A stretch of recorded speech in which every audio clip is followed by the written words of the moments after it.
Well, hello everybody. Welcome to another video. Do you notice that? Do you notice the nice clean intro there?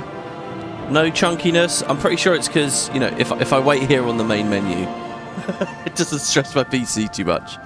It will work out. Yeah, so hi everyone. I hope you're all doing well. Let's jump on in. Obviously, so yesterday we didn't do an episode. Hopefully that can be a bit of a catch-up day for people. But ready to just jump straight back on in here, really. I've got a little list of some things that I want to do. In the last part, if you guys missed it, we went on an adventure up here to a new town. We're at Cheydinhal, which is really pretty, flowery, riverside town. Well, it's not even really, it straddles a river. Lots of flowers and swaying willows and a cool, like, you know, mist in the air. With these interesting, like, very European houses, medieval houses. But the thing is, it's kind of a crepe-hole of a place. Like, it's a mixed bag. It's seemingly nice, but there's a lot of crime. There's an issue with, like, fines we heard in a rumor. Something's going on with the guards here. A bunch of houses are, like, abandoned or, like, boarded up. There's a creepy locked manor. So I did play a little bit off screen. I'll show you guys what I did in a minute. Well, that's all right now. But there were a few houses I was looking at. I like his little, like, bench and stuff out in the garden. There are a couple of little things that I was like here. This is boarded up, easy boarded up house. One of them's for sale, obviously, that we can buy. There's a big mansion. This one here. Look at this house here. Where I don't know. Did I say this? I want to go up onto the balcony.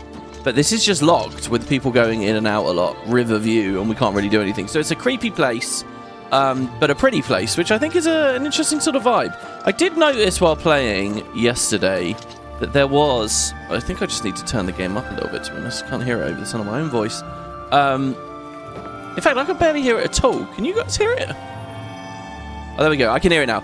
An urn route. There was an urn route in town. As there's often, you know, Nern route near bodies of water. So yeah, so what did I do while I was playing in the last part? I actually went back to the Imperial city. What I did was I went to the alchemy there, one of the alchemist vendors there, and I bought up a bunch of ingredients, shoved them in a crate. I was thinking of doing a bit of potion craft too. I didn't really. What I did was I made some more restore fatigue potions. Which gave me like 2 or 3 alchemy levels. I think it leveled up maybe 3 times. Let's see. So our alchemy's now at 84. So it's getting there. And the master perk is really cool. We'll be able to make potions from a single ingredient, which will open up a lot more combos and things as well. It says even more simultaneous potion effects. So I guess that means we can have a quad potion. But yeah, so I leveled that a little bit. I got a bit of money from it as well. We ended the last episode with like $1,000, and I sold a bunch of the restore fatigue potions. We're up to 4 now. Now what I've noticed is we're getting a lot of money from those potions now, like a lot. So that's quite handy, and I guess it will keep going. There is the question of now that we're getting to a bit of a higher level, we're level 14. When we go out adventuring, we find glass stuff in caves that it's worth a lot. It doesn't cost that much to carry around. We're going to be able to start vending gear and things, which is what I'd rather do for money, really. The thing is, when you're doing that, if you've got like loads of gear worth over 1,000 septims, most merchants in the game only have about 800 septims inventory. I've been reading about that. So what we can do when we get really high level mercantile... Where is it here? Mercantile, down here. When we get really high level mercantile, we can invest in their shop and it will increase their available gold, and the amount is 500 for everyone. So once I invest in a shop, they'll pay me more than 800 gold for an item. They'll pay me 1,300. There are also some vendors that just have more money. Like one of you guys gave me a tip in the comments recently about this, but I figured I sort of know the situation now. Basically what it is, guys, is again, these DLCs, the mini DLCs that they add, a lot of 4 of the DLCs add player houses. And with each of those player houses came a new merchant. I don't know you, and I don't care to know you. Who came a new merchant who you buy upgrades from. So, all those new merchants, one of them is in the Mystic Emporium. Like, there's 2 NPCs in the Mystic Emporium over in the Imperial City now. One of them's in the inn. There's an inn in the Merchants District. Look at the muscles on you. Thank you. Do you remember as well when we went to Way? When we originally went to Way, we went to the inn at the Warner Inn, and there was that creepy guy on the stairs in the Warner Inn, like saying, "Ooh, I've got things for you." He's another one of those vendors, but he's for like one of the I think it's called Deep Scorn Hollow. It's like the vampire house. So there are 4 of these vendors. Each of those Bethesda gave a crazy amount of gold to. Bethesda gave each of them 2,000 septims. So if you want to make high-level trades, you basically just go to those guys. And you can bump their rates by another 500 from investing, I think. And then, I don't know if you can invest in all of those. And there's another way to get another 500 as well. So I think the most you can get is 3 grand per trade, which is pretty goddamn good. That's really nice. Especially when we get to a higher level, that'll be pretty handy. So... yeah, anyway, that's basically what's going on with the merchants. I don't know whether I want to use the DLC vendors until until we actually have visited a DLC house. And we kind of did. But I don't know what happened, man. The one over at Anvil. I don't know what's going on with this. Dunbarrow Cave. Like, we have the quest for it, but it just kind of didn't work out. I don't know. We're going to go back to Anvil at some point anyway. Finish off collecting our mana. Anvil's a weird place. It's a nice manor, but it's also very remote. And this is totally irrelevant, but I always feel bad fast traveling really long distances in this game, because it feels like the time is moving too much or something. I don't know. Is that silly? It doesn't matter. There's no timed quests in this game. Even though the Oblivion crisis is happening, you could just stall for years in-game if you like. It doesn't matter if we're going to click Anvil and then go somewhere or wherever else. But yeah, it feels remote, so I don't know. I do want to move out of the shack. I think we will go live at Anvil, but yeah. Another really good one is Skingrad. It's super expensive, but it's quite central, a lot of the Imperial City, right? So no matter where you're choosing to go, it's not that far from a lot of other places. So anyway, yeah, okay, so that's just a little bit of what's been going on. And yeah, basically, just had some IRL stuff going on yesterday. I did start watching a TV show yesterday, by the way. One Piece, finally. I really like the intro to it. He's like, come on, adventure. We're off on the open seas. It's a really, really good intro. The bells cut me off with my terrible singing. A lot of people speak very highly about it. The reason I started watching it last night was because I saw like a post online that was Grand Theft Auto 6 is delayed again. And the top response to it was, wow, I can't believe we're going to figure out the mystery of the One Piece before GTA 6. And I was like, what is that? So this show's been going like for like 20 years. The show is like, it started in like the late 90s. Like nearly 30 years this show's been going. And it's a bit like when Ash got to the Masters 8 last year, or the year before. It's like all coming to a head. It's going to finish or something. And I thought that was quite intriguing, so I figured I'd give it a shot. So far, I'm not very impressed by it, I have to say. It's really padded. It's really slow. They say the same thing like 3 times over and over and over again, just to clearly to run down the clock. The fights are shit. They're just completely cliche, normal-ass anime fights with people announcing their moves before they use them. Oh, God, it's boring. I don't like it very much at the moment. It's a bit better now. So I did... So they're, like, collecting a crew. And they just got to, like, this chefing place. There's, like, a restaurant ship that they've gone to. And I'm, like, 2 episodes into that. This bit's a little bit better because there's more dialogue. They're actually talking and stuff. But mostly it just feels like a kid's show. I don't get the hype. But then I do know that it's very long, and a part of this is you just get invested in the world because it's so long, and it's sort of the longer arcs that are what's more fun. So fingers crossed it's okay, but I don't know so far. That's my my early impressions of One Piece. But I do like the intro. It won't end for another 3 to 5 years, to be honest. Well, I have a friend who loves it, and he says that the guy that... I guess there's like one big guy that controls the property, or like the head writer or whatever. Has it been the same all these years? Anyway, this guy apparently keeps saying it's going to be over soon, and then it's not. And it's hard to tell with stuff like that, whether it's being driven by true art and passion, or just... Hello. There's money in this property, and I'm trying to buy a house, so I'm going to keep going. Do you know what I mean? It's hard to tell. But yeah, it's funny. Like it's spoken very highly of. I always see like it's got a huge audience. It's very popular. It's just, is it popular because these people have been watching it since they were kids, and now it's just kind of a part of them, or is it genuinely good? I guess we'll see. My God, guys, we've been just wandering around chatting about random stuff. Okay, so what's the plan here today? Well, we got multiple quests. One of the reasons I'm here is to do the Mages Guild recommendation. The other is this: separated at birth. There's a guy in Coral that looks a lot like a guy that lives here. So let's go find him. We asked about him in the rumors. There's a guy, Gilbert, and he might be related to this guy called Reynold. Jesus, speaking difficult. So he lives at the lodge, I guess, the Newlands Lodge. So let's go over there and see what we got. I cannot tell what time of day it is right now. It's 7 in the evening. Oh, it's gonna be dark soon. I think what we'll do is we'll go to the inn, and we won't sleep in the inn, but what we'll do is we'll rest in the lobby. Hey, Conqueror, thanks very much for the 5 memberships. Did I watch the dub or the sub? I picked the dub. I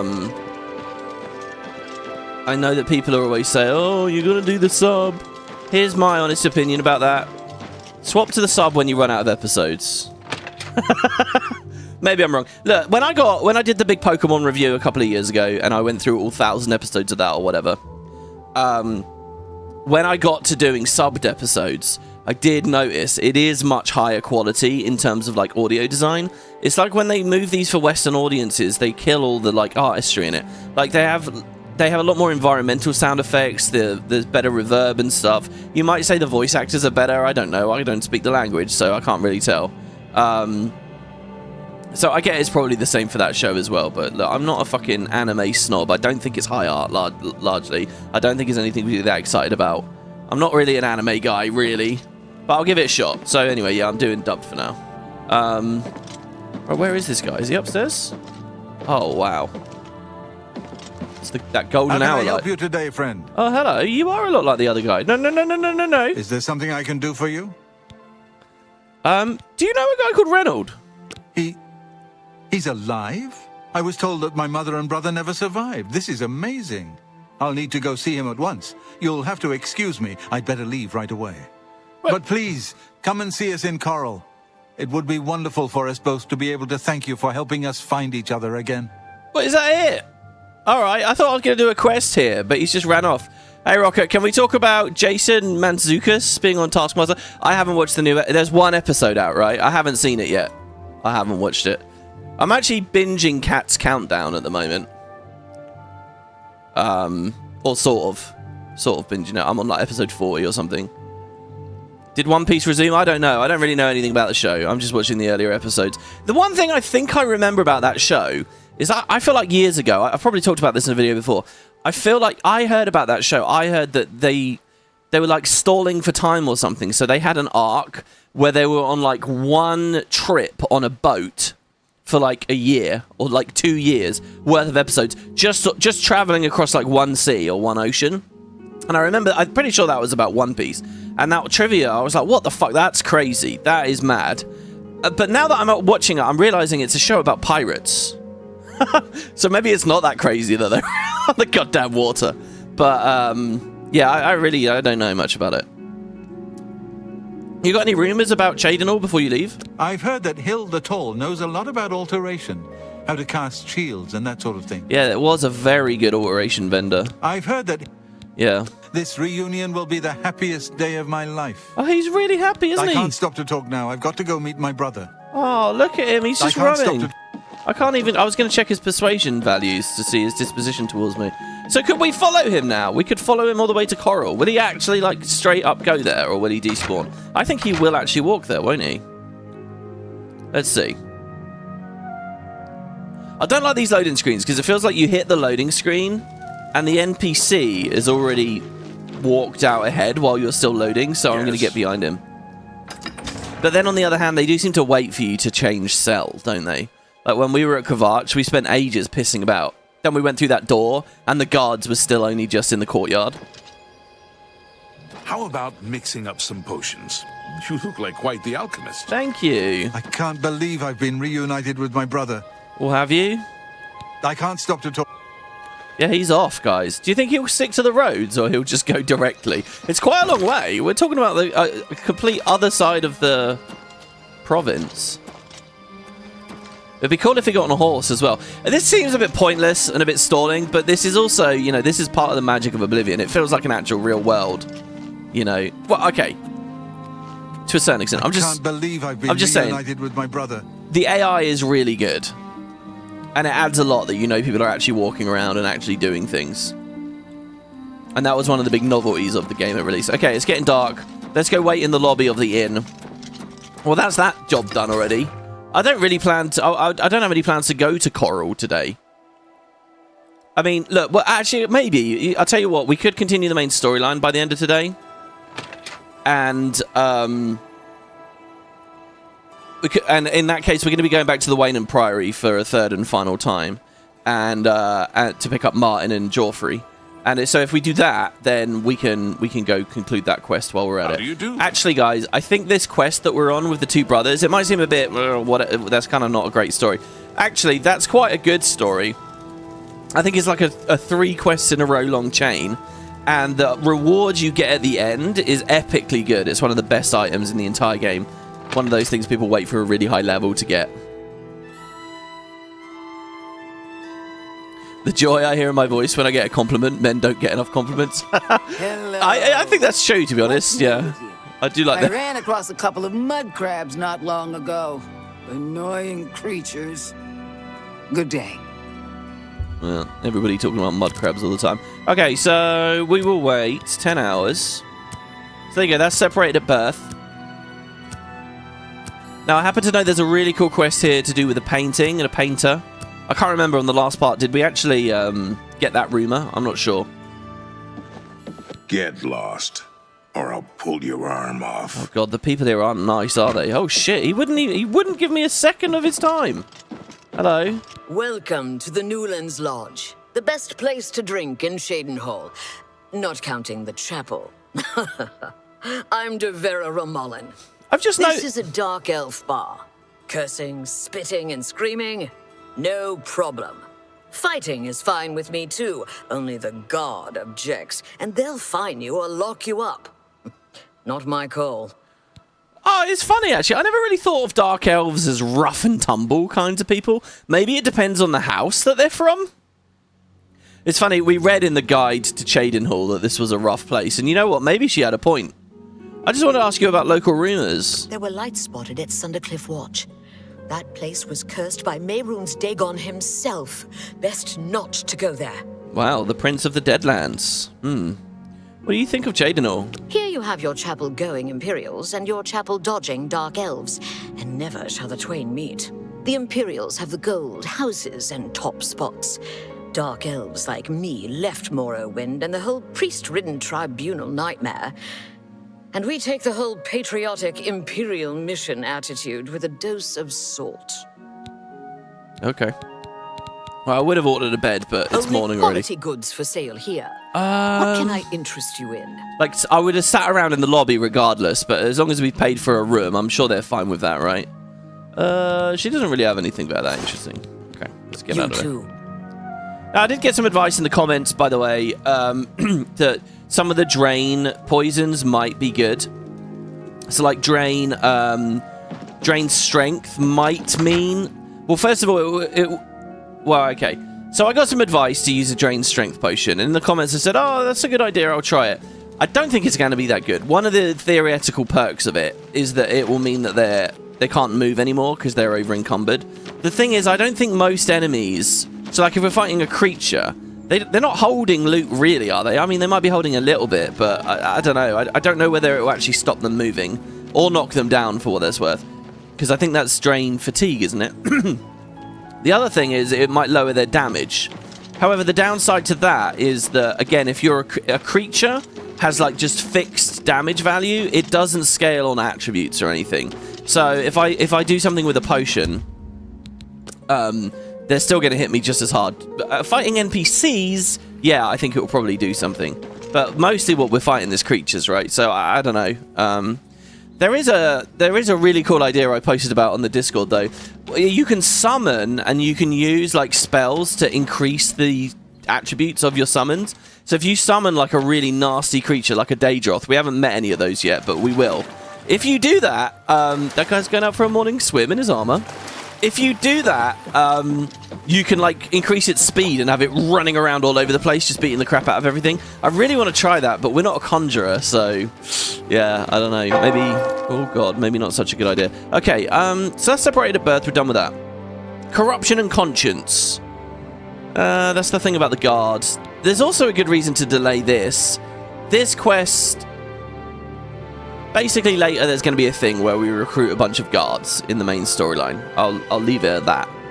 And you get more guards if you don't do this quest until later. So there are maybe reasons for us to delay. Let's just go to the Mages Guild again. Let's figure out this recommendation. This ultimately is one of the main reasons we're here. The other was to speak to that guy, and we've done it already. So, you know, shouldn't be too bad. Where was the Mages Guild? Maybe around this corner here somewhere? Down these winding roads. Drain damage fatigue can be really useful. Use it in the arena to knock enemies down after they attack you multiple times. Yeah, like, I'd like to try these things. Another thing that people say, if you're a summoner... I've got all these summoner tips now, guys. But, let's go this way. I don't think it's out near the water again. If you're a summoner, if you're going to go to an inn or something... A lot of people recommend making custom spells to supercharge your mercantile or whatever, and then you open inventory with the trader, and it will stick. Even though you've only given yourself 1 second of it, it will last forever, or as long as you're paused in the conversation, so therefore you get the benefit of it. You can be an expert repairman, all those kinds of things.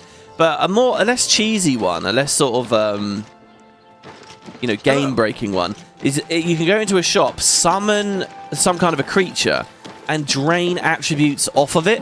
So if you summon a creature and then drain its mercantile, you can become a bit of a better merchant. But it's like you've taken it from your companion, and you won't get attacked or in trouble or anything. It's not a crime because it's your own summon and it's yours to do with as you see fit, I guess. Which is a bit messed up, but you know, that is the case. So I think that's a fun little strategy as well. I mean, we could technically do some of these with scrolls. My god, where is the Mages Guild? I've just done a whole lap around the town. Keanu, thanks very much. Can't catch these live, so thanks for the series, and also for having the VODs up. For all your LPs, they're always an easy rewatch. Oh, thank you so much. I've had a few people going back through Arena now. Thank you very much. That's really, really cool. I will always leave them up. I don't see the point in doing this work if the VODs didn't stay up, seriously. This guy's got How about mixing up some potions?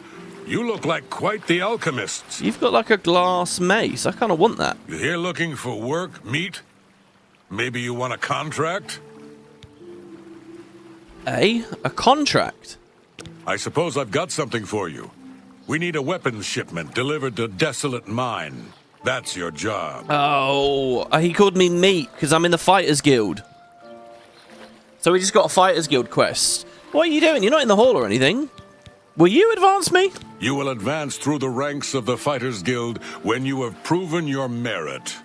As you complete contracts and fulfill your duties, you'll be promoted to the next station, accepting the associated duties and responsibilities. Okay. Be aware, though, that your rank can be stripped for failure to uphold the tenets of the guild, or at the sole discretion of the guild master. So, by the way, I do actually have a new mod on now. It's very, very minor. Basically, you got the Fighters Guild versus the Blackwood Company. We heard about it in the Black Horse Courier. We'll interact with the Blackwood Company more as the Fighters Guild storyline goes along. But anyway, they're supposed to have a very distinct outfit. They wear steel armor, like we've been wearing a lot of steel armor. They wear steel, but their steel is black. It's black steel, and it looks really fancy and cool. However, in this remaster, one of the places that they dropped the ball is whenever there's a variant of an armor set. So that's still just steel. The guys that made the remastered don't seem to have realized that stuff exists. I don't know. Either they were oblivious to it, or they knowingly decided not to support it. But basically, the black steel isn't recolored in this. It still looks like regular steel. So all the members of the Blackwood Company, all their outfits are wrong. They're just wearing regular steel. They should look like badasses. They don't. And in fact, if you were to take that armor off of them, steal it from them, kill them, whatever, you might want to wear black steel, but you can't in the remaster because black steel doesn't exist. And there's quite a few little things like that where, yeah, there should be slight tweaks in the visuals, and there's not. So I added a mod where someone said, okay, here, look, I've recolored it. Because that's all you really have to do, just recolor it and make it dark. So you will see in my playthrough the Blackwood Company look correct, but that is a tweak that I've added. And as usual, I've kept the pin updated in the Discord for that, and we'll see it when we see it. This guild is going to hell in a hog cart. Look at what they give me. Keld of the Isles, Odinbar, both Guardian rank. Pfft, useless. Wow. The classic 1 second spell cheese in Morrowind is do 100% magic resist to use Boots of Blinding Speed without the blindness effect, since the effect is only applied when you equip them. Yeah, and the Boots of Blinding Speed, like, give you really good move speed, right? I read online that that's like the main way to move around with any kind of pace in Morrowind, unless you're some race. I think there's some race that's fairly quick. Move your ass, Boot. Sorry, Jesus. Look at that, we were trying to find the Mages Guild, and we've ended up getting the goddamn Fighters Guild quest. It's not this, is it? No, Willowbank? Don't know what's going on there. We would see the sign out the front. That's probably the Fighters Guild, because it's got the tabards there. Mages must be near this. They're nearly always close to each other. This ain't like in Arena or Daggerfall, where they could be right across town. The March Rider. Machnar's books. Now, we didn't go into this bookstore before, did we? Let's see what they have to say. Their Fortify Speed 200. It's insane. Yeah, that does sound like a lot. Books. I sell books. Go ahead. Look. Buy some. Well, I'm not really in the market for books. Bookstores are kind of weird in this, you know. Like, you can sometimes get a skill up, but... They charged me 5 gold for littering. Littering? I barely make that in a year. These fines are ridiculous. Really? You barely make... It's funny, right? Like, what is the value of a septim? You barely make 5 septims in a year. I interest you in some of my wares. And yet you're selling me this book for 96 of them. I mean, she will have paid a bunch for them. She's going to get taxed on it. Look at this. The Biography of Berenzia. Brief History of the Empire. I kind of want to read these. Is that crazy of me? What does the first book in this series say? You drive a hard bargain. And maybe the second one. If it's short, how brief is brief? That's the question. The Chronicle of Sacrifice. It's a scroll. Holy shit, guys. Wow. Fire damage, drain agility, drain endurance, drain intelligence.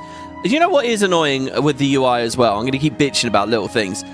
The ... there, the ellipsis, telling me there's more effects. I feel like we could have written more on there. It's annoying to have to press H and then go over to the other tab.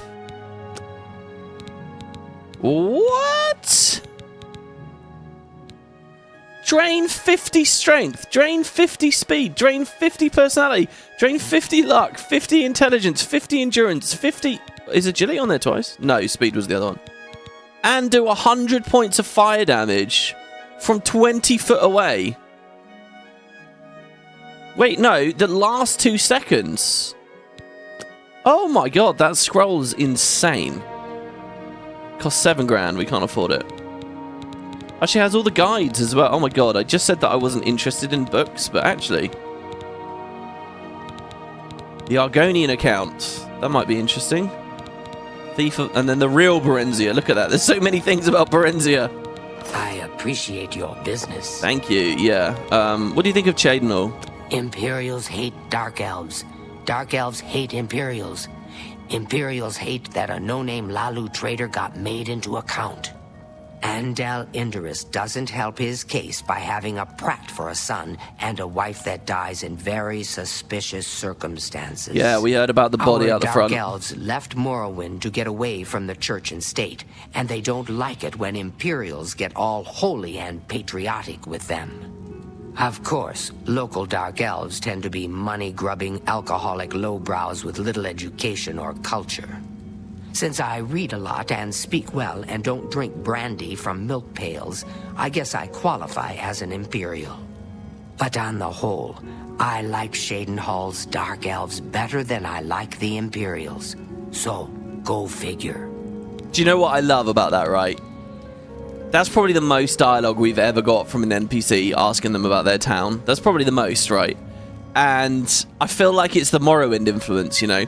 Morrowind, the game, went so detailed. It didn't have the burden of voice acting everything. Apparently there's a mod that voice acts the whole thing, by the way. Anyway, I don't know whether that's generative voice acting or what. But they have so much there, and they really went heavy and interesting with the setting. And you can kind of feel it. As soon as the game gets anywhere near Morrowind again, suddenly the detail and like really flourishes. Okay, what was you train? Bye, What? sorry. What will you train me in? There's much I can show you. Mercantile. That's not bad. What I really want is block. Shield bashing is the main thing I want right now in the game. I really, really want to get shield bashing. Okay, brief history of the Empire. It's a couple of pages. Brief enough, just enough. If that said 10 pages, I wouldn't have done it. But let's read it. So this is part 1. It's by Stronach Kulforge III, an Imperial historian. So this is written by the Imperials. Hey, we got $10 as well. Thank you from Admiral Snackbar. That's 2 $10 donations in very short space. Thanks, guys. Always bugs me when the main currency in a fantasy universe are gold coins. When you think about how valuable even a small gold coin would actually be, I say Septim should be canonically silver. I think that's fair. They're kind of inconsistent about what they call them in this. I think sometimes, as a game mechanic, they're referred to as gold. Sometimes Septims. Yeah, I think stuff like that, you kind of got to suspend your disbelief a little bit and try not to think about it too deeply. Okay, before the rule of Tiber Septim, oh god, this is going to be a lot, guys. Before the rule of Tiber Septim, all of Tamriel was in chaos. Isn't that sentence the opening line at the beginning of Arena? Do you remember when you open Arena? The start, well, I mean, I saw it a billion times while Let's Playing it. I might have only edited it into the series once. But you get that cutscene that comes up. Isn't that the first line? Before the rule of Tiber Septim, all of Tamriel was in chaos. The poet, Trazisis, called that period of continual unrest days and nights of blood and venom. The kings were a petty lot of grasping tyrants who fought Tiber's attempts to bring order to the land, but they were as disorganized as they were dissolute, and the strong hand of Septim brought peace forcibly to Tamriel. See, but he did this with a giant mech called the Numidium. I wonder if they'll talk about that at all. The year was the Second Era, 896. Oh, that is quite recent, all things told then. The following year, the Emperor declared the beginning of a new era. Thus began the Third Year Ort. I see. So all the games have been in the Third Era. We're actually... minor spoilers? I don't know. I think this will just titillate you all. This game is the end of the Third Era. This Oblivion crisis moves us into the Fourth Era. And then Skyrim is a couple of 100 years after that into the Fourth. But so far in the series, games 1 through 4, they're all Third Era games. For 38 years, the Emperor, Tiber, reigned supreme. It was a lawful, pious, and glorious age, when justice was known to one and all, from serf to sovereign. On Tiber's death, it reigned for an entire fortnight, as if the land of Tamriel itself was weeping. This comes across so biased. The Emperor's grandson, Pelagius, came to the throne. Though his reign was short, he was as strong... His grandson, so what about his son? Though his reign was short, he was as strong and resolute as his father had been, and Tamriel could have enjoyed a continuation of the Golden Age. Alas, an unknown enemy of the Septim family, hired that accursed organization of cutthroats, the Dark Brotherhood, to kill the Emperor. Wow, the Dark Brotherhood assassinating an Emperor. Who would have ever conceived of such a thing? Emperor Pelagius, as... the first, as he knelt at prayer at the Temple of the One in the Imperial City. Oh my god, that's cool. It was right there. Pelagius I's reign lasted less than 3 years. Pelagius had no living children, so the Crown Imperial passed to his... So what was the Dark Brotherhood's motivation back then, I wonder? So the Crown Imperial... I guess they're all about their god Sithis, aren't they? The Crown Imperial passed to his first cousin. Oh wow, this is like real life monarchies and stuff. It's not really a direct Well, is this still a direct bloodline? I guess so. The crown passed to his first cousin, the daughter of Tiber's brother, Agnerith. Yeah, look at that. Look at that. They're not even descended from Tiber. These emperors are descended from Tiber's brother. So wait, Tiber comes in, conquers the whole land, does all of his stuff, but ends up with no real heirs that last for any good period of time. So the crown just goes to his brother? What's Agnerith ever accomplished? Wow. The daughter of Tiber's brother, Agnerith. Kintyra, former queen of Silvanar, I don't know what or where Silvanar is, assumed the throne as Kintyra I. Her reign was blessed with the prosperity and good harvests, and she herself was an avid patroness of art, music, and dance. Her son was crowned after her death, the first emperor of Tamriel to use the imperial name Uriel. Uriel I was great lawmaker of the Septim dynasty and a promoter of independent organizations and guilds. Under his kind but firm hand, the fighters and the mages guilds increased in prominence throughout Tamriel. His son and successor Uriel II reigned for 18 years, from the death of the first to the Pelagius II's ascension. Tragically, the rule of Uriel II was cursed with blights, plagues, and insurrections. The tenderness he inherited from his father did not serve Tamriel well, and little justice was done. Pelagius II inherited not only the throne from his father, but the debt from the latter's poor financial and judicial management. Pelagius dismissed all the Elder Council and allowed only those willing to pay great sums to resume their seats. He encouraged similar acts among his vassals, the kings of Tamriel, and by the end of his 17-year reign, Tamriel had returned to prosperity. His critics, however, have suggested that any advisor possessed of wisdom, but not of gold, had been summarily ousted by him. This may have led to some of the troubles from his son Antiochus faced when he in turn became emperor. Antiochus was certainly one of the more flamboyant members of the usually austere Septim family. He had numerous mistresses and nearly as many wives, and was renowned for the grandeur of his dress and his high good humour. Unfortunately, his reign was rife with civil war. I feel like I'm reading George R.R.M. material here. And you know what's funny? A Song of Ice and Fire is old enough that it could have inspired Elder Scrolls in quite a few ways. And it's also funny, when I was younger, I never gave a shit about any of this kind of stuff, but coming out of A Song of Ice and Fire or Game of Thrones, it's like I find it all a lot more interesting now. The War of the Isle in the Third Era, you know, GW kind of did well as well with the Baradin stuff, I thought. The War of the Isle in the Third Era 110, 12 years after Antiochus assumed the throne, nearly took the province of Somerset Isle away from Tamriel. The War of the Isle. The united alliance of kings of Somerset and Antiochus only managed to defeat King Orgum of the island kingdom of Pinedea due to a freak storm. Oh, this is like a bit of British history here with the Spanish. Legend credits the Sigic Order of the Isle of Artaeum with the sorcery behind the Tempest. Okay, well, that bit no. The story of Kintyra II, heiress to her father Antiochus' throne, is certainly one of the saddest tales in Imperial history. Her first cousin Uriel, son of Queen Potama of Solitude, accused her of being a bastard, alluding to the infamous decadence of the Imperial city during her father's reign. When this accusation failed to stop her coronation, Uriel brought the support of several disgruntled kings of High Rock, Skyrim, and Morrowind, and with Queen Potama's assistance, he coordinated 3 attacks on the Septim Empire. Is this what ESO's about? When is ESO? The Empire is in full swing in ESO, isn't it? The first attack occurred in the Iliac Bay region, which separates High Rock and Hammerfell. Kintyra's entourage was massacred, and the Empress taken captive.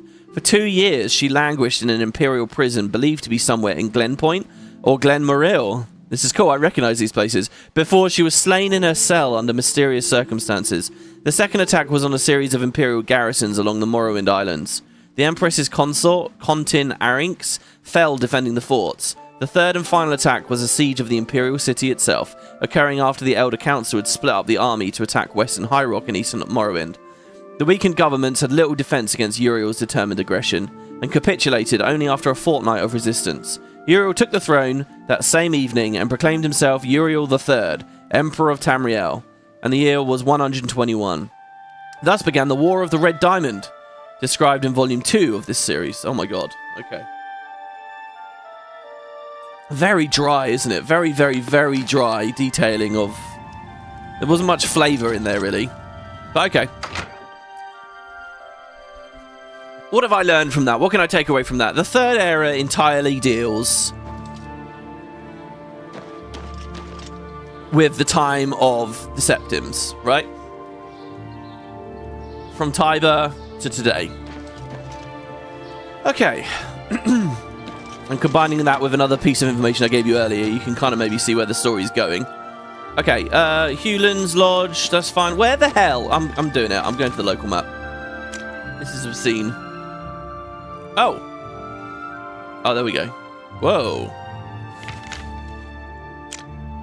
Wow, the local map in Cheydinhal is... Huh, what is that map? Is that to do with a quest we're going to be doing soon? And it's bugged out somehow, or it's being a bit weird? We don't have a local map. We've got an inn. 2 inns, in fact. So many inns in this game. I feel like there should be a bit more gameplay incentive to use the inns. I mean, yeah, you can sleep to level up, but you can do that in any old bedroll. And not just to visit one inn, but maybe lots of different ones. I feel like that would be kind of fun. Just a small incentive, maybe some kind of small skill up or something.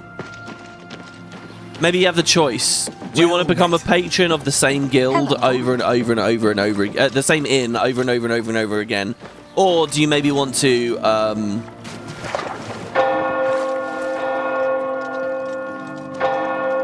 you know, visit a wide variety of them. And I like that disease risk from sleeping in shitty inns, you know. I don't know where it is. Let's go up to the castle.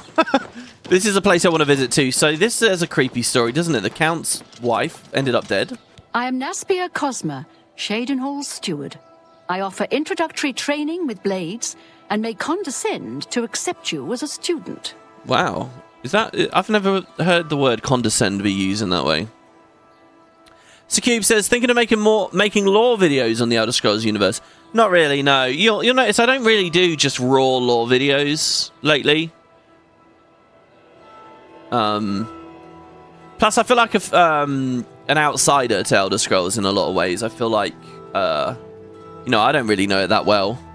And the other thing, it's always been important to me to do stuff, hopefully, that there's not loads of everywhere already. And there's loads of Elder Scrolls lore videos. I actually remember, I can't remember the channel name anymore. But when I started doing the lore video, the original lore series I did with the art and stuff for GW, some guys tweeted me and they say, hey, we really love your video idea where you do a summation of the story and you put art and lore in the front. We really like this. We're going to try it out. And they blew up massively. They had like really quickly, like 1 million subscribers because it's a bigger franchise. And they immediately got loads of money and they started like hiring more artists to do, and they started doing scripts on other videos and things. I don't know if they're still around now. It's weird. That's all ancient history. But I remember being, you know, quite disappointed in that really because I had done the exact same thing, except I'd done it on a smaller, less known franchise, you know. But I was always interested because again, I was always interested in covering this like way back in the day. Anyway, yeah, I'm not really about all that sort of stuff. I don't think anymore. Cheydinhal. To be frank, or for now, I prefer a career in the arena to this paper pusher's position. Yeah, you train blades, you said. She won't train me for blades. You got any rumours? I can't make up my mind about the prophet in Anvil. Is he truly a holy man, or just a lunatic exploiting the tragedy at the Chapel of Debella? A well-fed bonus for being in the inns? Well, no, that's like a food mechanic, I think. You know what I kind of want to do? I want drinking and food to be a mechanic in this. It would change alchemy a bit. But I think it would be cool. I think it's really cool in 76. You know what I think would be really interesting as well? To do a Skyrim LP one day. But to do... Like, they have the survival mode in that, don't they? I think the first game to do a proper survival mode was New Vegas, right? Oh, they don't want me picking their mushrooms. That would be theft if I take their mushrooms. So I don't know. Hearing, by the way, that legendary difficulty in Skyrim is easier than this game's expert makes me think you could do a legendary, like, with the survivor feature on, whatever it's called. It could be quite fun. I don't know how it all works, though. Hello, guards. Oh, look at him there. Oh, I thought he was sitting cross-legged on the throne. I thought that was awesome. So here he is. Yeah, it is. He's a dumber. A Dark Elf Council member.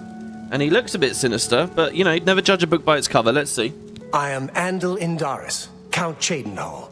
There is no more generous or just ruler in Cyrodiil, if I say so myself. Okay, maybe, but your town seems like a bit of a shithole. Will you sell me a house? When we are better friends, ask again. Okay. What do you think of the Chancellor? The head of the Elder Council and a trusted servant of the Empire. No one is better suited to guide us through these troubled times. Okay. They're all, like, emphatically behind him. We've not met anyone who says, I'm not sure about this. Just look around. Is not Cheydinhal the model of civic rule? No, don't bow. I am just a humble servant of the people. Was I bowing? I have not read the works of Mrs. Otis. I'm told some find her guidebooks useful, though she apparently has strong opinions on some matters. Hold on. Miss Otis wrote the guide series. Wait, can we actually meet her in-game? She wasn't that Argonian, was she? There's no way she was that Argonian, was she? I'm sure if she was, when we spoke to her, she would have had some dialogue about it. Well, we couldn't ask him about the death of the Countess. What seems to be the problem? No, I'm just looking for gossip, really. Alright, back to the hunt for the Mages Guild. You haven't played Skyrim Survival Mode, but you've heard it's not very fun. Fallout 4 Survival is better. Yeah, I mean, looking at in terms of the timeline, you know, you had New Vegas, but that was Obsidian playing with it, and I don't think it was perfect. Then Skyrim played with it. Then you would have had Fallout 4, and finally 76. That's quite a lot of games and years to iterate and get it right, find the nice balance. And I do think 76 has a good balance. I think 76 starts with a really rubbish balance. Hello. Like, it was a lot for me to learn, and I was running around dehydrated all the time, or with no food, and diseased all the time, and like no carry space, and it just felt... The game felt really tedious before I understood the systems a bit better. But once I got there, it's really fun and it's really good and it's a nice balance and it's not that intrusive. It's all very doable, you know. Hi there. It's just in this game, you know, I do look at a lot of things. It's like, oh, I wish I was just eating that food, you know. I wish I was going to these wells to draw water from them. How are you or whatever. The whole survival theme fits a bit better in the Fallout universe, you know. There's a really great marriage of story setting and theme with mechanics there, you know. Same as like the base building, the settlement building, the building your CAMP, your camp. That all fits very well when you map it onto the story in the world of you know, an apocalypse. Ah. So on that note, by the way, guys, a little bit more stalling here. We're finally at the Mages Guild, though. I was reading there's some apparent leaks about... There's some apparent leaks about Elder Scrolls 6 maybe going on at the moment. It's from 4chan, so it's completely unverified and you can't know. And they're probably just easy guesses. But it's doing the rounds a bit. The idea is that it's definitely... What is it? See, so I mentioned the other day, we were talking about what province would it be in. We already had a game here at Cyrodiil and a remaster here, so it's not going to be here.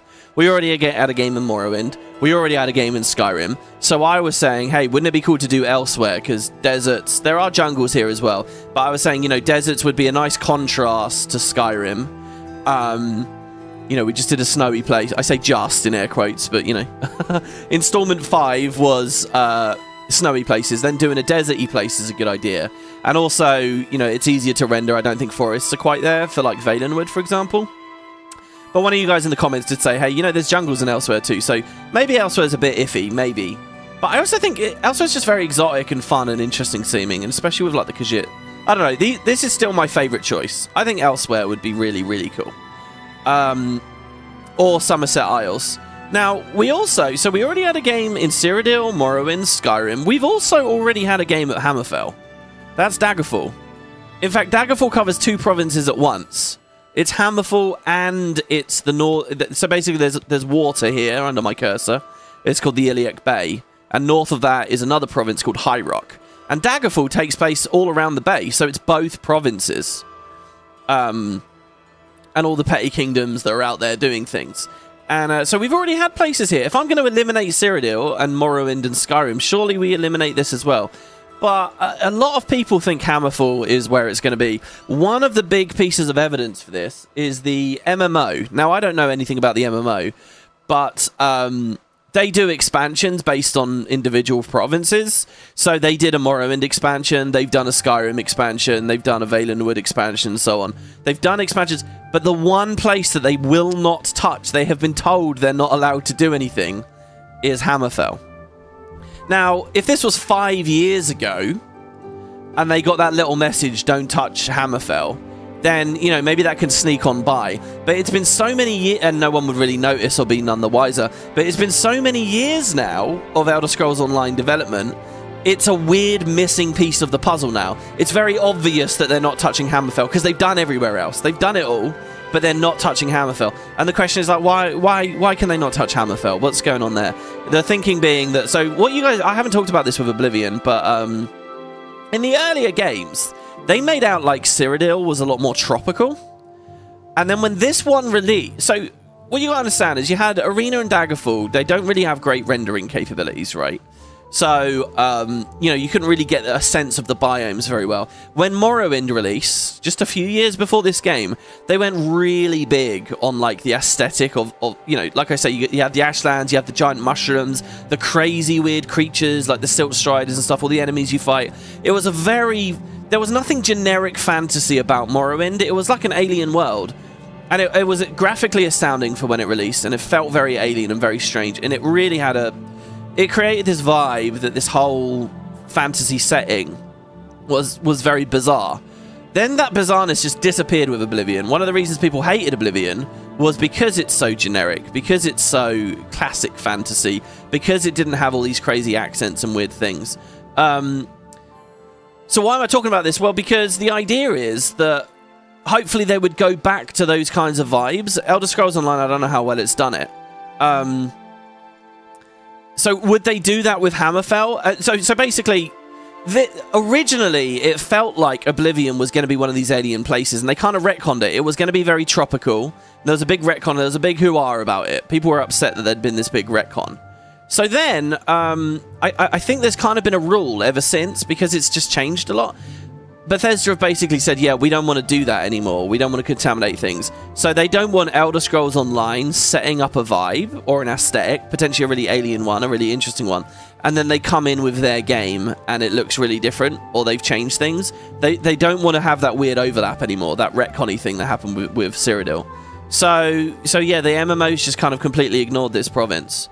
Also, that little CGI preview they did years ago, people say might look a bit like Hammerfell.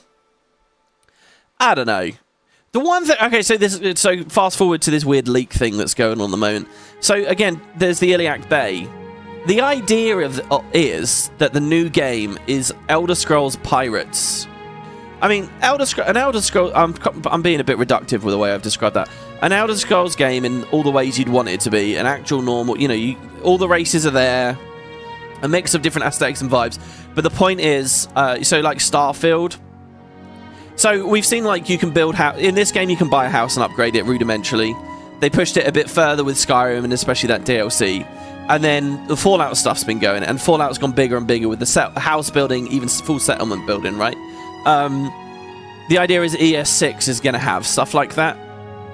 And so, then you got Starfield as well. Now, Starfield has had you buying your own ship and customizing your own spaceship. But the idea is you'll get that for you're going to go back to the Iliac Bay. It'll be Hammerfell, definitely, maybe High Rock to the north as well. But the point is you can sail out, and it'll be like procedurally generated stuff, and islands, and like modded locations, and all that sort of stuff, like just streaming into your game, out in this infinite procedural. So, you know, this franchise has always been interested in procedural generation, always, and I wouldn't be surprised if ES6 does a lot of it. But they're going to try and have their cake and eat it too. They're going to have an actual, tangible, explorable province But then when you take your ship out into the waters, it'll be, you know, more of the generative stuff. So it's kind of a bit of both. But the idea is, yeah, like a heavy pirate theme, and yeah, that's kind of the thing. And Hammerfell does have very hot, arid, dry places. So hopefully they do good stuff. Apparently, like, the art style, according to this leak, is very, very realistic. They're going for, like, No doubt. the kind of detail that the Elder Scrolls Online CGI cinematics have. Just, like, slightly less flashy. So who knows? Who knows? There you go. I hope I can help. That was a little something I read about maybe where the next installment will be.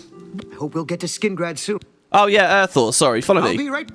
Well, no, you can... Yeah, no, I can't wait to be back in Skingrad, safe and sound. you've spent enough time here at the Mages Guild, my friend. All right, who are we speaking I to? have a feeling that you and I are about to become very close. Really? I hope I can... In what way? Take care. What is it, associate? Don't tell me you're here for a recommendation. Yeah, we definitely didn't speak to him before. I am here for a recommendation. What of it? Don't waste my time if you're not ready for this. Are you prepared to do what is necessary to gain a recommendation from me? Yeah? Very well. We shall see how prepared you actually are. There was a particular ring of burden I was testing some time ago. Another stupid associate somehow got his hands on it and managed to misplace it. If I didn't know better, I'd say he purposely tossed it down the well behind the guild hall. Why he would do such a thing is beyond me. You will retrieve this ring for me. Should you manage to do so, I shall consider sending a recommendation to the university. The well is locked, so you'll need the key. Dietzen should have a copy of it. Now get moving. Little story, little anecdote. This is the first Mages Guild recommendation quest I did in this game. Okay, I don't know whether that's 100% true. I'm pretty sure it is, though. I think Cheydinhal was the first town I came to. And this quest, like I said in the last part, there's a couple of the quests here that I always stick out in my memory. This really... And I got really stuck on this quest. I did it very, very early in the game. And it was a real interesting experience to me. It was kind of a Morrowind-y feeling quest, actually, to me. I love this quest. I think it's really cool. Now, he just glossed over that really quickly. It's called a Ring of Burden. Well, we can ask him about it. It's not a normal ring, you see. You may find it slightly difficult to carry. Don't say I didn't warn you. Okay, so there you go. That's all you get. Now, he also mentioned that it's in the well at the bottom of the town. So the fact we're in I'm just going to say this. The fact we're in Argonian, and especially because we've leveled so fast and the skills are rocketing up in this version of the game, we're quite a strong Argonian. We should be all right here. But hopefully the magic of the quest isn't lost. Let's ask him about some other stuff. There's so much he wants to talk to us about here. Also, by the way, in chat, someone said, I hope it's not procedurally generated. Shit. I love the handcrafted world from 3-5. Yeah, I mean, look, I'm totally with you. I understand they've always loved procedurally generated stuff. And I do believe in this ultimate RPG at the end of the road one day. And I believe in generative AI to help with that. You know, like there was that Unreal demo of that guy walking into a bar and everything about it, from all the quest dialogue, everything was all, you know, generated on the fly. I'm a believer in that stuff, and I think there is something. There is a pot of gold at the end of the rainbow. I don't think we're getting there for another 10, 15, 20 years. And the thing is, the first people through the door always get their nose bloodied, right? And I think, to give you a quote from the phenomenal movie Margin Call, that quote actually is a contradiction from earlier, because he says the way to succeed in business is to be first, or better, and it's easier to be first. And then later he's going on all about how people who are first are always the one that get damaged. Anyway, that's such a good movie. Such a layered script. So basically, it's a big part of the franchise. I get it. And it's like Elder Scrolls probably should pursue stuff so that we get... Like, we'll never get there unless there are big studios and big games going for it. And pushing game design and seeing how we can make these things fun. So it's a bit weird for me to sit here and say, oh yeah, I want it, but I don't want anyone to put effort into it while it's a bit primitive. So maybe they should go for it, I don't know. I would rather as much handcrafted stuff as possible. I don't mind like what they did with Oblivion, where they'll generatively put all the trees and rocks and stuff down. You know, tedious stuff really. But it has to have that handcrafted layer on the top. I think this thing of sailing out and finding all the different islands and stuff will be mostly about like mod integration and things. I think they had some weird ideas. You can read some like cliff notes from Todd Howard of his early pitch for Skyrim, like a year after Oblivion came out while they were working on it. And he had some weird ideas about like merging mods and the idea of the game itself into one package. Of course, now you got like Creation Club and shit. I don't know. I felt like the waters will be stuff like that. But look, I love pirates. I honestly, a bunch of my friends and Kerry, they don't like this game at all. But I honestly think, genuinely, the first 10 hours of Sea of Thieves from Rare is one of the best gaming experiences I've ever had. Ever. I think Sea of Thieves is phenomenal at the start. And then you start to see through the cracks. It's a lot like Guild Wars 2 with a lot of its design, and I'm not too into it. But, I mean, that's a very PvP game, so it kind of has to be Guild Wars 2 oriented. I focus on cosmetics rather than anything else. But yeah, whatever. I'm down for it. I think it'd be cool. What do you think of the university? Without recommendations from the local guild halls, you'll never see the inside of it. I dare say that's one of the few things Traven has done right. By all means, travel to the Imperial City and get stopped at the gates. You should get used to that sort of rejection. Wow. Should I? Okay. I am the chapter head of the Cheydinhal Mages Guild. It is quite an honor, but they had no choice, since I'm the only semi-competent one here. It's true. Everyone here does seem incompetent. Well, train them up. The guild is still powerful in Cyrodiil, but poor decisions in the recent past have weakened it, perhaps killed it. We shall see. Wow, but the university's here. I believe I explained your task very clearly. Find the ring, which is somewhere down in the well behind the guild hall. Bring it to me. Do you understand? Or do I need to use even smaller words? Oh god, he's not nice, is he? The Mages Guild has made more than a few enemies since necromancy was banned. Yeah, okay. All right. Find someone else to bother, won't you? Jesus, what is I find it surprising that you're speaking to me again without having completed your task. Oh my god, there's a lot of hidden dialogue in this when you speak to people at unexpected times. What is your disposition? For you, of course. 72! Oh, and he's such a jerk. I can actually start the minigame at 72 here, by the way. That's quite interesting. Jesus, Falcar. All right, so we got to speak to someone called Deetsan. Cheydinhal recommendation. I need to get the key to the Mages Guild well from Deetsan, so that we can get a ring, and with the ring, we're all good. A pleasure to speak with you. Thank you. What do you think of my task with this recommendation? Now, that sounds like an odd way to prove your worth. I just don't understand Falcar sometimes. The last associate that came in for training never came back. I guess Falcar really upset him. Deetsan seemed mad about it, too. Oh dear. Someone else joined recently? You too. Maybe we can ask Deetsan about that when we get the key off of him. I'm Magician Orentor of the Mages Guild.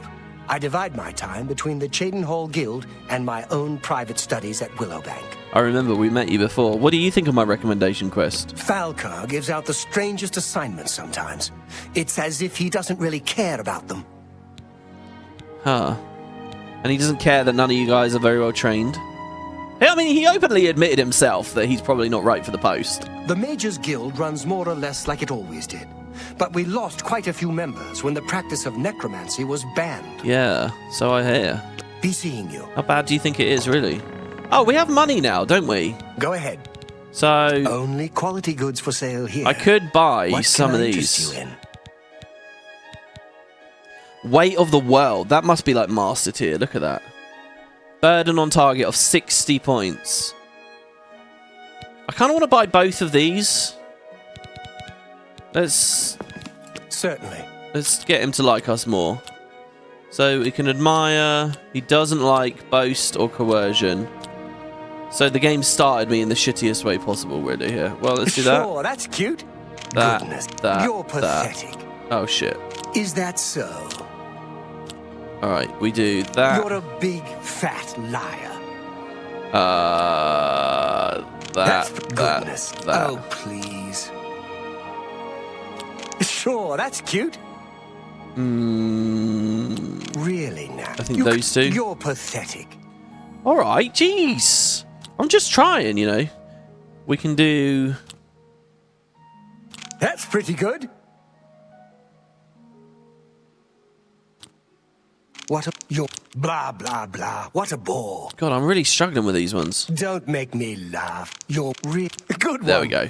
That one was a 10 out of 10. Very good. Okay, he's at 80. Only quality goods for sale He here. only has 15. What can I interest you in? It feels like they put the skill vendor septim amount really low, which means you can haggle really well with a lot of them. So I'm going to try and buy... It would be nice... Look, even at maxed out on the bar, you can't buy for the actual value of things.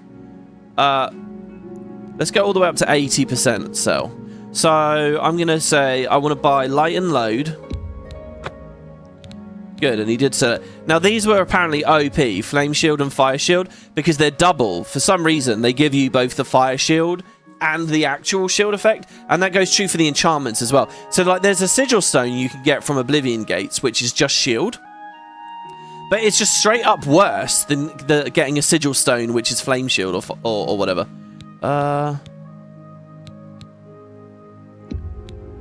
We just got to level this up a bit more. Now, a little tip for you guys. It's weird how Flame Shield and Fire Shield, the only difference between them was the duration. 60 and 30 seconds. But then Ice Shield and Glacial Wall is a potency difference. Whatever, we'll grab that. Now, be careful when you're buying stuff, guys, because... you can't delete spells in the vanilla game. That's something I'd like to see they do on the remaster. You cannot delete them. Open hard lock as well. That's going to be badass if I can get up there.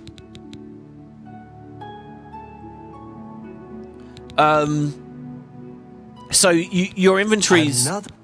my inventory's bad enough at the best of times, but this is going to get really bad as well. I posted a picture in Discord the other day. There used to be such a good mod that would put all the spells and stuff in a grid. Oh, and you could just navigate the menus so comfortably and easily. It was the best thing. Unfortunately, you don't get to see that now, so that's a shame. Right, yeah, I don't know. What do we... It's not mysticism. I want to basically spam more alteration spells. So defend is really weak. Ease burden... Basically, whatever costs the most mana is the best thing for the purposes of leveling up. Fire Shield, it just says I don't have enough magicka to cast. It costs 402! Jesus, Glacial Wall, I don't have enough? I don't have the skill for it either, though. That's the thing.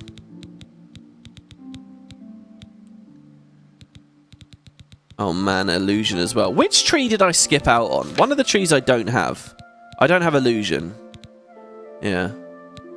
So far, I don't really remember what Illusion does. It's like Charm and Command and stuff, isn't it? Which you can't really do easily wearing armor anyway at higher levels, so that's fine. Yeah, I don't know. I guess we just keep shielding ourselves as we run around. I mean, if I spam it... Oh yeah, spamming it does actually level me up. Even though I don't have to wait for the effect to end. So let's actually see where we are. We are, for alteration, we're at 42. Okay, we're kind of close. 42 is not bad. 50 is when we get the perk for the journeyman stuff. And then we can cast those better shields. Hail. We're fine, really. I mean, honestly, our armor is already so high.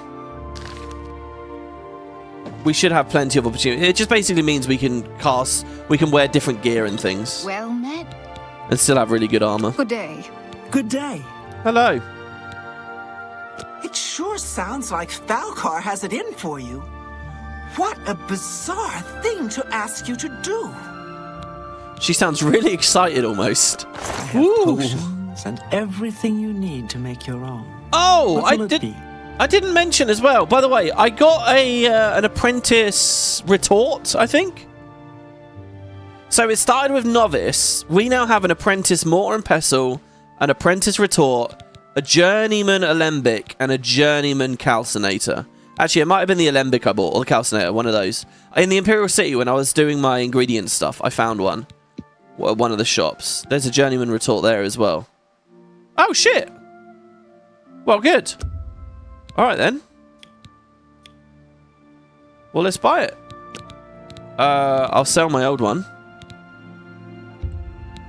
A good price for a good customer. What I really want is a journeyman mortar and pestle. I don't have enough gold. Oh no, we just spent all of our gold, and oh no, God, and I just got rid of the thing. We can fix this. Do you want to buy some of my restore magicka potions? 400 gold. Okay. Oh, there's a journeyman mortar and pestle here as well. Oh my God. Okay, I think I aim for the mortar and pestle first. I think the mortar and pestle is the more valuable one. We can sell this one. That seems a fair price. Okay, and now we want a journeyman retort. I need to sell just a couple more potions. Or we could sell the repair hammers, actually. No, not that many. No, let's just do the restore magic potions. God, that's going to put us further back now. We're still not at the point where we're drinking a lot of those. Okay, journeyman retort. Nice! We're pure journeyman now. Look at that! Journeyman, mortar and pestle, retort, calcinator, alembic. Now, I think there's 2 tiers above this, and the very, very top tier only is found while out adventuring. Like, there are certain caves, and like the type of cave you go into changes the sort of loot that you find. I think some of them are called conjurer dungeons, where there's basically a bunch of conjurers in them, and in those, it's your best chance of finding master level, the very best. But also only at a high level. I don't know whether we're actually high enough level for that. We're still basically mid-game, which is where I want to be here. So yeah, anyway, that's good. That's very good. That will help our poisons and stuff tremendously. I'm glad I checked with her there. Bye. Oh, the other thing I want to do real quick. Let's do business. There's a very particular ingredient I'm looking to buy right now, and it will all become clear when we head out into the wilderness soon. Goodbye. All right. Bye. Does anyone else want to tell me about this ring? Where's this guy? Oh, there's Dietzen. It's my pleasure. Please continue. Hello. Still wondering if that person in that shop is the writer of the guides. What do you think of my recommendation? We can talk, so long as Falcar is out of earshot. If I didn't know any better, I'd say he's trying to get you killed. Whoa. He gave poor Vidkun the same task, and we never saw him again. I'm reasonably sure there's a connection, but I can't prove it. Do be careful. I'd hate to lose another useful associate. Oh. Here's the key, and something extra.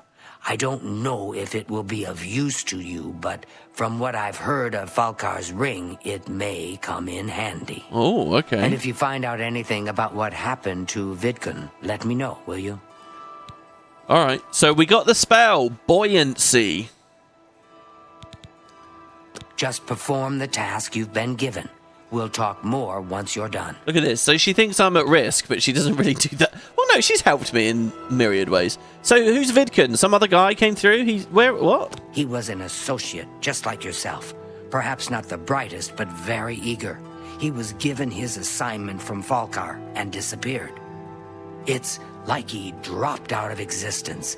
No one knows what happened, and Falcar won't say a word about it. Wow, what a conspiracy. Okay. Any other rumors around town? Things in the guild have been different since Traven was named Archmage. They're more structured, but everyone seems tense. I like it. This is kind of a microcosmic story about the Empire in general, right? Redsher says, how come there are so many tools for alchemy? You too. Well, I don't think there's that many, really. There's 4. Each does a different thing. So the mortar and pestle is the base thing that gives you access to alchemy. A retort, I don't know whether we can press H and get... Well, hold on. We can go to the help system. Because I don't actually remember what does what. Each improves a different component of your potion. Like, some are for the damaging potion, some are for the duration. Where is it exactly? Navigation, combat, magic. Alchemy's probably in there. No. Interactions. Creation. There you go. Alchemy. Oh, even this menu doesn't say. Yeah, basically the retort, the calcinator, and the alembic just improve the potency of different things. And then it's just, you know, there's just different tiers as they get stronger. So that's it, really. And it's something to earn and unlock. I like it. It's kind of an extra part of our progression as a character, you know? Like, it's fun to get new swords and shields and things. It's fun for me to get these too. It'd be nicer if they had different models and UI icons as they got stronger. I think that would have been much better. But, you know, it's something. So, we have a bunch of random ingredients on us here that don't actually make anything. Okay. Well, I hope to see you soon and not drop out of the floor. So she gave us a spell, drop out of reality. It's called Buoyancy. It's an alteration spell. It costs 30 magicka, slightly cheaper than our defense spell.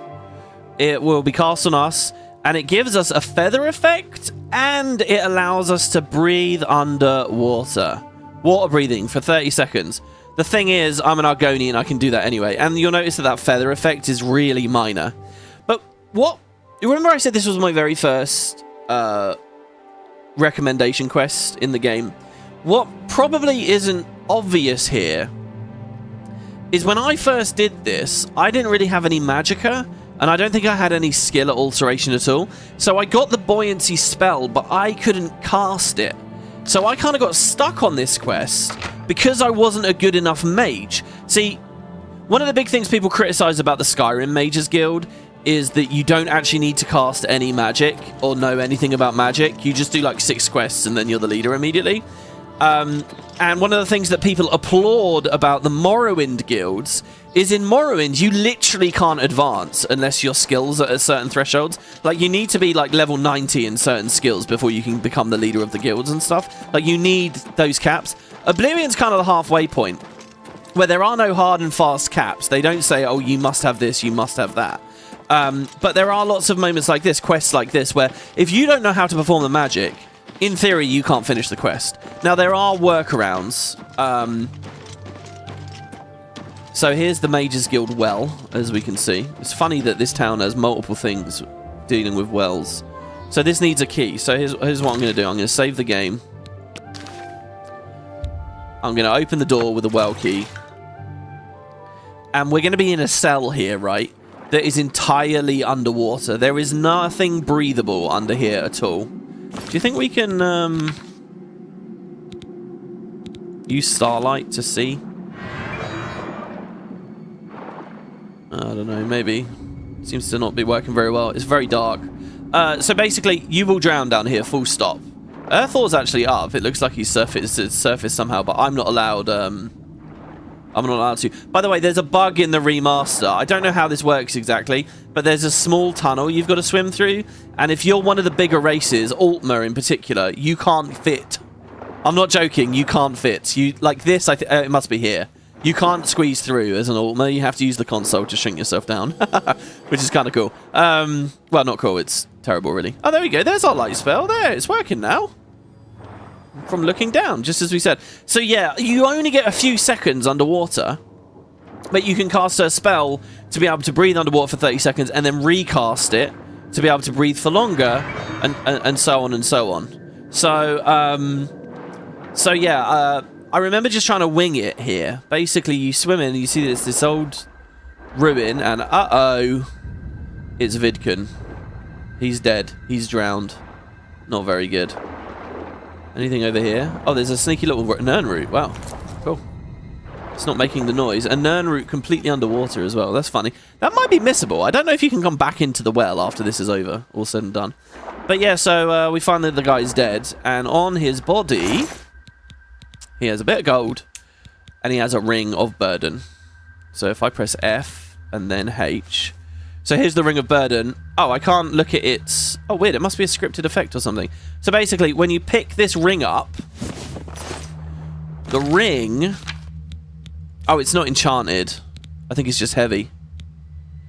The ring, if we sort by weight, right? This ring is 0.1, 0.1, 0.1, 0.2 for the Ring of Sunfire. Man, with the Reflect spell, I'm really happy we've got that, by the way. Yeah, Ring of Burden weighs 150. 150! That is so heavy. And again, I remember when I first came here at the start of the game, lower level, not so much strength. Even if I unequipped all of my stuff, and like, I think I was like a magey character. I don't know, because I couldn't cast a spell easily. Even, I just couldn't carry this. It was impossible. I couldn't carry it. So I'd grab the ring, and you get stuck here, over encumbered, and you can't move. Oh, Earthor just fucking drowned. Jesus. Sorry, Earthor. Oh, God. I should have brought Earthor down here. I just found the Ring of Burden, and I should return it to Falcar. Yeah, So in the original, when you're over encumbered, you cannot move. You can't fast travel, you can't walk at all. In the remaster, they let you move very slowly. So I think this quest is just like, you can probably just go and get out anyway, and you can kind of choose it. But there's lots of ways that you could do this. Casting, so you can see now why her spell's so good, because it gives you the feather that you need, hopefully, plus the water breathing, and it will get you out. Now, as a strong Argonian, we can just swim it out anyway. I'll point out one of the old tricks that I used to do. I think this is how I originally beat this quest. I'm kind of being a bit risky here. But if you drop the ring, right, what you can actually do is you can grab it. It used to be Z. It's not Z anymore. So you, like this. Poor Earthor. He's essential, so he'll wake back up and then he'll drown again. Oh my god, that's like the that immortality thing, isn't it? If you're immortal and you get trapped under the sea or something. Getting crushed and drowned forever. Yeah, you could do this. Because while I'm doing this, it's not in my inventory. I'm not technically holding it. And you can swim the ring out like so. So this was always a very easy, cheesy way of beating this quest. But, you know, nowadays you can probably fortify your speed somehow. Another thing as well that you might not realize is you can just... You know how I picked the ring up? Oh, there it is. You know how I picked the ring up and then waited like 5 seconds and then the quest update came in? It says Cheydinhal recommendation. I found the ring. I should return it to Falcar after X seconds. That's it now. I could drop the ring now on the floor in here and just go see the guys at the guild hall. There's no requirement you actually take the ring out at all. So there's two ways of cheesing it. One is by using the grab mechanic. The other is just pick it up, wait for the pop, drop it, and swim out. Like, there was never any necessity for you to do something more. Oh my god, this is horrifying. Oh! I pressed E and his body teleported. Oh my god. Alright, Earthor, let's get him out. Poor Earthor. What have I done to this guy? Alright, let's go. Yeah, so lots of random little things going on with this quest. It's cool, though, isn't it? Let's go, like... Oh, there we go. It's funny how small that well is as well. I remember that being a real, like, nasty one. Earthor the Great Mage can learn a water spell. Well, he's a great conjurer, isn't he? He's not really anything else. But yeah, stripping off all your clothes outside the well and then swimming in. I think that's so cool, you know? Like... But there you go, and that's the quest, really, the Ring of Burden. But you can see all the ways in which it interacts with the magic and stuff. I have a feeling that a lot of people in the remaster are going to miss that completely. They're just going to pick up the ring and they're just going to go... They might not even get it. Fantastic. Thanks for asking. Great. Good day. You too. So, by the way, there is a hidden bit of dialogue that is so hard to catch. Greetings to you. Hello, greetings to you too. Oh my god, this place is cozy as all hell. There's some really cool dialogue. It's so hard to catch. Remember, we spoke to Dietzen, right? And then just left immediately. The front door's right here. However, in this very brief period of time, during this moment in the quest, before you I've been complete hearing it. disturbing tales about Oblivion gates opening all across Cyrodiil. I hope it's just wild talk. No. No doubt. I understand Hill the Tall will teach alteration to anyone willing to pay. I've heard he joined the priesthood to avoid serving in the military. What a coward. You don't say. I can't believe the ridiculous new fines the guards are imposing. Ever since Ulrich took over as captain of the guard, this place is going downhill. Farewell. Ah, damn it. Hello. They have some dialogue. There's some Radiant AI dialogue during this brief moment where they talk about drinking water. And they say, does anyone notice that the well water tastes a bit funny now? And obviously because there's a dead body in it. And, Good afternoon. Oh, maybe? Everybody's talking about the hero of Kvatch. They say he actually went into an Oblivion gate and destroyed it. Fine. Goodbye. I might have already progressed the How quest are too you? far. They might not say it now. But yeah, it's a cool little line that you can catch. I mean, it's really gross, isn't it? And really sad. That's a thing, isn't it? Doesn't water taste sweet? There was a thing about exactly that from like IRL. What was that story?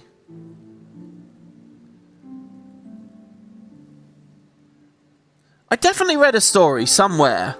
God, what? This is not an anecdote, is it? But there'd been a murder, and people didn't really. No one had found the body or something. Someone had gone missing, but they discovered it because the water started tasting differently, and it's because the corpse was like leaching into like the local well or wellspring or something. Anyway. Hello. Right, where is she? Hey, Dietzen. I'm afraid some things have happened while you've been gone, Associate. It may affect your recommendation. Side note, in lore, since necromancy's banned, why are there no consequences for conjuring zombies or ghosts or whatever? Is the idea that you're summoning an existing one? Well, it's banned within the Mages Guild. So they should get pissed off with you in the Mages Guild chapters, but if I'm running around the Imperial City in general, or, you know, just out adventuring, if I'm in any town, I don't think there should necessarily be... Like, Traven isn't the Emperor. Traven has outlawed necromancy within the guild. But generally speaking, it should still be around. There's kind of a weird thing with that, by the way. There was a reanimate corpse spell that they were going to add to the base of this game, but it got cut. It never made it. And then in the Shivering Isles, the expansion, the big expansion, they kind of added... It's like a greater power where you can finally do it. But yeah, I don't know. Maybe there should be a big fuss. They should make a fuss if I summon a zombie in here, shouldn't they? I wouldn't know, because Studies Understar is not a necromancer. I don't do any kind of conjuration whatsoever. Okay, okay. Oh, there's a cool little bit of optional dialogue here too, right?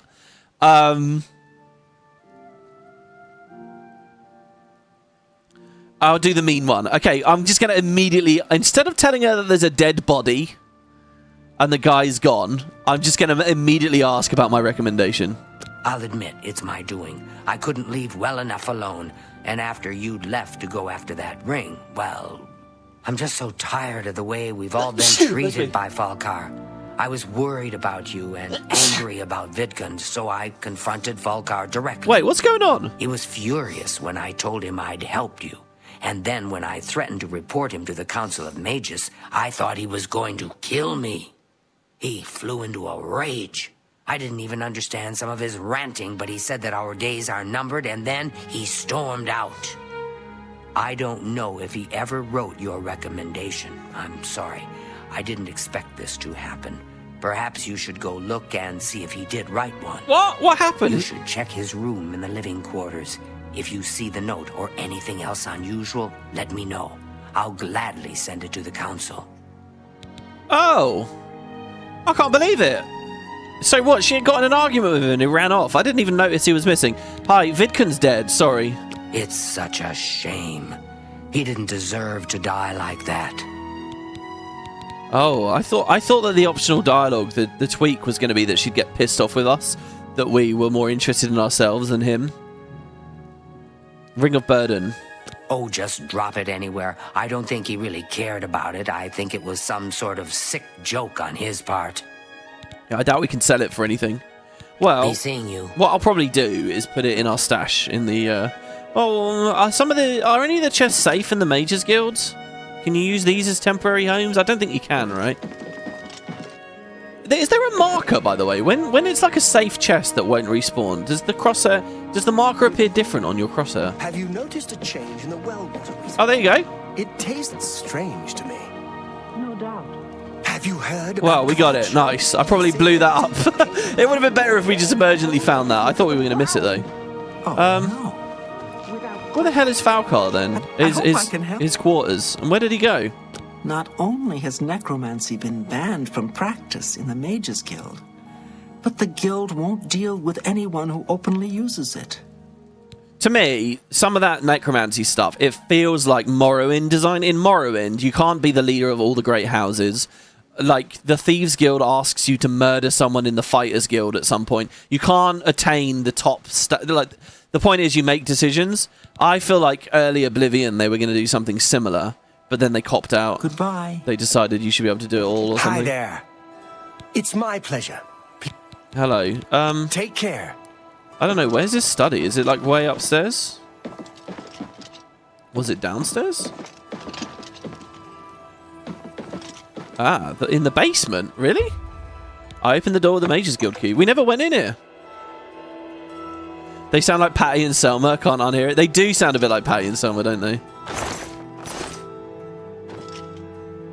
Oh, I saw a video of a guy who decorated his shack on the waterfront to be like a necromancer's shack, and he had like crystal balls and stuff around. It looked so good. Kind of makes me want to take all the crystal balls. I'll leave these potions here. You guys can have them. I won't thieve everything. Ah, here's his study. He did. He had a basement study. What, we got to get into these drawers? Jesus. So, hold on. Magic.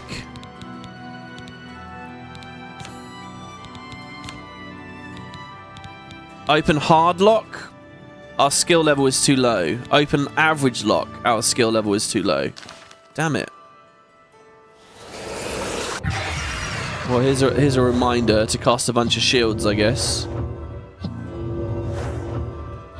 I don't know. I'd rather do it a bit more organically. It's only 7 more levels. It's fine. Oh, major heal other. That could be quite cool, actually. To use that. That could help us keep someone alive at some point, maybe. Guide to the Imperial City. Alright, we just got to break in, unfortunately. Wait, Earthor, you're not going to look at this and report me, are you? Come on, over here. Hope we'll get to Skingrad soon. Okay. Can't wait to be back in Skingrad, safe and sound. Shh, shh, shh, shh, shh. It's okay, my little wood elf. You're with me now. Everything's gonna be okay. You haven't been abducted. How long do we keep Earthor for? I'm wondering what other followers maybe we can trade him out for in the next arc. There we go. Aha! Now what is this, guys? A black soul gem? In fact, 2 of them. 2 black soul gems. I'm assuming if I wait around, there'll be a quest update in a second. There you go. There's no evidence of a recommendation in Falcar's room, but I have found black soul gems. I should take them to Dietzen immediately. So, black soul... So basically, you get soul gems. I should have some, right? Lesser soul gem, common soul gem. The top tier is grand soul gem. But the thing is, guys, soul gems will only capture creatures. So, any kind of monsters, wolves, stuff like that. That's what they'll capture. If you want to capture the soul of an NPC, something sapient, if you want like, and they're worth like shit tons of enchantment power, you need a black soul gem. They are how you capture NPC souls, and that is, I'm afraid to say, necromancy. Now, these 2 soul gems, we can just immediately go upstairs and talk to Dietzen, and she'll take them off of us, I think. So there's no world in which we're going to be getting in combat, but if you do something really weird with this quest where you grab these and then you leave and you just go running around outside, they do actually work as soul gems, and you can put souls in them, and then if you use them in enchanting, they'll go away. They're quest items. I shouldn't be able to drop them, but you can fill them with souls and enchant your stuff and then basically break the quest, I think. The unofficial Oblivion patch fixed that, but also the remasters fixed it. I think in the remaster, you can't put souls in. The top level soul that they'll accept is like nothing. Because these aren't technically real black soul gems. They're like weird quest versions. They look cool as hell though, don't they? Also, there's 2 of them. And what you can do is only collect 1. You see how I picked 2 up? I can't drop them now. But if you only take 1, you can get the quest update, go over, she'll take it off of you, and then you can come back downstairs and pick up the other one, and now you have one for free. But it'll be stuck in your inventory, so you probably don't want to do that. There's all these weird little ways you can break things, isn't there? You can tell when the quests have a lot of effort put into them, because they got all these weird variables and things to account for. Usually the main quest is really excellent with stuff like that. When we get back to the main quest, there's an arc coming up in the Imperial City that's got so many cool ways to go through it. It's unbelievable. Anyway, so yeah, black soul gems. That's necromancy. What's this? Black soul gems? Oh dear, this is worse than I'd expected. All right, I'll just take these from you. I'll need them for my report to the council. Now, you didn't find any sort of recommendation? Very well. I shall write one myself and include it in my report to the council. In light of the circumstances, I believe they'll find it more than adequate. Hey, so we got a recommendation from Cheydinhal now. And see, she takes the black soul gems off of you. I love the idea that's all a big conspiracy and it was actually her the whole time. Because, I mean, wait, does Falcar ever come back? Do we ever see more of him? I don't know. Oh, Mary in chat says there were a few cases of a corpse contaminating water. I think one of them had to do with a woman drowning in a water tower by a hotel. And the water got very bad. Oh, is that the one? Yeah, that's a really sad story, isn't it? She was alone at a hotel or something. The last footage they saw was her going up on the elevator. And then, like, months later, they realised she was just dead in the water tower. And the question is, how did she get there? Did she go for a swim? Why was she going on the roof? Did she get murdered and stuffed in there? Was it an accident? Goodbye. Did she go for a swim? I don't know. Could be. More than adequate. That's the nicest thing anyone said. Yeah, they're not very nice to us, are they, in these early steps of these early quests? Well, there we go. So we got our recommendation. Now, there is a really cool story here. We haven't had any rumours about it. We've had the thing about the guards. We had a rumour about the Daedric Shrine to the north. Should we go do that first? I think I'm going to go do that, actually. My plan was to do all Cheydinhal stuff first, but let's head out. Let's go out on an adventure. So what time is it? It's 6 p.m. So it's getting dark. So we want to wait 12 hours here.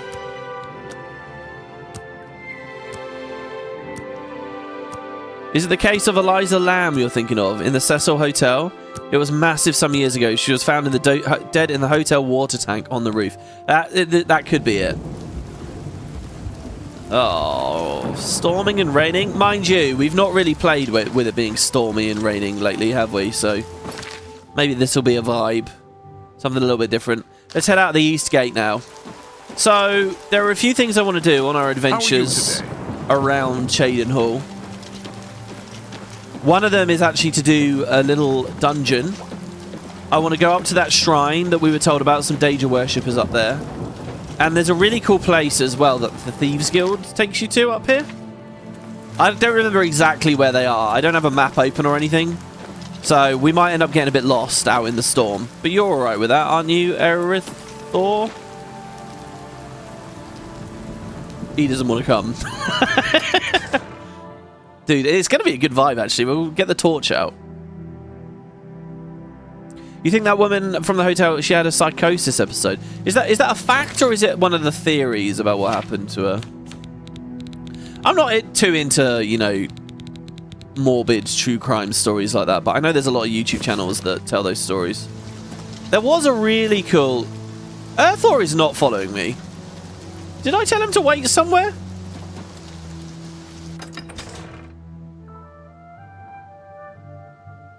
Did I tell him to wait in the Mages Guild? Oh, I did, because we were stealing from that chest. Ugh, I'm such a dumbass. That's happened like 3 times now.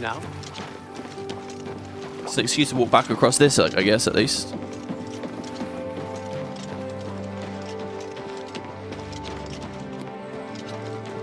Yeah, there was a channel I watched a couple of years ago. I can't remember the name anymore. But basically, what it was it was a civil engineering channel that basically explained why red tape exists for various things. So he would basically, in a very sober way, it wasn't dramatized very much. It was a very flat, which is what I like. You know, there wasn't much ceremony or, you know, hysteria about anything he was talking about. He was always very respectful and very calm about it.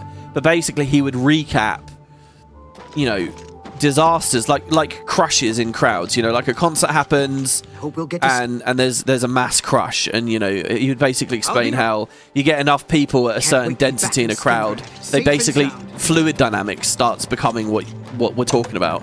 You know, and so like various crashes that happen throughout history, or fires in clubs, you know, disasters basically. You know, roller coaster accidents. Plane crashes, train crashes, all that sort of stuff, basically. Terrible, horrible things that have left people disfigured and injured or dead. And just horrible moments but basically what we can learn from them and what kind of legislation and red tape comes in and how things are built differently and roads are structured differently and so on to prevent these issues in the future. And it was fascinating. It was really morbid. It was very macabre. It was quite sad, but it was a really cool channel. And what I most respected about it wasn't a guy like me, you know, going, "Hey guys, oh my god, hit the smash the like button, blah blah blah." It was just very sober, and I loved it. I can't remember what it is now though. And it was like 2 years ago now I was watching. Tidings, citizen. You recently got into true crime interrogation footage recently. Yeah, I don't really know many examples of that. I know there was that that ginger guy with an afro who killed that girl, chopped her up, and then like local news were reporting that she was missing, and the local news are just grabbing anyone near the apartment complex, and they grab him. They don't realize it, but they've grabbed the murderer, and they're like, "Hey, what do you think about this?" And you can see him doing an interview live. Wow, that thunder looked amazing. You can see him doing an interview live on TV going, "Oh my god, what's happening?" Like, clearly just, like, deranged and has deluded himself into not thinking about what he's done. And then, anyway, later there's another video of that same guy. I don't like hitting the wolves. It's so sad.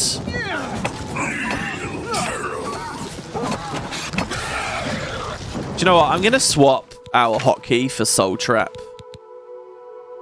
Back to the torch on 1. I don't know, guys. It just feels good to have a torch on 1. If I could have a dedicated torch hotkey, I'd probably select it, but you know.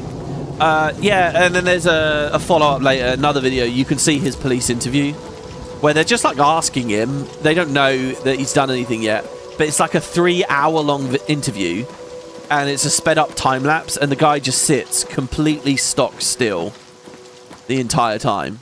Like, he never moves. Never. He doesn't twitch his arms. He doesn't turn his head.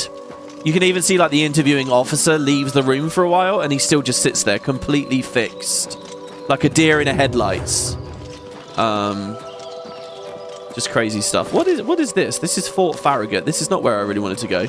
But we've unlocked it now, so that's nice. Oh, the rain stopped. Well, we get a whole different kind of view from that. Oh, God. You know what? This is like, have you guys played the zombie game, Days Gone? You see the cloud shadow creeping across the land there? Days Gone was the first game I ever saw that was doing that, and I thought it was incredible. I never imagined I'd get that experience in an Elder Scrolls game, let alone Oblivion.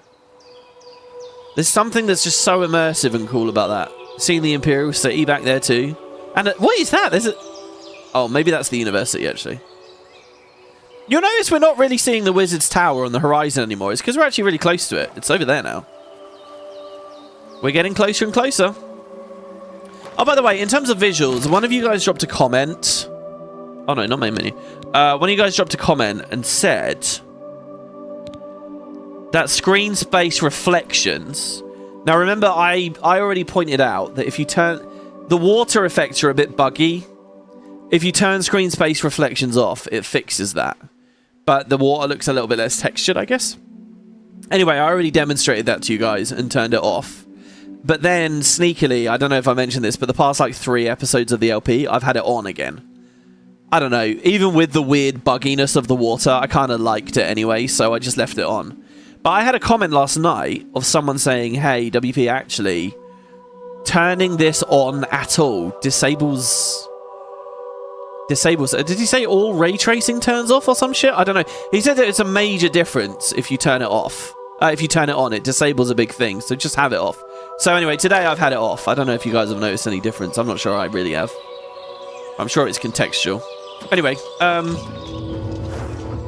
right, so we're trying to go... We got quite the walk.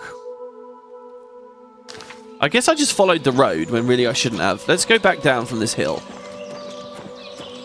Oh, I love the bird song. Ow. You going to be okay with that, Thor?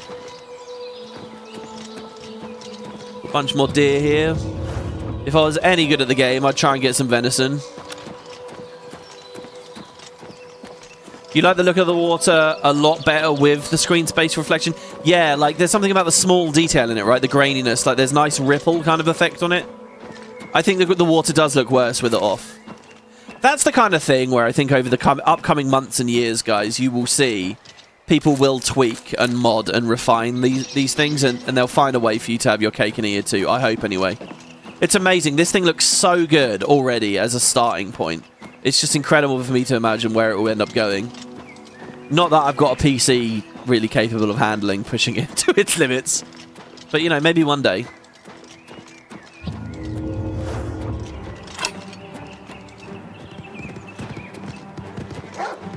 Oh, he's just going straight for the Jamora.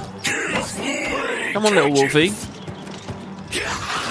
Oh my god, we're doing a lot of damage. Okay, well, this is still west. We want to go north, so it's up this way. Oh yeah, this is actually not bad. We kind of just want to go directly north, and we'll hit the shrine. But if we find some other places on the way, I think I'll unlock them. We'll see. So, like, there's a camp there, 55 foot away.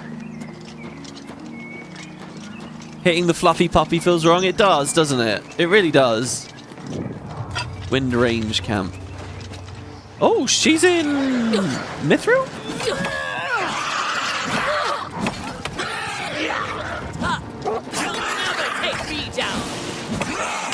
She's resistant to lightning, it feels. Miss. I'm just warming up, you pathetic worm! It's nice to hear someone else being called a pathetic worm. Oh, there's a boar. Oh my god, the boars really do a lot of damage.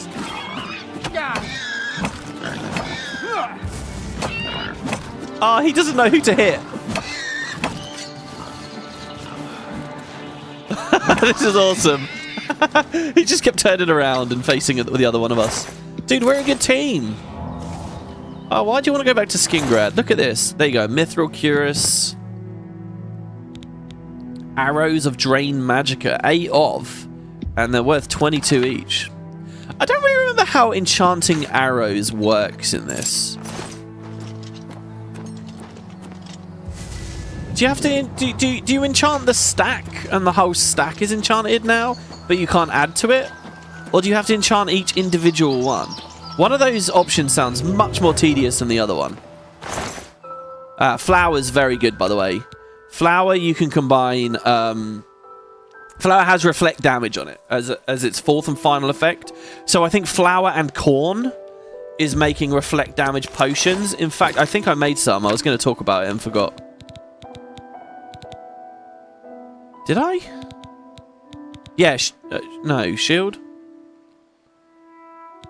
No, I don't know where it is. Maybe I didn't. Oh, do you know what? I think the only way I can make them is with Restore Fatigue. Reflect damage is all well and good. What I really want is Reflect Spell. Reflect Spell is the big thing. Because we've got Will-o'-the-Wisps. We got to find a way to deal with Will-o'-the-Wisps. Hey, a gold necklace worth 100. I'll take that. So there was one bandit at this camp. He attacked us on sight. So we can't sit and cook at the pot. Alright. So that's one thing I guess we found. There's also a cave here. Quick water cave. Should we explore it real briefly? I don't really know what's in there. 45 steps away. What if it's just full of Will-o'-the-Wisps again? Oh, it's right next to the town. It's fine. It's right next to the town. I'm sure we'll find the reason to go there later. This poor mage is going to follow us all the way to the Shivering Isles. I think we've spent less time with him than we did with Martin, though. He's only been with us 1 and a bit episodes so far. I'll tell you what, guys. If we can find another... If any of you know of, like, another cool follower, I'll make the swap. We could be out here with our horse as well. Have the horse do some fighting. I mean, we technically have 2 horses now. We have the paint horse, Priam Arboreal's paint horse. And we have the old nag from the very start. I don't know where the old nag went. Oh, here's some water. Oh, this is quite cool here. Check it out, guys. Ready? Cyrodiil. Skyrim. Cyrodiil. Yeah, we're going to be up in the Gerald Mountains, I guess. This is our first time up in the snowy areas. Oh, wow. That is a hell of a waterfall.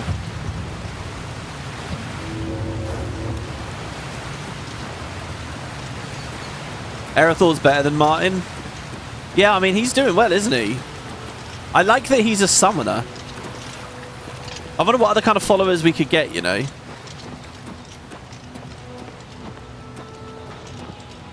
I think to me, those are the two things that Oblivion is lacking. Followers and like follower adjacent systems. Cool characters you can have that have different strengths and weaknesses. You can customize their gear a bit. You know, you can keep them in camp with you or whatever. I like that stuff. I don't think that this is a party-based game by and large. Don't get me wrong. But a bit of it is good fun. And then, yeah, the crafting side things. Oh, yeah, the thing I was reading about Elder Scrolls 6 as well also suggested that it was like... It was going to be about conjuration, like bound weapons were going to be a big thing. Kind of sounded a bit like the royal weapon system in FF15. Milk thistle, lovely. So we got another stone. It's not marked on the map, by the way. Those are a bit of a shame. Can't easily find them all. You recommend the Staff of Scamps? No, Serana. She's the like main companion you end up with in Skyrim, right? Oh boy. Yeah, there have started to be mods, by the way, now. They're getting more elaborate immediately. One of them... So there were the old Better Cities and Unique Landscapes mods, which did a lot... Like, they'd add, like, chasms and really update the actual physicality of the world in cool ways. Add new places to adventure, basically. Well, no, not new places, but update the world to have more interesting terrain. And stuff like that started to appear for the remaster now. The first one I've seen... Funnily enough, is someone's added a bunch of extra shit to the waterfront.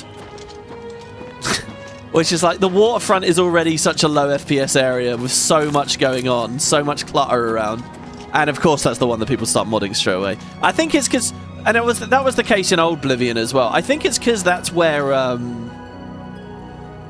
so many people's first houses are, you know. They just feel, oh, Earthel's seen something. No, he hasn't. He's just on his way. Look at this, man.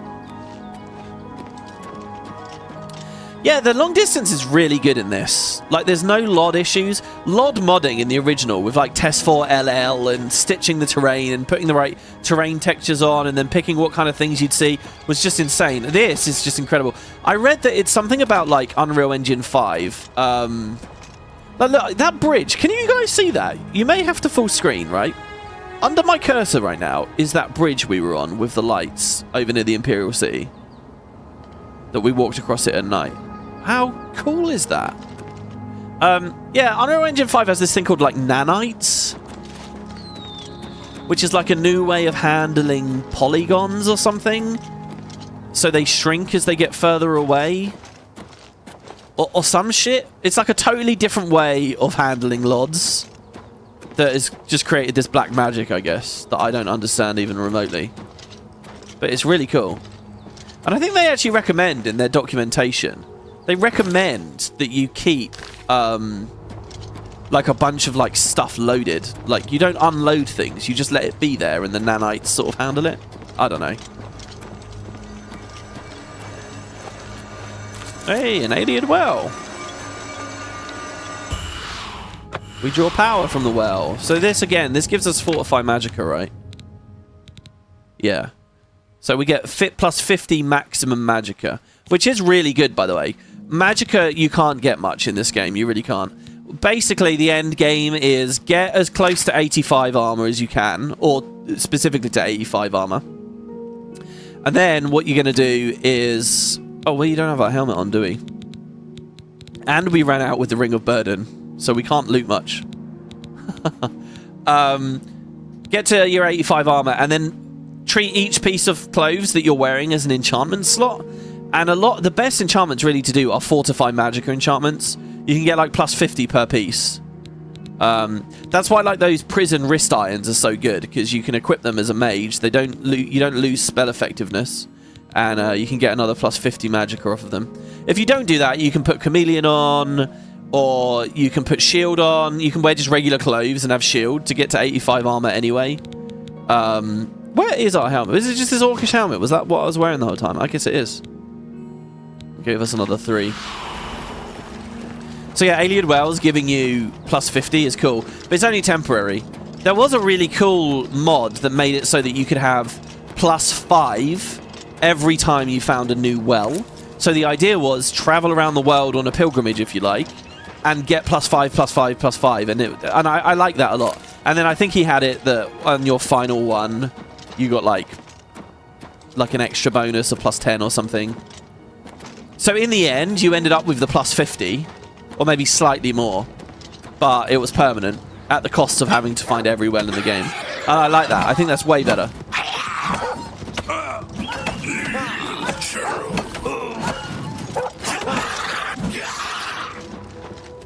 I feel like I'd like hunt all the wells out in that world, or I'd feel really rewarded every time I found one.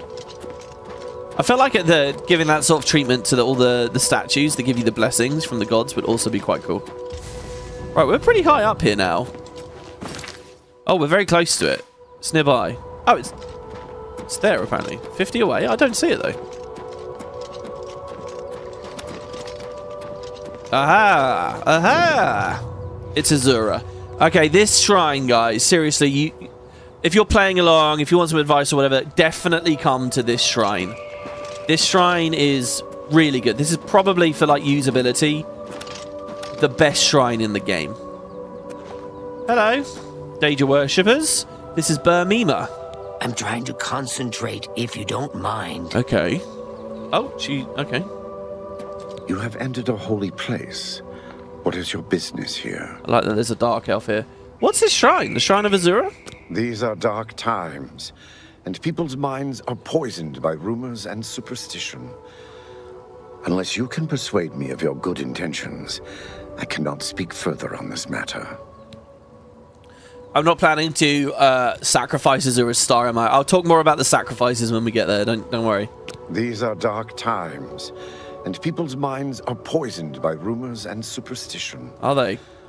Unless you can persuade me of your good intentions, I cannot speak further on this matter. Okay, so... Make it quick.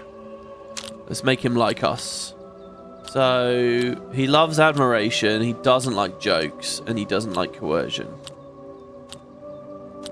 And those are the two that I already have full up. I guess what we'll do is we'll give him a little boast. What a great story. We'll coerce. This is just... Oh, this is awful. Oh, please. No, not funny. We just made him hate us. We made him hate us. He's at 12. I haven't seen someone with such a low disposition for ages.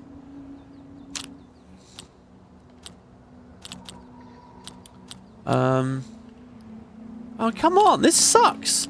Honestly, I don't know what to... So I think we boast... Remarkable. Joke, coerce, admire. Goodness. What can I say? Not fun. No, you do me too much honor. Oh, what a great story. And then those two.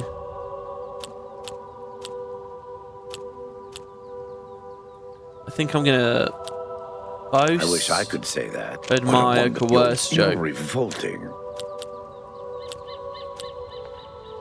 Here I'm gonna admire. Please, I'm embarrassed. You can't scare me. Get remarkable. Yeah, that was good. I made the right decision there, I think. Here I will coerce. You can't scare me.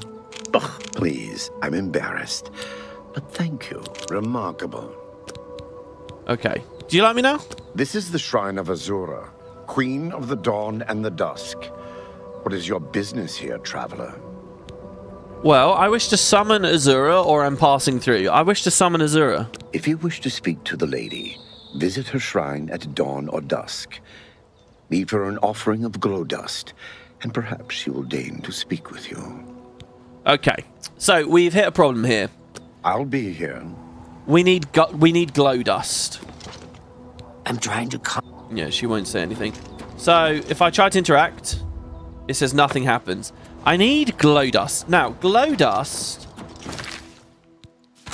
So, with alchemy, remember the scamp skin that we had? Scamp skin gave us reflect spell. Oh, no.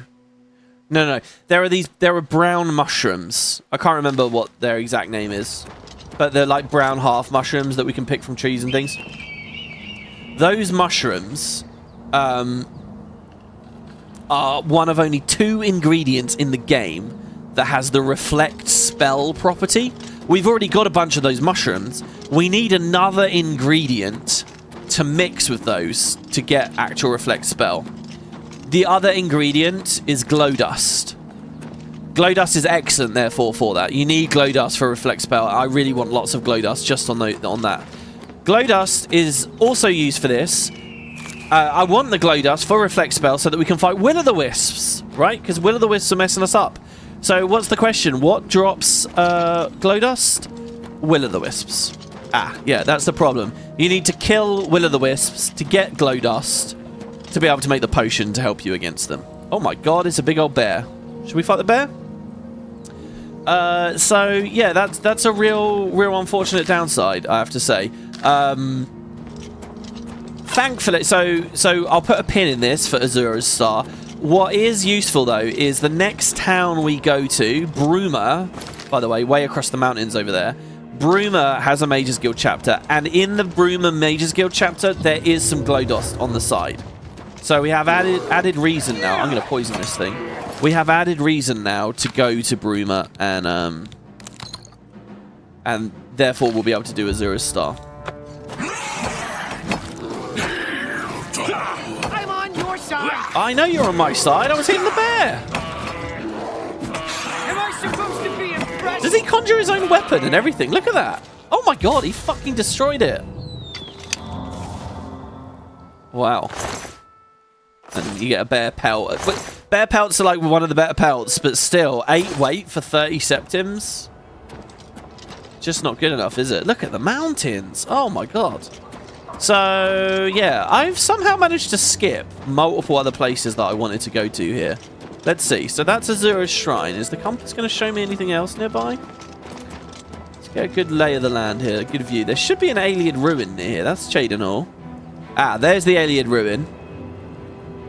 And north of the shrine, maybe over there? Somewhere around over in this area. I'm kind of winging it a bit here, but I think I'm right. Hopefully we don't have to be too high. There's a cool little place to do with the Elder Scrolls themselves, guys. Which will hopefully be cool to look at. There you go, we're already up to 45 with the old alteration now. There is a book you can find which describes every famous artifact, including shrine ones. I don't remember where it was. Maybe Cloud Ruler Temple. Maybe a Mage's Hall. Ah, there you go. I can see it, actually. You see it says there's a temple there. Oh, you can see it. Literally, you can see it.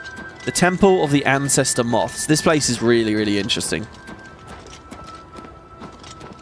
So, if you guys... Well, I don't know what the NPCs will tell us, but obviously the franchise is named The Elder Scrolls. I already explained this to you in the Arena Let's Play, but originally they were just making the game Arena. But as it grew from their original idea, and it just became more and more of an RPG, they felt they needed to update the title. So to make it clear it's an RPG to people, so they slapped The Elder Scrolls Chapter 1 Arena on there. And the idea was they were going to keep expanding it. Like, if you played the old Might and Magics, they did a thing, that studio did a thing where they combined 2 Might and Magics together into the world of Xen. And Bethesda were looking at stuff like that, and they were saying, oh wow, this is really cool, we're going to do something similar for Arena. And then they ended up not doing it. They ended up doing Daggerfall as a standalone thing, and then they were going to expand that, and then that became its own thing, and that was Morrowind. But the point is, what's going on with you? That term, the Elder Scrolls, is just, it's just they just kind of put it on there to make it seem like more of an RPG. And in Arena, especially, there's very little lore about the Elder Scrolls. Like, they say that your adventure is one of the chapters of the Elder Scrolls, but there's very, very little going on. So what actually are they? Basically, they're the ultimate MacGuffins of this franchise. As the games have gone along, they've given more and more lore about them. But basically, they're like these completely... nobody knows where they came from or who wrote them. People think they might not even be from this plane of reality. Like, when you read them, if they're telling you about the future, it can change... like, they're really, really inscrutable, bizarre things. And as you read them, you go blind. And so the people here study them. Awful creatures. I avoid those things whenever I can. Horrible creatures. Be seeing you. So, let's see. Today's your lucky day, so let's hear it. Hi, Brother Hyar. What? That's what I understand about them anyway. I may be mistaken. There might be a lot more information in ESO and stuff. If anyone wants to explain more about them, I'd love to read it in the comments. So you got any rumors? You can't be too careful out in the wilderness. Almost any creature you find is liable to give you a disease. Okay. Be seeing you. What? Western Cyrodiil is called Colovia, and includes the Gold Coast, West Weald, and Colovian Highlands regions. Yeah, we were in Colovia a long time ago. Take care. This ain't Colovia, though, is it? This is Eastern Cyrodiil. So there's a monk's quarters there with an average lock. I'm not going to break into there. There's also a door to a temple. I'm not going to break in. So, minor spoilers. The Thieves Guild takes you here at some point. And I think if you break into some of these places early, you can hard break the game. You look like a bright one. It might be that crypt. I think don't break into the crypt early. There's a farm where you keep... There's a monk in there, and if you kill him, he's guaranteed to drop like a magic ring. And people like farm him. They kill him and reload, kill him and reload, kill him and reload for a certain ring. You look like a bright one. So we can't do anything here. What? It's not technically trespassing. Because it's not in red, right? There's nothing we can do. Anyway, these guys study the Elder Scrolls, and by doing it, they go blind, basically. But they're really interesting. There's stuff like the Daedra don't know anything about the Elder Scrolls, or like they're like the ultimate MacGuffins. Like I say, they're really weird, mysterious, strange things. So there you go. So that's the Temple of the Ancestor Moths. I just thought since we were near Azura's Shrine, it'd be fun to check that place out. And now finally there is an alien ruin, which is one of the important ones. So let's go have a look. What's going on there? Hopefully it's not swarming with wisps. If it is, I don't know what we're going to do. Yeah, and I just love the world building of that. Moth priests for people that go blind. They go into it a little in Skyrim too. Yeah, you do meet moth priests in Skyrim, don't you? I feel like I remember that being a beat.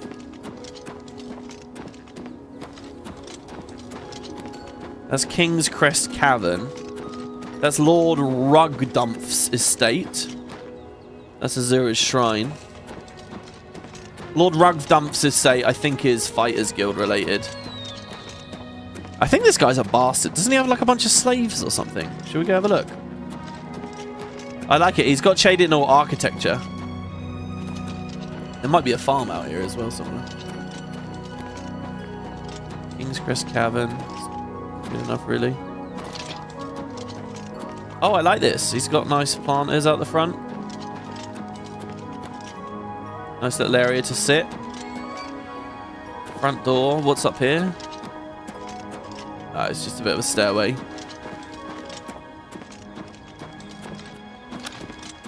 There's a little quarter out there as well. You go to that exact same temple in Skyrim too. Is it the same thing? Really? So you could actually explore all the way down here? That's quite close to the Imperial City, really. So this isn't theft? Oh. Get out of here. Oh, sorry. Yes? I thought I'd say hello. Lord Rugdumpf. I am resident to encounter the Minotaur. Its horny protuberances cause me great conflagrations. What? I am resident to encounter the Minotaur. Its horny protuberances cause me great conflagrations. Either I just had a stroke, or he's not making much sense. I think he's saying... I'm resident to the Minotaur. I don't know what that means. But I think that the second sentence basically means it makes him angry, right? I am resident to encounter the Minotaur. Its horny protuberances cause me great conflagrations. All right, I'll leave, Lord Rugdumpf. Take Sorry. care. Yeah, farewell. I'm out.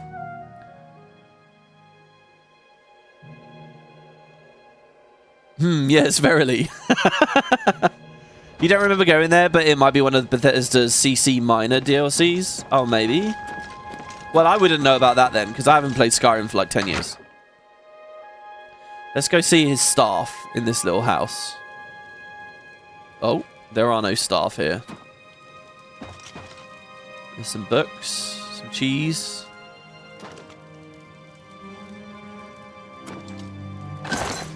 Some corn in a pot. I won't take it. But they got cheese and corn. They're loving it. Okay, well, this place was a bit of a bust as well then, wasn't it? That's funny. I thought we'd be getting a bunch of dialogue from all these places. Right. So, Walker Camp. King's Crest Cavern. Oh, we're at the Vallis Mountains, not the Gerald Mountains. Maybe it's all connected? I don't know. Oh, wait, is the Vallis Mountains on the right? Oh, it is, okay. The Vallis Mountains is the ones that border Morrowind. The Gerald ones border Skyrim. I mean, we physically saw it earlier. But we're too low down now. Oh, there you go. Fanakas. It's over there. And it'll be good to get indoors just as the sun is setting. You think he meant reticent and consternation? It's a double malapropism. Propism? What's a malapropism?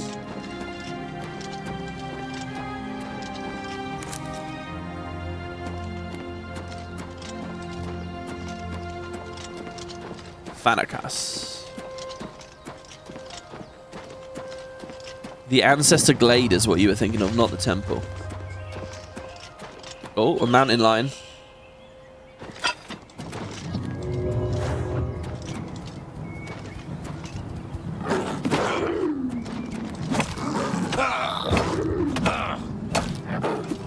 I honestly feel bad hitting any kind of animal.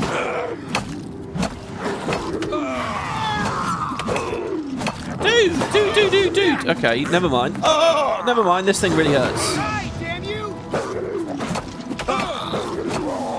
Whoa. We'll go get to Skingrad soon. Okay. I can't wait to be back in Skingrad, safe and sound. He was definitely attacking me, right? He was definitely attacking me. What? How does that count? Did that count as assault, maybe? I yielded. I forgot we could do that before. Assault's 4, apparently. I did not mean to... Look, he's looking angry at me. I don't think he likes us anymore. Wait here. Okay. Persuasion. I'm listening. 42. Let's make him like us a bit more. We've actually never done that. He loves a joke. There you go. Good one. He doesn't like admiration. I'm not buying that one. He doesn't like a boast. What? You're a big fat liar. You're a big fat liar. Oh, admiration is the thing that... Okay, well. Well, we can do that. I doubt you really mean that. Then that. Not bad. Then that. Then whatever that. you want. And then... I think we maybe joke with him. Sure. That's cute. Then we You're boast. Pathetic. Then we admire. I accept. I have no choice. Don't, please. I'm sorry. I doubt you really mean that. This is awkward. You're sure. That's cute. It's funny, the idea that there are people that love a boast. Like, who loves a boast? I mean, I guess it's just the idea that he buys into the story we tell, I guess. I don't know. I accept. I have no choice. That's a bit excessive, don't you think? You're a bit... Sure. That's cute. I'm not actually getting this up at all. Oh, there we go. I accept.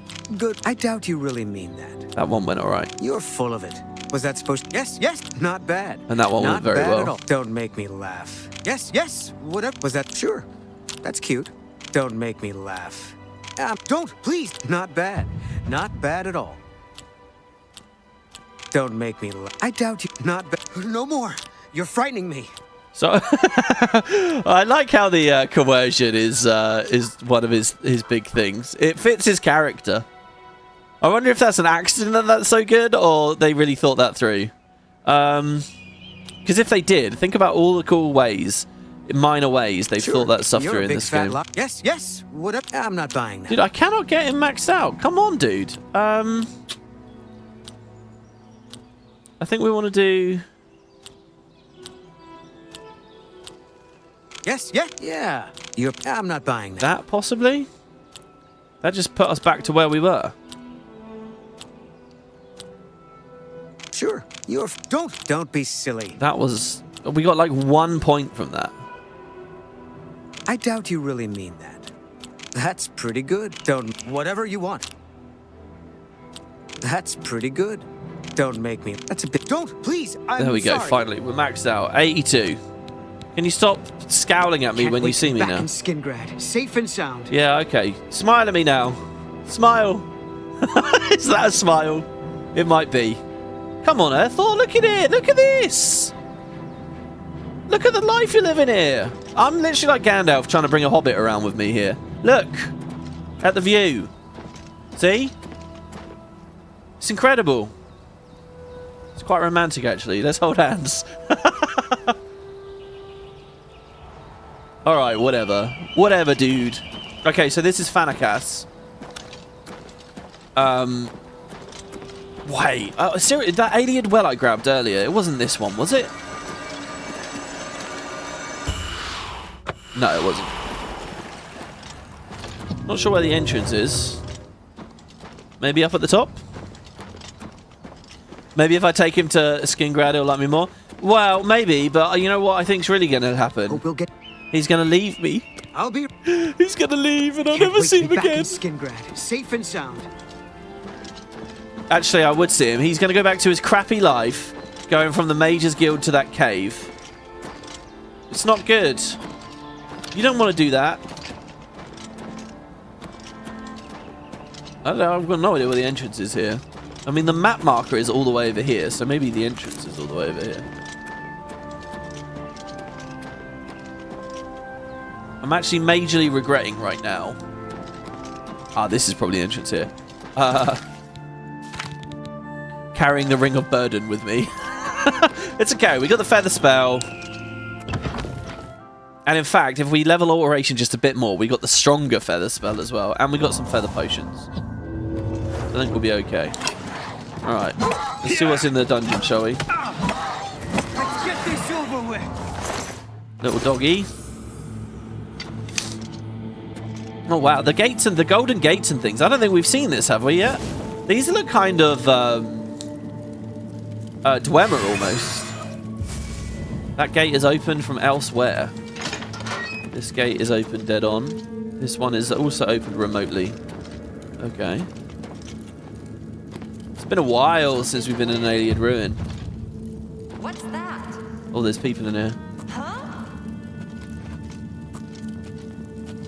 I mean, we could not be brighter here. Here's Beard. We've got ourselves a live one. Oh god. Oh god. Earthor, you want to be at least a little bit... Oh shit!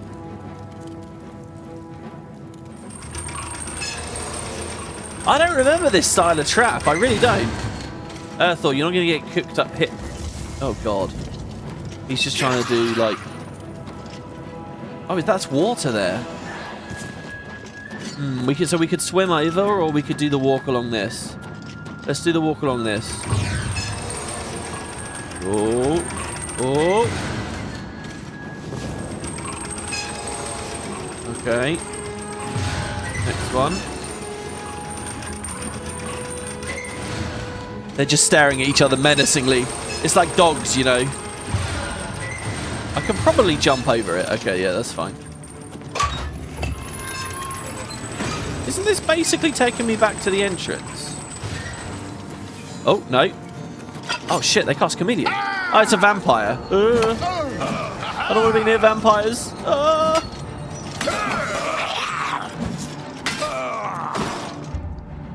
Let's see how he deals with our poison. Oh. Shit.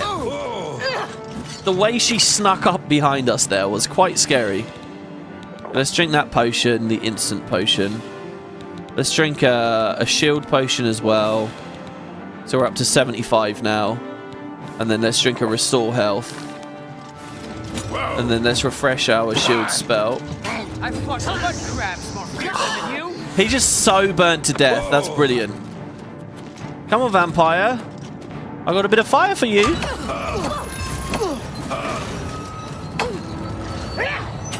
fought mud crab's more fearsome than you. Haha, this is really good. We're really burning through them. So that must be another vampire on the far side.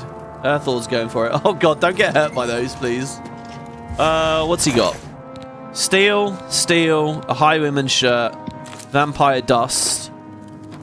What was it? What were they paying us for the vampire dust? 150 septims each time. Nice alien cask here. I was quite glad to see that thing wasn't locked. Potion of Night Eye, I'm actually quite happy to get. Bloodgrass, gold. So there's 3 coffins here, and there are 3 vampires in the dungeon. That's quite a cool little detail.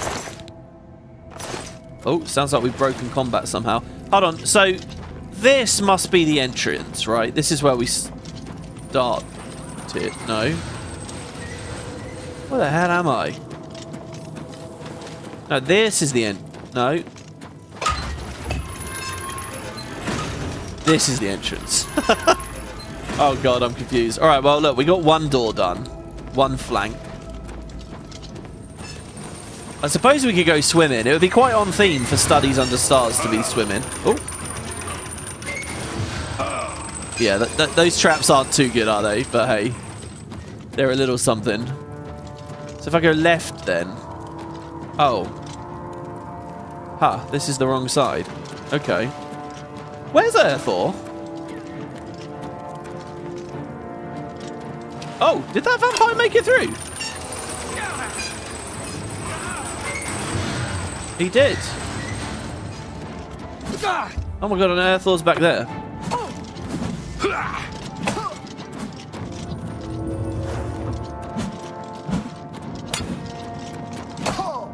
We got to go engage in a bit more alchemy, I think, soon. Nice, an elven axe. Okay, look, the elven axe, guys, is the same damage as rock shatter, but rock shatter isn't enchanted anyway. Until we get Azura's star, that thing's running out of enchantment charge. So I'm going to swap. I'm going to swap to an axe. Oh, it looks good, doesn't it? Let's get our light spell going. Look at the ground, go first person, something. It's not really illuminating very well, is it? But, oh, I do like that. So much quicker. Okay, we're over encumbered. That's also alright. I'm happy to start casting... well, probably drinking the feather potion is better because it lasts longer. Oh, we only have 1. So it's going to last 403 seconds.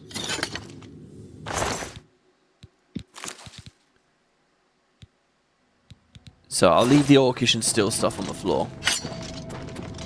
So there you go. That's 3 vampires. We fought them all. That was the dead end.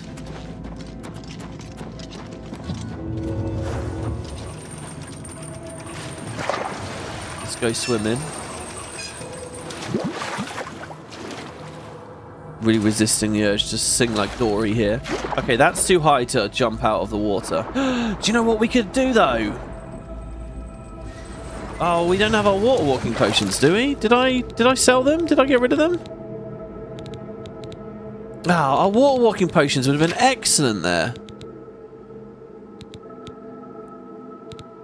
We didn't get water walking somewhere else, did we? We didn't get a scroll or a spell or something. Oh, this is a bit horrifying down here. I don't like these big open spaces with very little breaking it up. Ah, maybe that's low enough that we can hop out. No.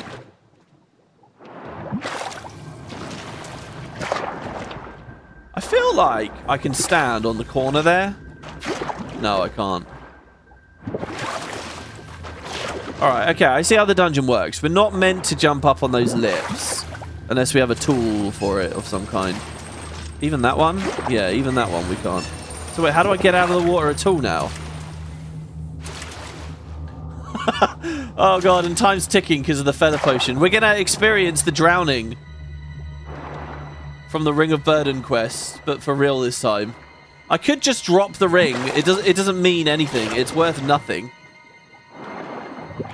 But just as a novelty, I want it back in our shack. Oh god, how do we get out of the water?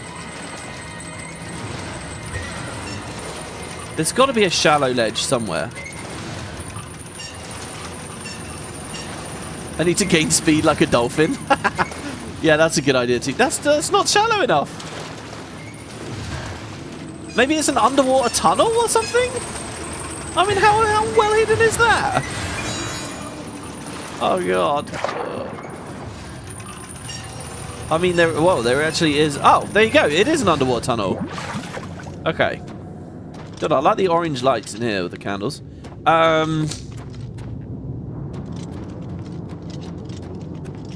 you know what I found really amazing about this? This looks so good with the lighting. The shadows coming off. It really is good illumination. I'm guessing it was the original environment designers that put these here ages ago. Did they ever know it would end up looking this good in the remaster? Or maybe the remaster put that extra little bit of work in there? I don't know. Right, so we're going to stay high up. This is just the way back to the start.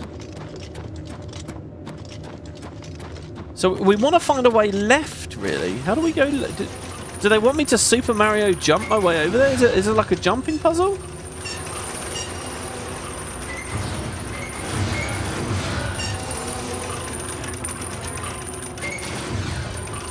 Do the double hop there. I'm surprised Earthor has managed to keep up in any way. Yeah, there's the stairs.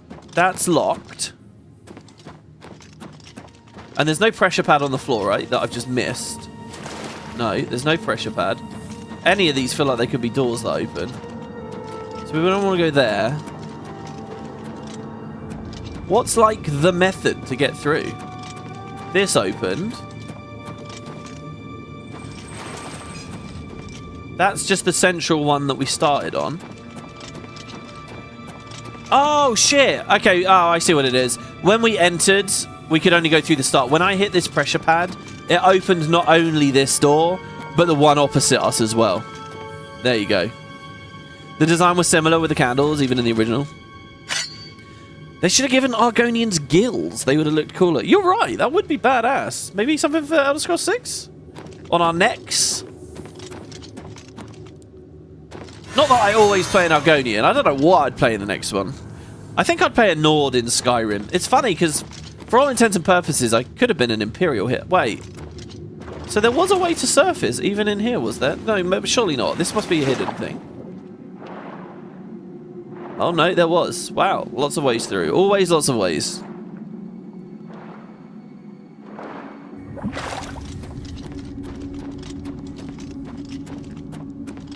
Okay, so this was where the third vampire was, but Erethdor already killed him. Oh, no, we killed him, didn't we? Whatever it was, it's gone now. Oh, no, it's not. You see me. I know you do. I should rename this pipe. The new, when I remake this poison set, and it will be stronger because we'll be a better alchemist, better equipment. I'm going to call it Vampire's Bane. You're not just a vampire, but you're a vampire assassin.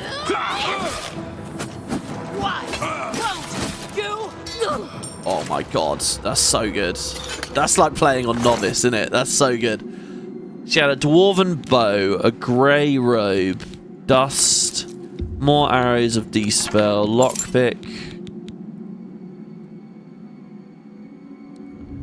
I don't want to too overburden myself, because we'll be down to just the spells soon. Our potion's very nearly running out. I think we're okay. You know, the expert scaling is doing alright here, I think. They're not really hurting me, and I can kill them quick as long as I bring the right tool for the job. Is there anything here? A couple more coffins, so there might be more of them around. Mithril boots, worth 65. Just take the septims.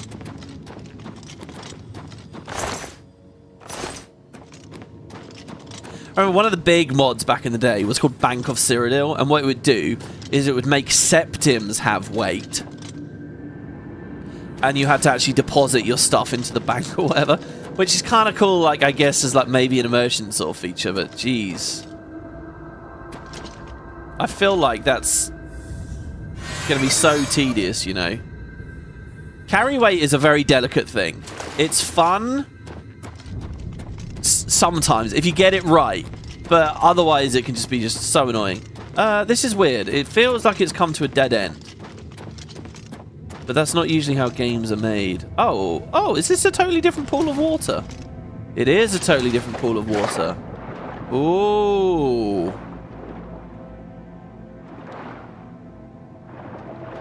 Okay. So we can swim. Oh, we're over encumbered. I'm drowning.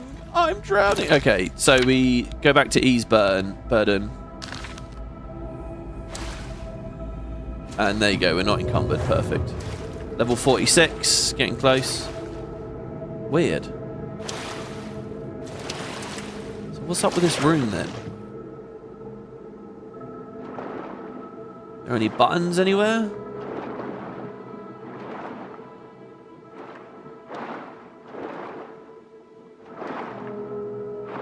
Oh, there's a doorway. Or is that just where we... No, that's not where we came from. Aha! And we find the treasure of the dungeon. Check it out, guys. It's an alien statue. So, yeah, this is one... So, when you go up to the temple, the Shrine of Azura, nearby, there's an alien ruin, and it's one of the 10 with a statue in it. So, we can give that back to Mbakano in town and see what he thinks. So, yeah. I don't know what the quickest route out is now. And this is just one cell, this whole dungeon. It's not like we went through loads of different doors. It's basically just a bit of a water puzzle. This is okay, actually, I think. I mean, yeah, look, Skyrim definitely improved on the dungeons, made them way more varied and stuff, but this wasn't too bad. Had a bit of intrigue, was a bit different. Oh, what the hell is this? Do your worst. Okay, here's my worst. Ready?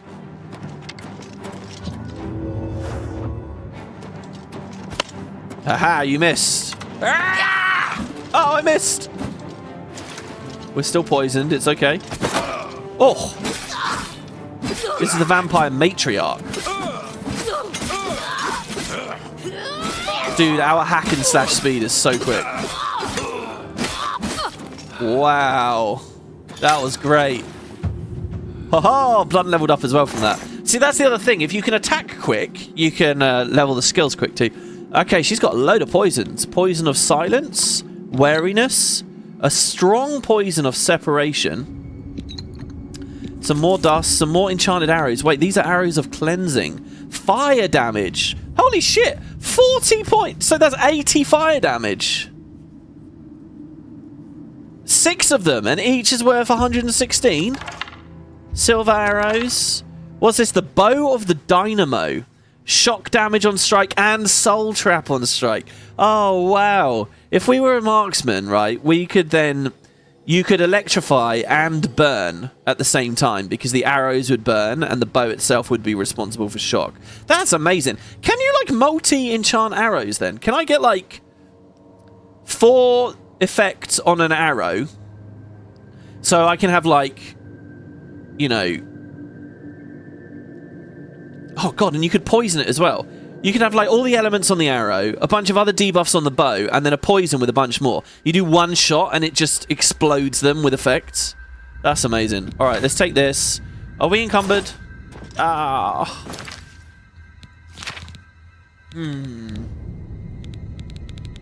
There's no chance that we can make a feather potion with just the random stuff we've got here, is there? No, it's not on the list, so we can't. Damn. We're going to have to make some decisions then. And leave some of this mithril behind. Mithril just looks so cool, you know.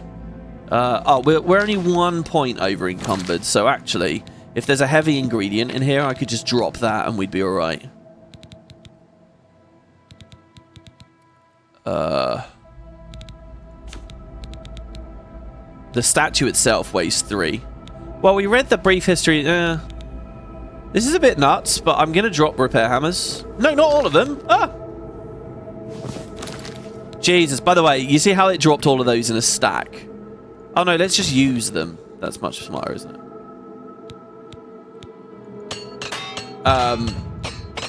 I think in the original it didn't do that, right? So it would just explode them all over the floor and lag your PC out. The axe is alright. There we go.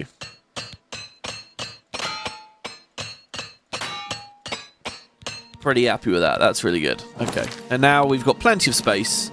Okay, good. So there's probably... That's the boss, though. There's probably a boss chest in here, too.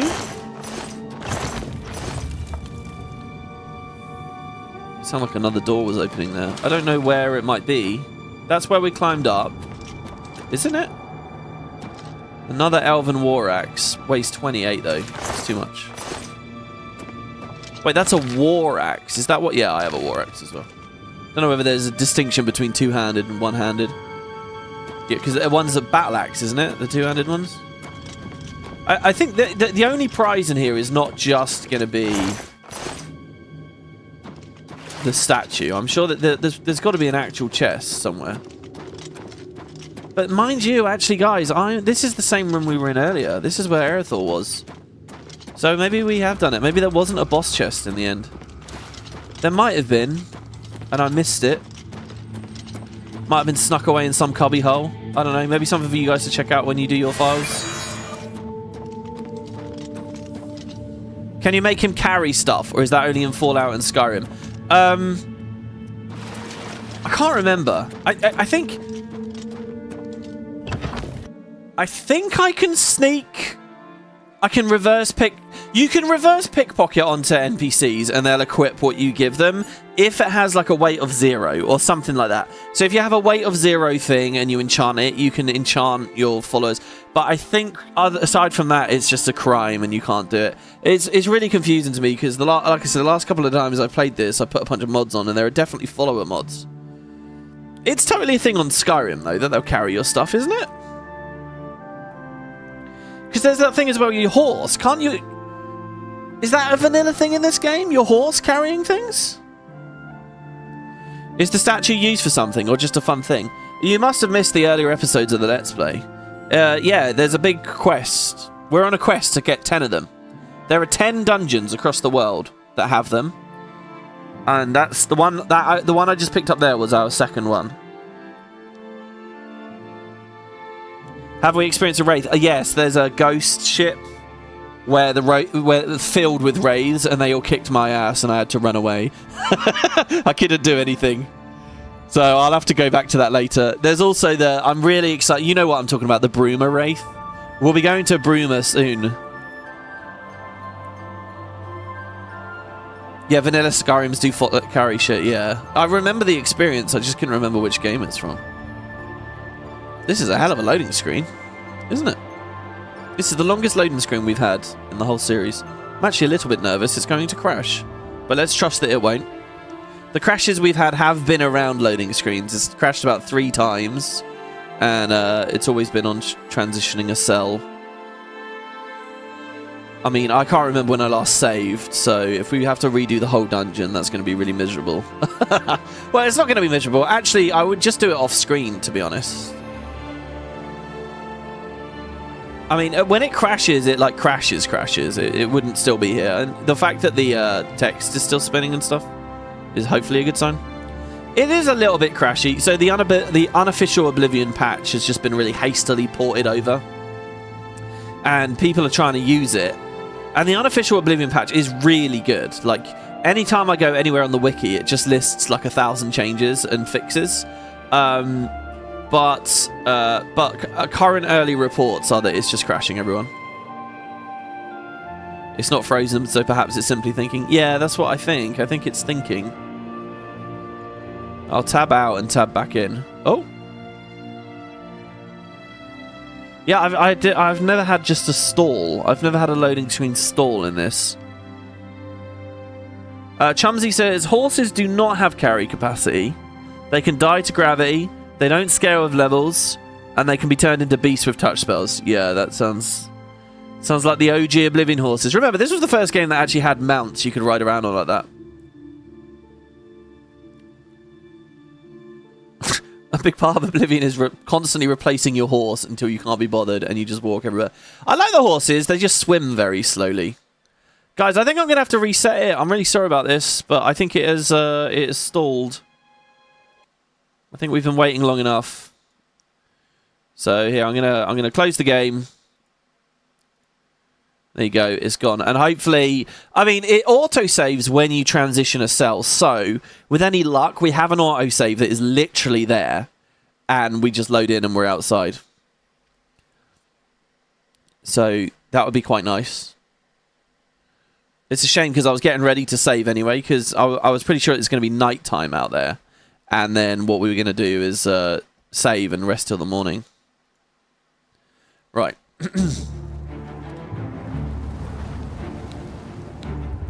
Let's hit continue. Now, I suppose there's a chance when I hit continue now, it's going to be an infinite load as well. Or we'll be at the start of the dungeon or something. Oh god, it looks like we're at the start of the dungeon.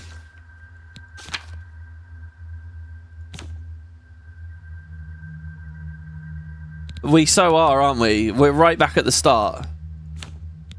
We don't have any of that stuff we looted. Let's see, hold on. Is there a newer save? I didn't save once, the whole dungeon. Oh, man! Come on! This is the part where you fall down and bleed to death.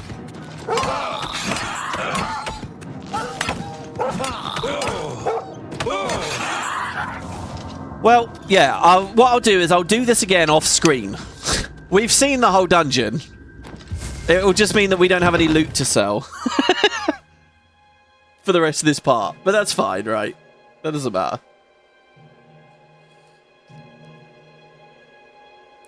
How do you play anything on PC without mashing F5 every 20 seconds? I usually do. I usually am. I spam the shit out of F5. I really do.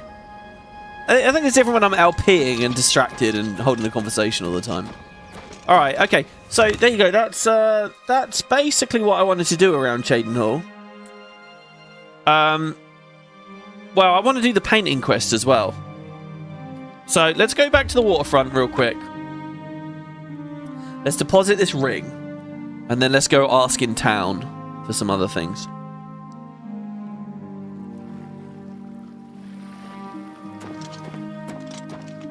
The thing is as well, guys, I'm maybe 40 hours into this playthrough now. And not quick saving has only punished me like twice. Maybe 3 now with this loading screen. And every time it happens, obviously, you can hindsight and say, oh, just press it more.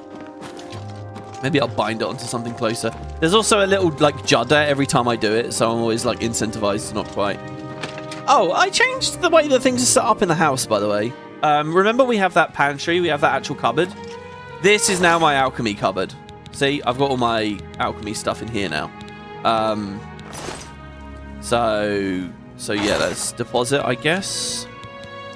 Deposit the bread, the boar meat, the funnel cap, the flour. The flour is definitely really good. Shit, didn't mean to do that. There you go, give me that back.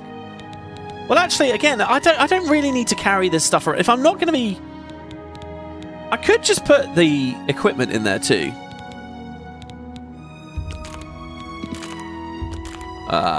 It's fine though. It's worth something to have the equipment on me as a just in case sort of thing, you know. We'll make more feather potions and stuff later as well, I think. Well, anyway, there you go. So that's that. Now, so which means that this storage chest is now empty. So I could put other stuff in it. So one of the things I'm thinking of is separating now jewelry and gems from like equipment, right? So we'll have one chest with like valuables, and then this chest can just be gear, yeah. And then also these books. I think what we'll do is... So we read The Brief History of the Empire 1. I'll deposit that. We'll read another one later. Irana's Notes. The Deed to the Manor. Grey Fox Manor Myth. All of these deeds that upgraded our house for us, I'll put in there. I stole someone's love letter. When did I do that? Oh god, we got a lot of random shit. It's okay. So we come here, here, And yeah, so any kind of like, so the Weatherwood circlet, the necklace, the ring, rings, amulets.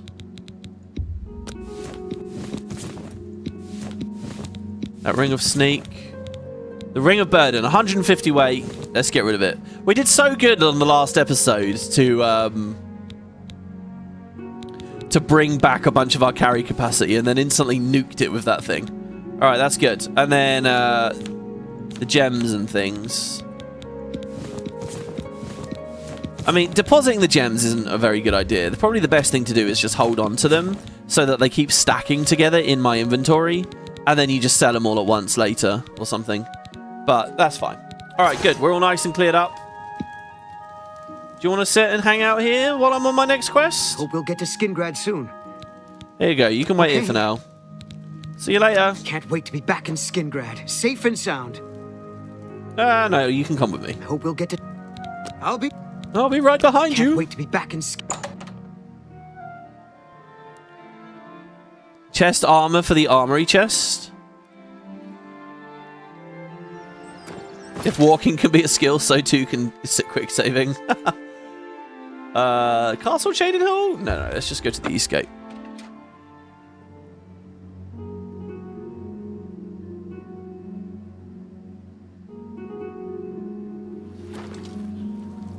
A touch spell with water walking is the solution to horse swim speeds. I like to call mine Pronounce Messiah. That's a great name for it. Yeah, that's a very clever idea too, actually. That's a really useful thing for water walking, yeah.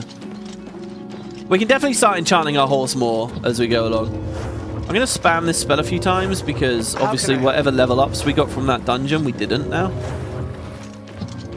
Right, I don't know. Well, I think we just got to ask around for rumors or something. Have a look in someone's house? I don't know. We're always on duty. Indeed. Do you believe any of that? We already heard about the Oblivion Gates. So in the Guide to book, we heard about some famous painter that lived here, remember? Hello. Hello. You seem far too nice to be one of Ulrich's men. What can I do for you? Oh, are you the lady that's organising against the fines, are you? Oh, please, don't even get me started. That madman won't be satisfied until everyone in town is dead broke. Or in jail. What in Oblivion is Ulrich doing with all that money anyway? I'm sure he's lining his pockets with the gold of the good citizens of Cheydinhal. Take my good friend Aldous Othrin, for example. In the last month, he's been fined 6 times. 6! All for being drunk and disorderly. Okay. Have you ever gone past a guard barracks? When are they not drunk and disorderly? What kind of a stupid fine is that? Well, Aldous couldn't pay the last 2 fines, so they seized his home and threw him into the street until he could pay it. Bastards. Wow. What about the Count? Yeah, he didn't talk about it. We went to see him. The Count? He could care less about our plight. As long as the roast suckling pig is delivered to his feast table, he's as happy as can be. Is there anyone who cares? Well, there's one man who seems to care. Garrus Durelian, the second in command of the guard. I hear he isn't happy with Ulrich. I don't know what you can do for us in this situation. I mean, Ulrich is the captain, after all. Perhaps you could speak to Garrus. You can find him roaming the county hall of the castle most of the time. Garrus? From Mass Effect? Okay, well, tell me more about Aldous. Poor fellow. You may be able to find him roaming the streets of Cheydinhal, probably drunk. Only a month ago, he lost his wife. They were traveling the road from the Imperial city when a bandit raiding party struck. He barely escaped alive. Ever since then, he's been drunk. Sure, he gets rowdy sometimes, but he's never hurt anyone. Wow. And then he's getting all these fines thrown at him. That's brutal. What about Ulrich? I don't know where the Count found him, but I sure wish he'd send him back. He's a menace to this town. Okay. Garrus may be our only hope. Maybe, yeah, certainly. Well, so we got that going on here. Who are you? What is it now? Erandil. I'm Erandil. living saint of Arche, and the chapel's chief crusader against the wicked practice of necromancy. Wow, you're very tanned as well, sir. He's got that orange fake tan going on. So wait, you want to talk about the Anvil Chapel attack? The worst thing is, no one even knows what happened. People heard the screams, but when they broke down the chapel doors, everyone was already dead. Okay. What do you make of Cheydinhal? It's a scandal that the Mages Guild has tolerated practice of the black arts among its members for so long. The current Archmage, Hannibal Traven, is true and bold to prohibit necromancy, reversing the Guild's shameful past policies of official tolerance. Any rumors? Good news from Kvatch for a change. The last of the Daedra have been driven out. Take care. So that's Grogar's house. This is also Grogar's house, but this bit isn't trespassing.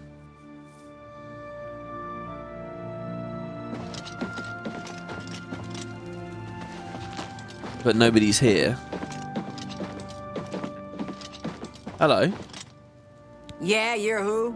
And why do I care exactly? Well, I'm just trying to ask. Yeah, I don't need you, so go away, huh? I'm asking real nice because my mom brought me up right. Right, okay. Well, hold on. Just talk to me. What's going on in Cheydinhal? What's the hippity happening? What are you asking me for? Do I look like Vile's dog or something?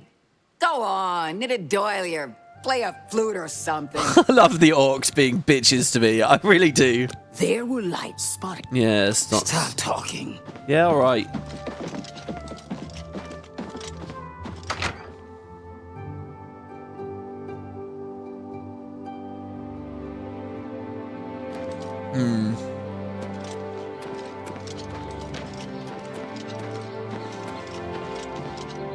Go to the abandoned house.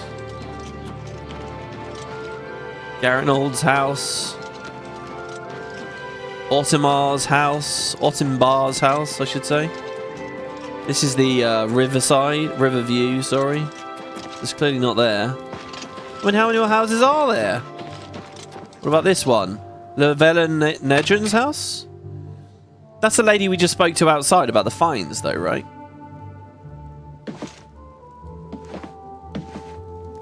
Oh, I love the footsteps in the on the floorboards.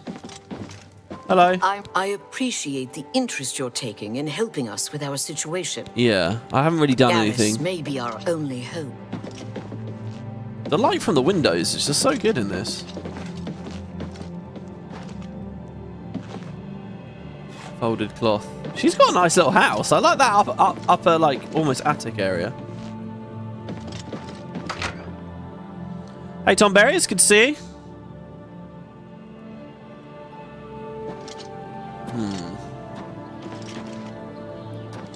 This guy messing around over at that well there. That's interesting. What are you doing at this well? How are you? I'm Maknak Grokablug, the Riverside groundskeeper. Rogmesh, my wife, is the cook at the big house. Yeah, I think you were the first. Take care. I think he was the first person we met in town. I don't know, guys. I might have to give up. I don't. If the game's not pointing me to it and I can't find the right house, then, you know, a normal adventurer would just move on, wouldn't they?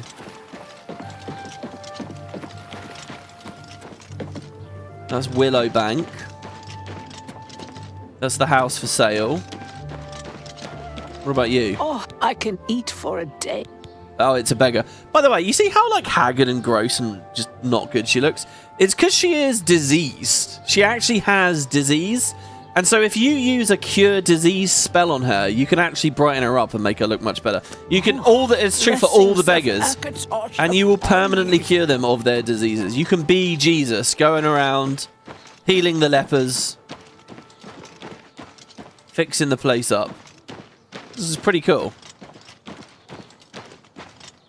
Is there anyone in the inn? Maybe we can get a rumor in the inn. What about this one? The Cheydinhal Bridge Inn. Maybe this will be where we can find.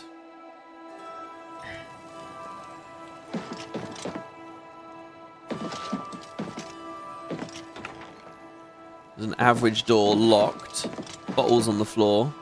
All right, then. I'm listening. Hello. Ottimbar, Fighters Guild Guardian. Maybe you saw me in the arena a couple years ago. I was a contender. Oh, were you really? I got out while I still had the original set of legs, arms, and eyes. Fighters Guild is a perfect place for me now. Right. I worked the arena in the Imperial City for a while. Got up to Gladiator, then took a powder. A guy could get hurt, you know. Hey, you're the one that... Yes, I'm the hero of Take Kvatch. care. Go ahead, please. Hello. I hope Otessa is taking care of herself. She's a gifted healer, and she spends all her time helping others. Farewell.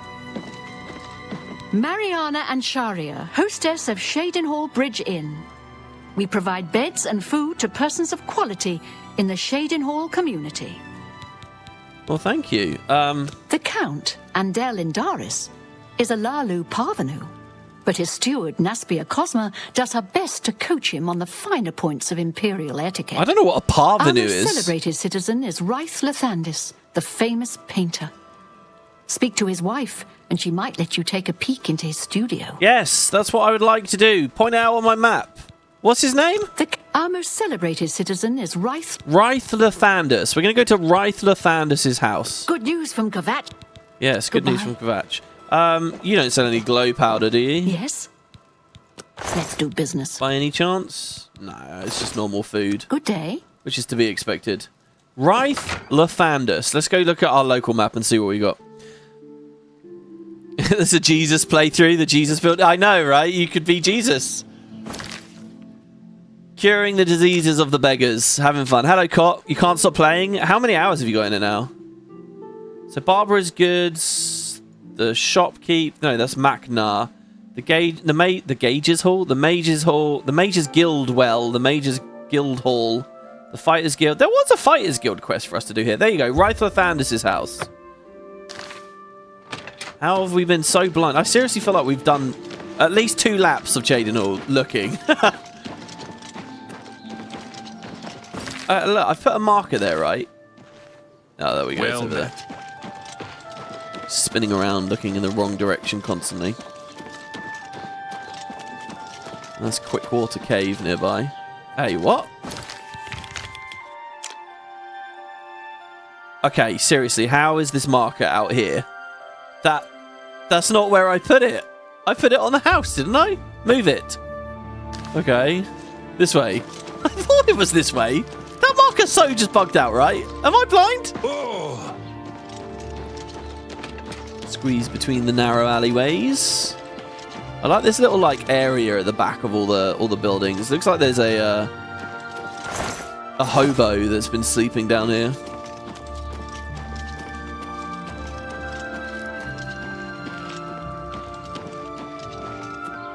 There we go. Raith Lathandis. Hopefully his wife's actually in. Because what did we read in that book? That he's a recluse? Can you help me, please? There you go. Look, she's immediately asking for help. Well, if you ever left the house, I would have found you much earlier than this. I'm Travella Lathandis. I apologize that I can't give you the respect a guest in my home would normally receive, but I am at my wit's end. I am sorry to be so forward, but I desperately need your help. It seems that my husband, Raith, has gone missing, and I just don't know what to do. Okay, here we go. So like I said, there's 2 quests that really stand out. If you ask me, for an Oblivion quest, the 2 that stand out to me, they're both in Cheydinhal. One is the ring in the well, and this is the other one. So your husband, Raith, right? Yes, my husband is the Raith Lathandis. Have you heard of him? He's a famous painter, isn't he?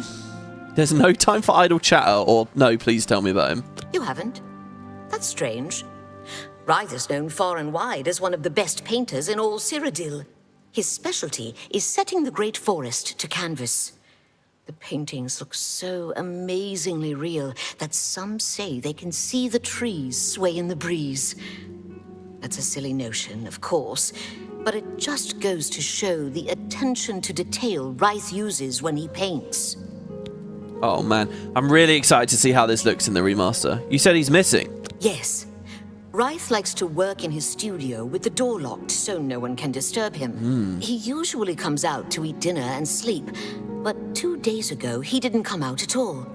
At first I wasn't worried. He does that occasionally. But when he didn't come out for a full day, I unlocked the studio with the key he said to use only in emergencies. It turned out he wasn't inside. Oh, God. I'm sure he never left that room, so I have no idea where he's gone. Please, help me find Rice. I love him dearly, and I am so worried. Oh, no. Okay, yeah, I'll help find him. Oh, thank you so very much. Here's the key to Rice's studio. You may come and go as you please. If you need me, I'll be around the house. All right, let's... Do hurry. I miss my love so much. Let's go on a little investigation here. This is a brush with death. Do be careful. This is a great little quest here. Let's see what the log says. A brush with death. Tavella told me that Rice had been locked in his studio to work on his latest painting. He usually comes out to eat and sleep, but he hadn't done so for more than a day. When she went to investigate, he was gone. The odd thing was that the study door was still locked. Tavella gave me the key to his study. If I intend to find him, that's where I should start. What can I help you with? Well... Do be careful. Help me help you. I just want more details, really. First of all, look, you got a big spider in here. You want to clean that up? No? I wouldn't leave that. Just lying around. I've had my weight rack outside and the past couple of days, and I just went just before starting this stream. I went to look at it, and it's got cobwebs and stuff all over it.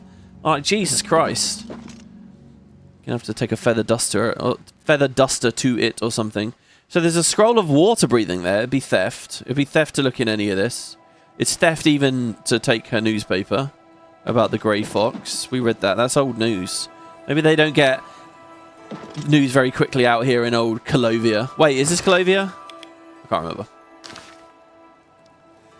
remember. Nothing suspicious going on anywhere in this bit. I like these tall cabinets with the windows even higher. That's cool as fuck. I like that. And look, there's paintbrushes and painting. This is so cool, you know, that each NPC's house, they do actually have like the little details in the houses. Like, there's a painter that lives here, so there's a bunch of paintbrushes. An easel, a paint palette down there. Is that an easel? Is another word for those an easel? Bunch of silver goblets. Erythor still staring at me.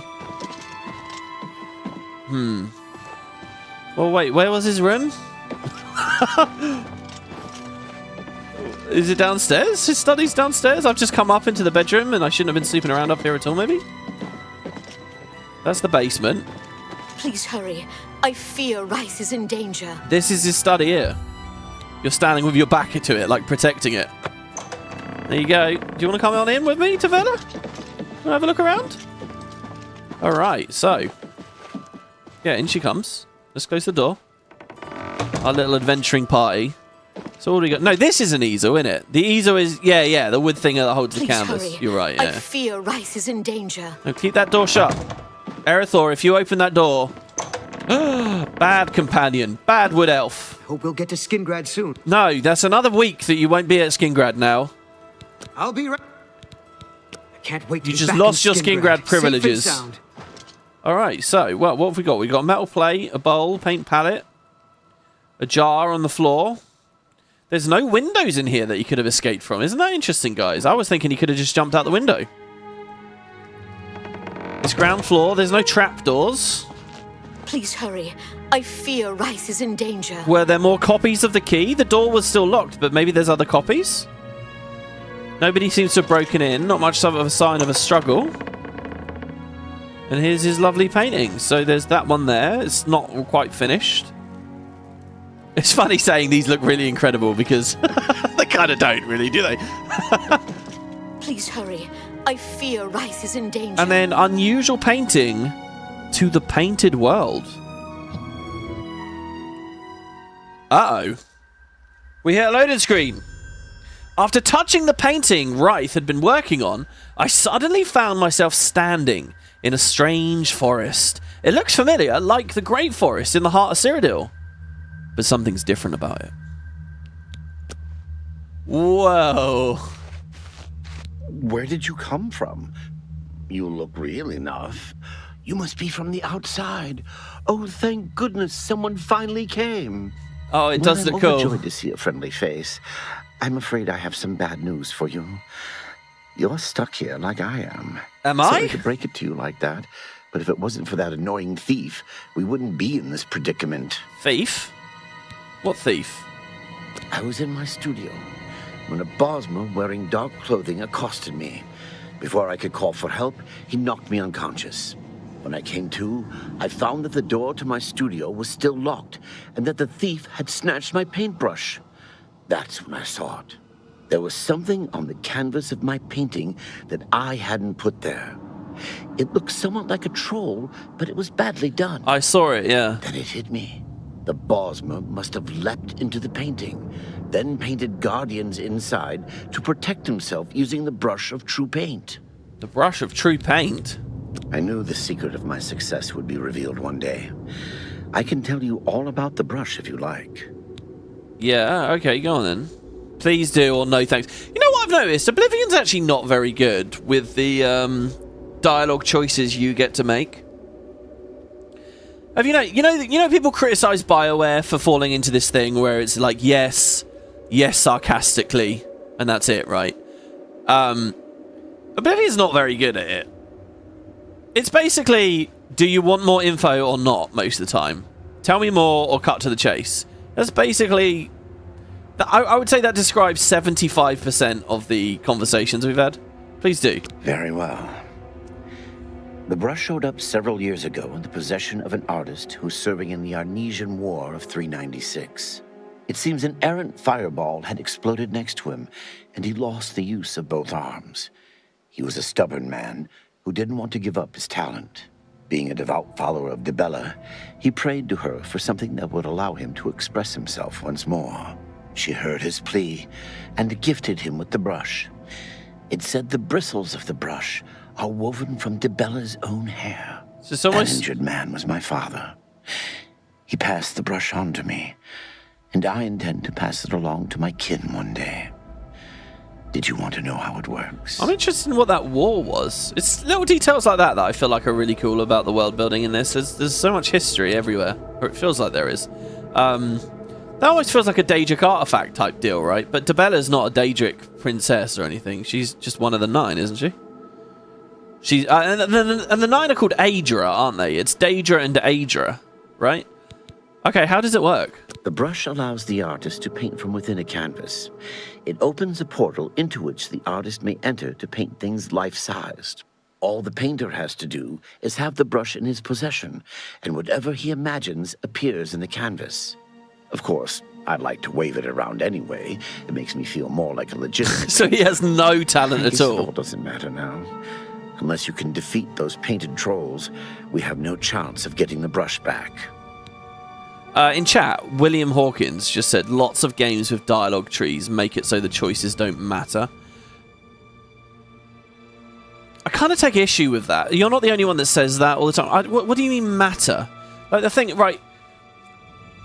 I think a dialogue choice has value, even if the end point is the same. Right? It's not either or. So, like, the way that I choose to roleplay and interact with the world, if I want to be a dickhead the whole time, insulting people, spitting in their faces, doing things reluctantly, or whatever, even if at the end of the day I'm still the same quest, the same character alive, blah, blah, blah, blah, blah, it still has value. It's still a way I've been able to express myself. I really don't like this presumption, like this false dichotomy, this idea that, oh, if you have a choice in any conversation, it must lead to a dramatically different branch at the outcome. I think that's folly. I think that's really... I don't like that suggestion that, oh, it doesn't matter. What does matter mean, you know? Like, it does matter. Even if we're basically on the same path. Like, and I think it's just a really silly thing to expect from games as well a lot of the time. Unless we go into this generative AI thing, right? It's not D&D. It's not a pen and paper thing where we can go anywhere with our own custom DM, right? That at some point they're telling a specific story, right? And it is going to railroad you. You know, this is a conversation I've had many times, and usually I've argued the devs can put in more work. When you look at like Guild Wars, the reverse pyramid structure of how it all goes, But I don't like this idea that just because you have a choice, either that choice has to lead to a totally different thing or it didn't matter. It's like I take objection to that idea of it mattering. It does matter. Even if all it is just me choosing how these people talk to me and the sort of the vibe of the conversation and the stuff surrounding it. It still matters, you know? But Oblivion isn't even letting me do that here. A choice of saying more info or not, it's not fun in any way, is it? Like, yeah, so Kira just used this phrase, fake choices. That's the thing that, exactly, like, I don't think they're... Like, I think you have to take things on a very careful, very precise basis. You can't just make generalizations, right? Like, what is a fake choice? A fake choice is being told you can save the orphanage or the hospital, and then in the end you can save neither, or in the end you could save both. That's a fake choice, right? When they're just letting you pick the order that things happen, like that. But it depends on how it presents itself, you know. Like, I wouldn't say that it's a fake choice just by giving me the opportunity to roleplay how I talk to characters. Those aren't fake choices; they're meaningful, you know. You're indulging in a certain, like, you're roleplaying. You know, that's what the games are about. So, yeah, like, I don't know. I think that some games get a bit of a worse rap for that stuff than they deserve. And it's just such a, like, it's such an easy thing to sit there and say, oh, everything should have a wildly different ending. But, you know, what you're asking for is something that only generative AI will be able to deliver for you. And this conversation's been going on for 20, 30 years. Long before these technologies were even conceivable, sure, but, like, remotely feasible. So anyway, I'm interested in where RPGs will go, and maybe we will get rid of more of this fake choice stuff, but I don't know. Just give me something a little bit more interesting than quantity of info, you know? Painted trolls. So what are these trolls that he's painted? The trolls that the thief painted seem to have turned on their creator and killed him. He didn't know the brush had its risks. The creatures are now loose all over the forest and in the clearing where I was still working. The brush is on the body of the Bosma thief there. I will not be able to help you. I am not a warrior. But take these bottles of turpentine. They might help. Do be careful. There should be consequences to how you present yourself. Yeah, Oblivion does stuff like that. I was rude to that old fisherman and he just immediately closed the conversation. I think you can have systems that model stuff, right? So, like, if you take Oblivion more broadly and you say there should be consequences, well, if I go through all the dialogue being a dick and being mean to people, well, I'm going to have low disposition with those people, and now if I ever want to trade with them, I'm not getting much money. I mean, that's a systemic way of providing consequences to your choices. In practice, it doesn't really come out to mean that much. But it is there, you know, and it's just finding an RPG that can model things like that. You know, Oblivion also has this idea, maybe you get a different quest reward if you threaten someone versus if you're just nice to them. Maybe sometimes being threatening is the right way to go. Maybe sometimes bribing is the right way to go. You can have consequences in that way, I suppose. I'll have to remember to remove the trolls from my painting before I complete this piece. Okay. Right, so... Be cautious, friend. This is cool. It sort of lost it a bit in the cutscene, but look at this! Oh! What a cool film. Oh, that especially. They've done very well to make it look quite flat, haven't they? That's so cool. It does look like a painting, actually. I've seen a lot of screenshots and footage of this, but to experience it actually in-game, it's really good. I don't know whether my video's really bringing it across that well, but wow. It would be awesome if even the UI changed. Look, I changed in the menu. That's cool. The same filter is there. Okay, right, what's the sum up here? I've learned that a thief broke into the studio, stole his brush. Using the artifact, he escaped into the painting, and he's painted trolls to protect himself. Well, he's stuck here just as much as we are then, really. They've turned on their creator, though, and killed him. Now the brush is on the thief's body, and we can't leave without it. I should take my leave of Wraith for now and begin exploring this surreal forest. So I think if we go to the map, this is like its own little world area. This quest can be quite hard, by the way, and there's very specific thresholds at which point you can do this. By the way, I was wondering if Erithor was going to come into the painting with us. He appears not to have. This is cool. Look at this. Wow. Little cave entrance here. I guess we're on... Did I tell him to wait outside? I think he was following us. A little spoiler for you. There's another quest in this game where you go into someone's dreams. And your followers can follow you in there, which is hilarious. They don't seem to be... Oh, there's a troll. Okay. I'm quite nervous about this. Alright, they're not too bad, it seems. We need the poisons to be able to deal with them, though. Because the regen was too bad, if you remember. Oh, we don't have our axe anymore. Why is it every time I get an axe, it's not working out? Seriously? Holy shit, painted troll fat's really good. Look at that. Fortify Magicka, restore health, fortify health, and restore Magicka. So that's going to increase my Magicka pool and my health pool and bring them back. Oh, but they're not going to be infinitely gatherable, are they? There's only going to be X amount, and that's the ones in this world. Dude, that troll fat's amazing. I wonder if it removes it from my inventory once I leave. So cool that the painted trolls have the original Oblivion face design. Oh, do they? They're the non-remastered ones. Hey, that's really clever, because they would look a bit more... Yeah. They would look a bit more, you know, primitive or whatever, and more like they'd been painted. Right. I think the important thing with these guys is once we get going, we don't want to stop. We gotta keep hitting them, because once that poison runs out, they're back into regen mode. And it's not handy. I'm just gonna check real quick. We are on the right difficulty, right? I'm nervous that we're not, because the game's felt really easy today. Well, not really. I feel like the balance has been pretty good. Yeah, it's still expert. Maybe these guys are just a little bit weaker than normal trolls.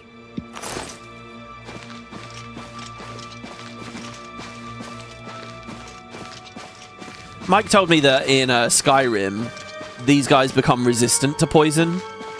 Which is a shame, I think, because poison feels like such a natural and cool way to work through, you know, their natural regeneration. Oh, shit. Oh, shit. Oh, shit. Oh, my health. Oh, my God. Okay. Drink. Restore health, let that slowly work its way through. We also need to... I know we already did this technically, but then we had to reload. I'm going to have to repair here, guys. Oh, God. Repair hammers. There we go. Don't want to let our stuff break too bad.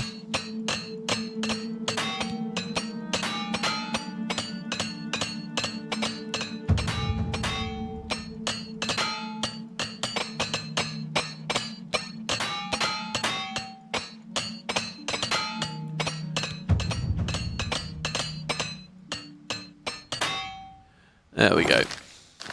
Nice.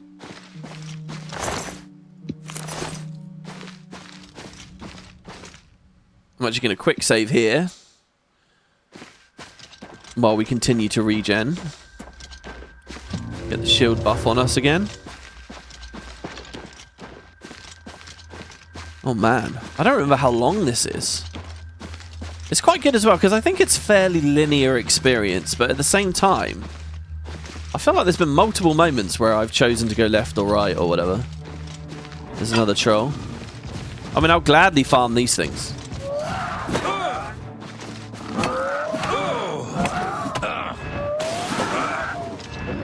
Oh, that was cool.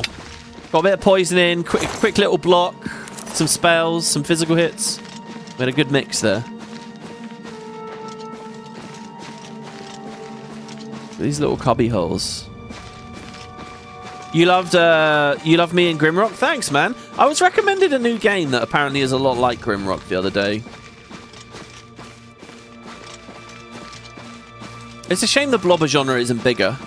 It's a lot like what we're playing right now, but you know, you get the magic of having 3 characters, more than one character. 4 as it usually is.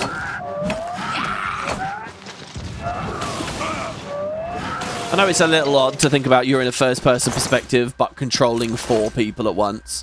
I know that's strange, but even still, I love the genre. This is feeling quite decidedly end-gamey, isn't it? This feels like the end, maybe, of the painting. He's just patrolling around over there. Oh, there's the body. I see his body. One more to go, then.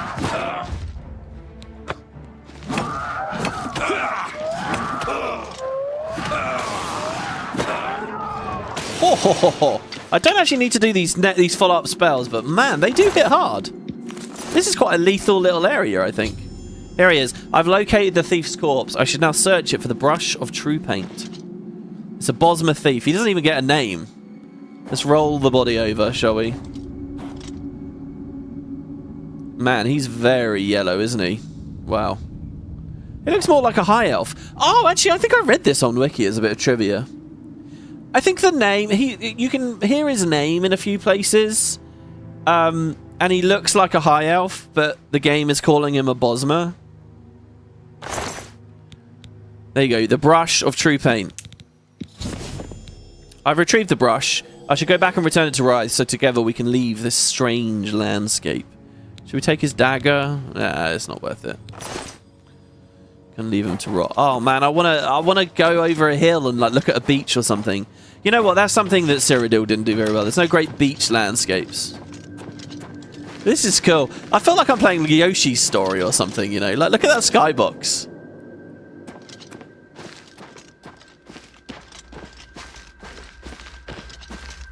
Yeah, I wonder if there's going to be a whole other world of pain as other things attack us on our way.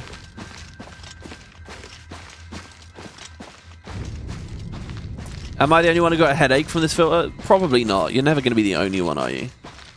I like it though. I'm not getting even remotely getting a headache.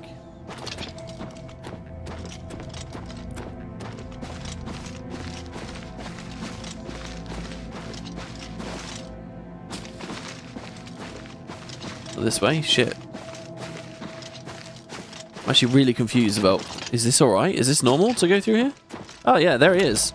Was this like a giant horseshoe shape then? Let me go paint us a way out of here. I'm so surprised that we are so close now to the start again. Well, hello, sir. Good work. Now I can paint the portal home. After it's complete, you must go first, or else you'd be stuck in here forever. Okay. So he's got the brush now. Follow me. I will.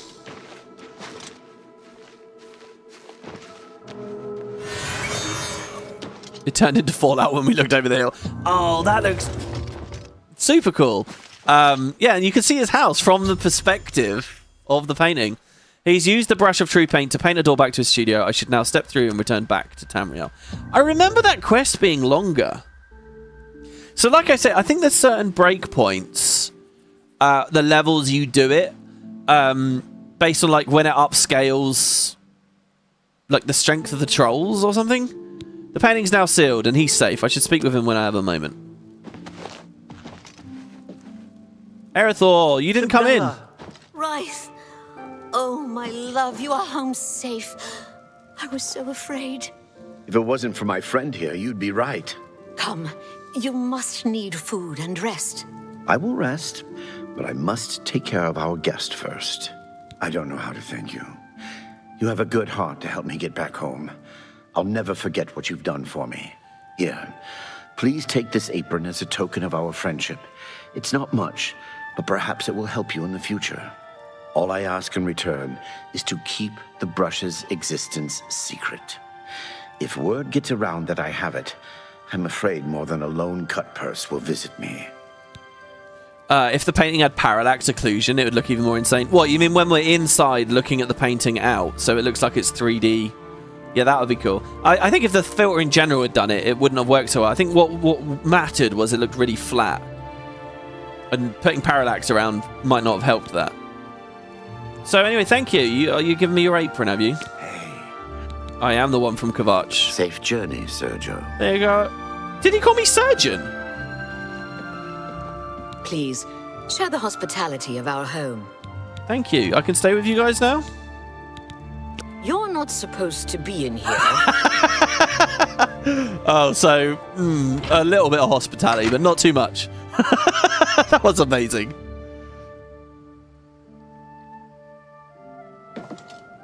Oh, wow. I just looked up why I can't remove Ring of Viper Eye from my inventory. You can get its effects permanently by going to jail while wearing it. Yeah, there's something about that, right, where you can end up wearing quite a lot of jewelry. Okay. That quest was way shorter than I remember. Way shorter. But there you go. As a reward for getting him home safely, he's given me a fitting reward. His Apron of Adroitness. Let's see what that does. The Apron of Adroitness. It gives me 3 armor, but don't worry about that too much, because again, we can buff that up with shield spells.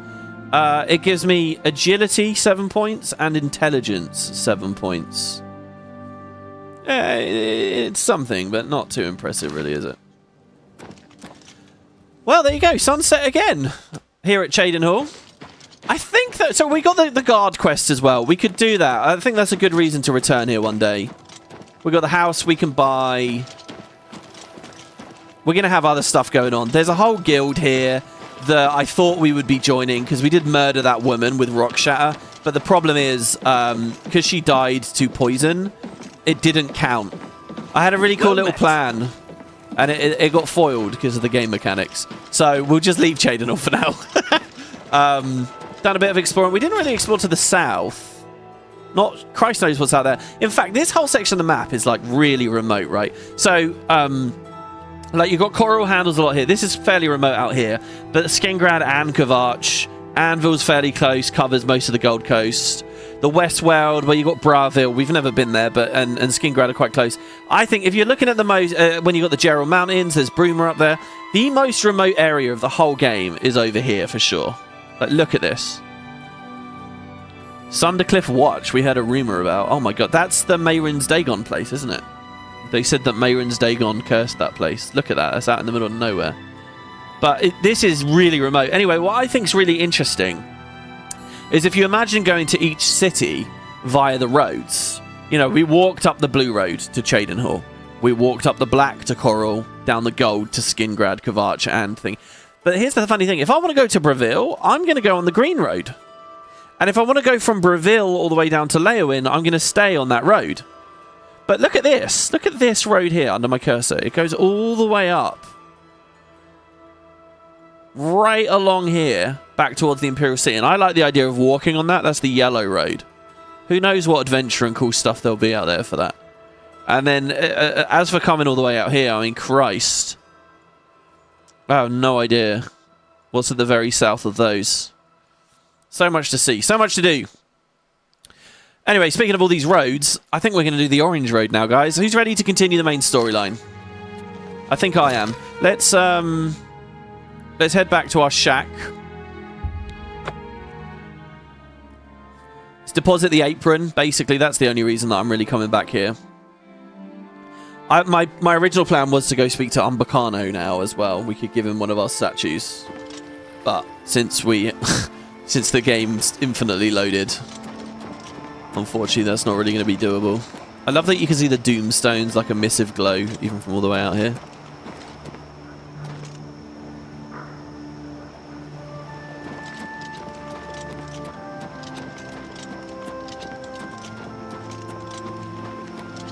Sorry, what's this? A Sergio is a Dunmerry word.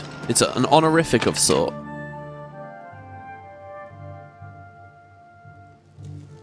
My PC makes the graphics look sweet. To be honest, I'm not running this on ultra settings. This is just high, and with a lot of frame gen to keep it going. But I think it is good. The remaster just looks absolutely incredible. It's really, really impressive.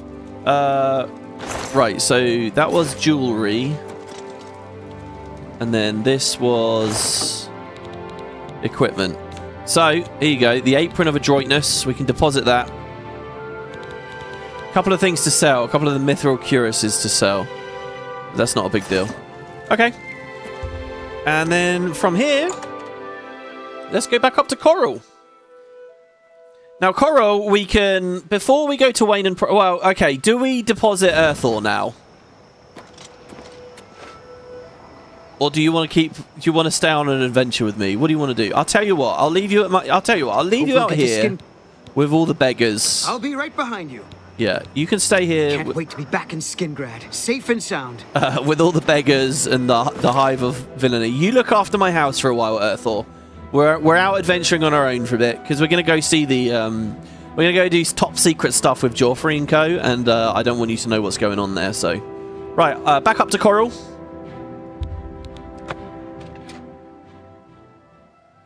And we can continue this quest, the Tale of Two Houses or Two Sons or whatever it was called.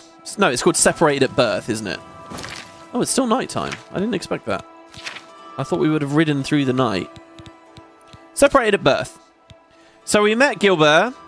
He's Reynolds' twin brother. He didn't know that his brother was still alive, and he's anxious to meet him. He's asked me to meet him in Coral so that they can thank me together for reuniting them. Oh, there you go, 4 a.m. It's just a couple of hours. The sun will rise.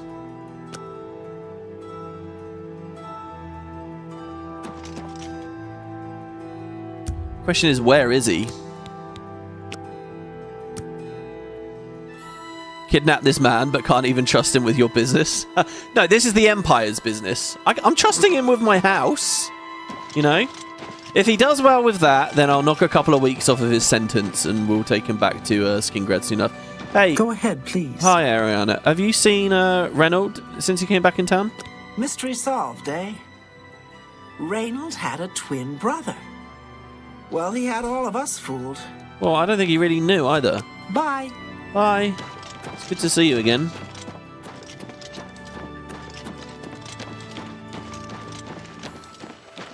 I mean, where is he? Is he in this shop? Really? No. We didn't actually come to this area of the town very much before, did we? The two, bro. Get the shield. It's ebony and great enchanted. Yeah, it is very good. I'm going to be waiting, though, before I get it. Just a little bit, anyway. The Germain brothers have been reunited. After they speak, I should speak to Gilbert, who seems to be the more level-headed of them. Really? What? Who? Can I just say, it's amazing they're both wearing the same clothes. Oh, damn, not this again. You're not dreaming, Reynold. It's me, your brother, Gilbert. That can't be. I don't have a brother. I mean, I never knew my real family. Who did you say you were again? I am your twin brother. When we were very small, our farm was attacked by ogres. Our father and I escaped. We thought you and Mother had both been killed, if we had only known. All I know is that traveling merchants found me in the wilderness by the body of my mother. I was raised by the monks at Wayne Prior. Whoa, really? My brother, it is wonderful to see you again. We will have much to talk about in the next days. I can't believe I've been reunited with my brother. Yeah, okay, well, he's going to go sober up, I think. They both have nice weapons. I can't thank you enough for helping to reunite me with Reynold. I never would have guessed he was still alive. We have much to discuss, but if you have time, I'd beg you to stay a moment longer and hear about our home, Weatherly. Weatherly? Well, what do you think of him? He's Reynold. I'm Gilbert. No, I know that. I was asking your opinion of him. You've seen way shrines in the wilderness? Those who've pleased the Nine may receive blessings of willpower at the way shrines of Mara. Okay. Well, what's going on with Weatherly? Weatherly was our family's home for generations. Our parents fled it when ogres attacked. They became separated. My father carried me to safety. He later returned and believed Reynold and my mother had perished. Since ogres are cannibals, he didn't expect to find their bodies. Thankfully, however, it seems that my mother managed to carry Reynold to safety. That's brilliant. While my mother didn't survive, Reynold did, and for that I'm grateful. But we both want more. We want our home back. Oh. We're not fighters. You appear to have more skill than either of us. Would you go to Weatherly and see if it's still inhabited by ogres? Should I have waited and initiate this conversation when they're sitting in their house? It's sad. Basically, did they just suggest that the mother got eaten? I will help you reclaim Weatherly, yes. Thank you. Now, we're not quite sure where the estate is located. We'll offer up what we know, however. We believe it's somewhere south of Coral, but north of Fort Kamala. It may be difficult to find. Since no one's lived there for many years, it may be quite overgrown by now. If you find it, let us know. We'll be waiting anxiously. That's funny. The voice acting said north, but the text said southwest. So I don't know which to pick now. Weatherly? I wish my father had given me a better description of its location, but for some reason all he told me was south of Coral, north of Fort Kamala. It's become north now in the text as well. Careful. I don't know what dangers may lurk in the Great Forest. Wisps. Uh-oh. Wisps. Not happy with those, and I bet there's a bunch of them. Gilbert should be able to help you with anything you need. For now, I'm going to celebrate. Oh, this is nice, isn't it? Reunited. Reuniting, a 9-letter word. Scored by Lee Mack on Cat's Countdown. Right, okay, so, well, we could do... So, Legacy Lost is the next one. There's basically 3 quests in this chain. And as was just mentioned in the chat, and I mentioned it earlier as well, there's a really good shield at the end of this. So, yeah, we have to find this place, Weatherly. And it's not actually marked on our map or anything. So, we just have to go exploring out there and see what we can find. Which might not be the easiest thing in the world. There's still the big castle that we could see down the Black Road. I think for now, though, let's go back to the Priory. And let's get on a new adventure. We're going up to Bruma now, guys. And headed towards... Oh, I love these doggies. Towards Skyrim. Bruma is of a definite vibe. It's probably the most different of all the towns. I mean, they're all fairly different from each other, but Bruma is like... Well, you'll see. Expect snow, log cabins.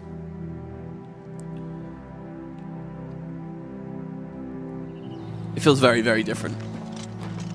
Okay. Wait, Earthor. Excuse me. You are supposed to be back at the waterfront. What are you doing here? I told him to wait, didn't I? I'm sure I told him to wait. What are you doing? Dude. No, you can't see this. This is Secret Blades duty. Right, you're going to wait right out here at the front of the... Well, but then I have to come back to Coral. Ugh. Alright, you can come, Earthor. He stalked me. He did. How did he do that? I definitely told him to wait, didn't I? Alright, look. I'm going to let you in on a secret here. There's a bastard son of the Emperor who might help us stop the Oblivion crisis. What's the Oblivion crisis, you ask? Well, you'll find out very soon. In fact, I might take you into a gate. Will you be happy with that? Do you think... If I take you into a gate, will you be... I'll let you go back to Skingrad. I'll tell you what, if you can survive in a gate. We may have to go swimming in lava. Are you happy with that? Just completely impassively looking on. Oh man, this is great, isn't it? So the Wizard's Tower is over there. I'll tell you guys, the Wizard's Tower is very close to Bruma. So when we get there, I think we'll finally have a little look. Apparently it's got a lot of really good stuff for us there. Like alchemy and stuff. And by the way, I had a comment from someone saying, oh, I wish he would stop spoiling things, like that the Wizard's Tower is a player house. Yeah, I appreciate that took a bit of the mystery away. The issue with it is that it... Because it looks so cool, doesn't it? But it is just a little DLC. I've not like really spoiled any of the other major stuff going on. I hope not, anyway. But yeah. Anyway, it doesn't. Just because we know what manner of content it doesn't mean we've seen it. We don't know how it'll look on the remaster. We don't know what the interior is like. We don't know what it's like to upgrade. There's loads of magic there still. Oh god, you still didn't clean up Prior Memorial's body. Yeah. See, Thor, this is the kind of crazy shit we're in for on this adventure now. Right, this is the serious story. This isn't playing around in paintings and wells. Or getting fools that should be in Skingrad. Hey, check out this guy. You see Brother Piner? Good morning. Thanks for your help. I didn't think any of us were going to survive the attack. That's okay. Be seeing you. Oh, by the way... Oh, okay, that's fine. Sometimes when... You look like a bright one. When you leave Martin and Joffrey here at the Priory, they can get a bit lost. Oh, look, he's playing with a sheep. There you go. Look at the good adventuring party we've got now. We're really getting the band together. As a blade, my place is at Martin's side. Okay, sure. We should get moving. I won't rest easy until Martin is safe at Cloud Ruler Temple. Let's continue on to Cloud Ruler Temple. I haven't had a good night's sleep since Kavach was attacked. All right, Sean Bean, follow me. The sooner we reach Cloud Ruler Temple, the better. Lead on. Oh, this is cool, isn't it? Now, we could ride a horse. I'd love them all to ride a horse. Sean Bean can ride a horse. Like, we saw him doing it before. He got one from the stables. Good. What do you want? I don't really know. Hey, you're the one. You too. I don't really know how to do that. I don't know how to get Earthor on a horse either, so we might walk. Right, so we're going to go north, basically. We could go via the IC. This is another point, by the way. I could just do anything I want in the game now. The whole game, we can have these guys following along. But I don't think that's such a good idea, really. We'll try to just keep a changing band of merry men as we go. I think, by the way, and I'm talking about spoilers at the Wizard's Tower, I think there's a companion we can get there, too. Which will be really cool. But yeah, we'll go north. This is the... was it the Orange Road? It's quite a long one.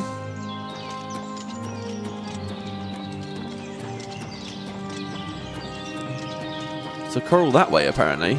I mean, that is the walls to the city. Gonna quick save. There's a man on the road over there. Is he Mythic Dawn, maybe? Looks like he's got a red hood on. Oh no, he's just a bandit.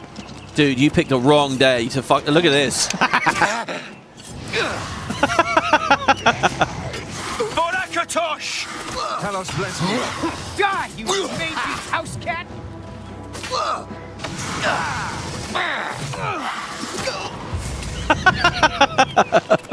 That was amazing. Dude, they got no chance at all. Joffrey with his fucking Dai Katana. These guys. Wait, was that the Walls of the Sea or is that a fort?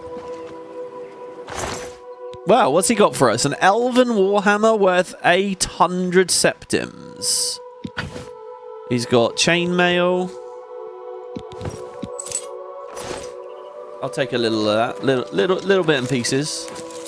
Sometimes with this looting, I feel like I'm like... it's like picking at food on a plate, you know? You just a little bit of this and a little bit of that. But never really going the whole way. Not eating the whole meal. Alright. So I assume there's going to be a hell of a lot of uphill walking here. Oh, there's a bear. Hello, Yogi. You're pathetic! Take that! No, don't hit the horse! Fiercer than you? The horse finished him off. I can't believe it. You leave that stallion alone. What's a good horse name? Clip Clop. It's more like a pony name, isn't it? Hey! Oh my god, there's a lot of bandits on the road here. No, I don't want to poison right now. There's really no need. Stand ready. Oh god, I don't want to friendly fire anyone. You're pathetic! Now she's got a glass axe. It's a glass war axe. For some reason it doesn't read the damage rating. Is that because it's not actually in my inventory yet and you don't get to know? So we could wear a glass... Oh, it's better! Glass! This is actually the best... Do you know what? That's so much like Guild Wars Jade, isn't it? That's great.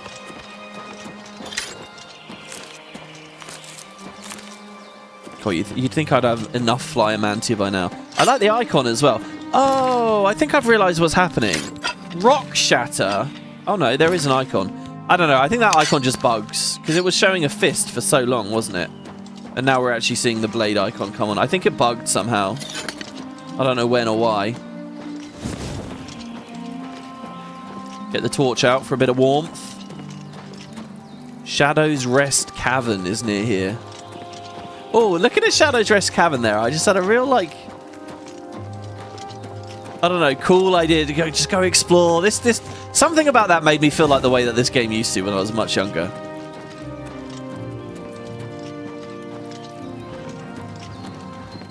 Oh, we got another one.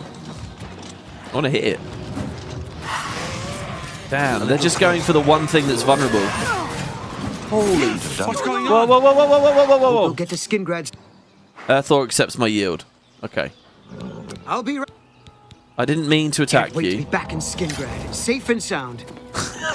He's like at the end of his tether. He's got absolutely no patience for me anymore. I accidentally hit him even for a second. He'll come at me. Left or right? Left appears to not be on the main map. That might take us up towards where we did the mage recommendation.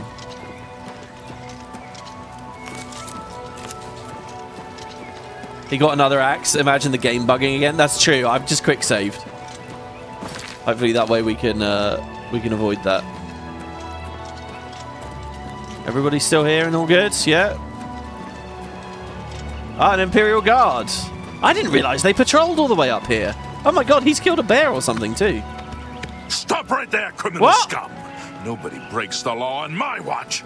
I'm confiscating your stolen goods. Now pay your fine, or it's off to jail. What do you mean? Why have I got a bounty of 40? What? Now, if I resist arrest... Did I get the fine from assaulting Earthor?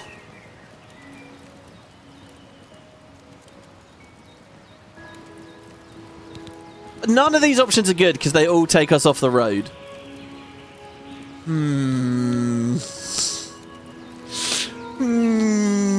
pay with your blood. Alright, what will my companions do? Oh god, I don't want to do this, but this is important. I'm on a quest. Come on, they're not helping me. Come on, guys. Come on. Are you gonna help me? Oh, don't make me do this. I'm poisoning the axe. Oh god. Oh god. Oh! Paid the fine. Should have paid the fine. Yeah, maybe. Okay, hold on. Let's see now. Let's potion up. I don't want to be doing this. He's killing me over a bounty of 40. Will this clear my bounty? You should have paid the fine. Earthor is like right up my arse. No wonder he's getting hit constantly. What? Come on! We'll get to Skingrad soon. I've had it. I'll be right. The loose. Can't wait to be back in Skingrad, safe and sound. They just shouted a psychopath is on the loose.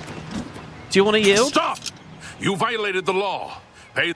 Oh, he will accept my yield. But, I have to listen to him. Then. Sorry, dude. I don't want to do this. Alright, Earthor. Earthor, wait there. Okay. You got to get out of my ass, Skingrad, man. safe Jesus and Christ. sound. Look, under the right circumstances, Paid the fine. it would be a good thing. But not right now. Oh, no. Oh, my God. Do you know what, guys? Honestly, I did that. One of the reasons I did that was because we could get a murder. And he just fucking died. He died to the poison again.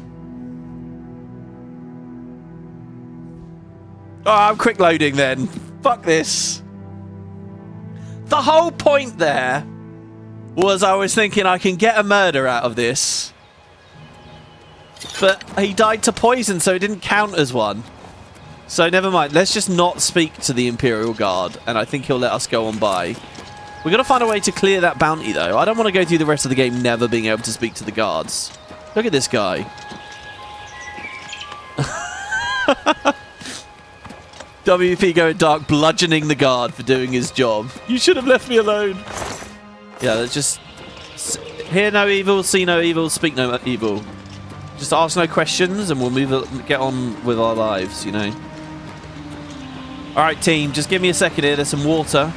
I just want to refresh, find some Nern root, use the little boy's room. Just have a little pee behind this, you know, this log. Hey, Earthor, you're not supposed to be staring at me. I can't go if you're staring at me. Use the urinal over there. You don't have to use the one right next to me.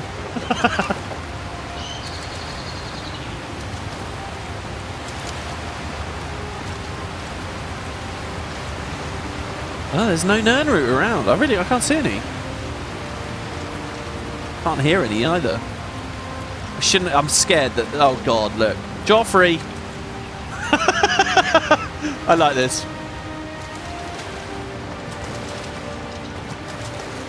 Now he's just stranded there.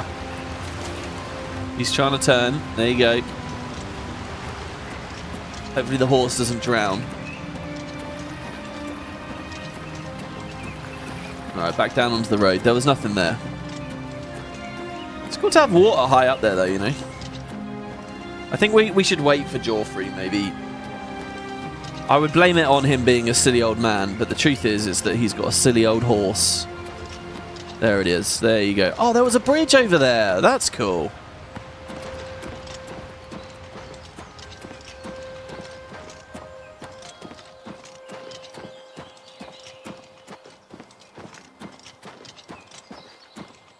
Wow, look, we're in a really remote area. I can spin the whole way around looking at the compass. There's no destinations near us. None. None close enough that they'd pop up on the compass. This is just pure grasslands, really.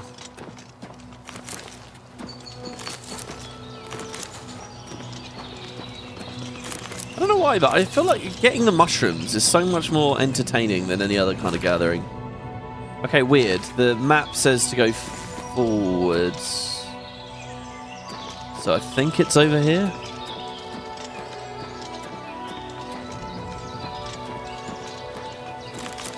You know, they've got so many different varieties as well. Alright, there's the next quick save. I'm gonna have to keep spamming that bad boy. Oh, another guard. Hello, sir. Hail, good citizen. How can I be of service? See, I don't like this. Oh, well, I'm a good citizen. But now I can't speak to them.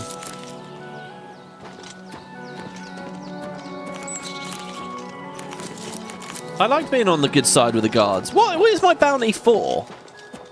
For petty assault against Earthor? You know what it really is? It's the kidnapping charge. He just found me with Earthor here. Earthor's been reported missing. So's that I'm going to get kicked out of the Mages Guild. No, I like to think that we're just leaving it as a nice surprise for them, you know. At this point, they're going to be sure that Earthor's dead and me too, and it's a dangerous cave or something. They're going to be sure of it. But no, I'm going to pop up later with him in tow, and it's going to be a miracle, you know. Oh, yeah, look at that. Something, see in the top of the white gold tower there, just, you know, you can just tell. You walk over the ridge, you're going to get a really lovely view.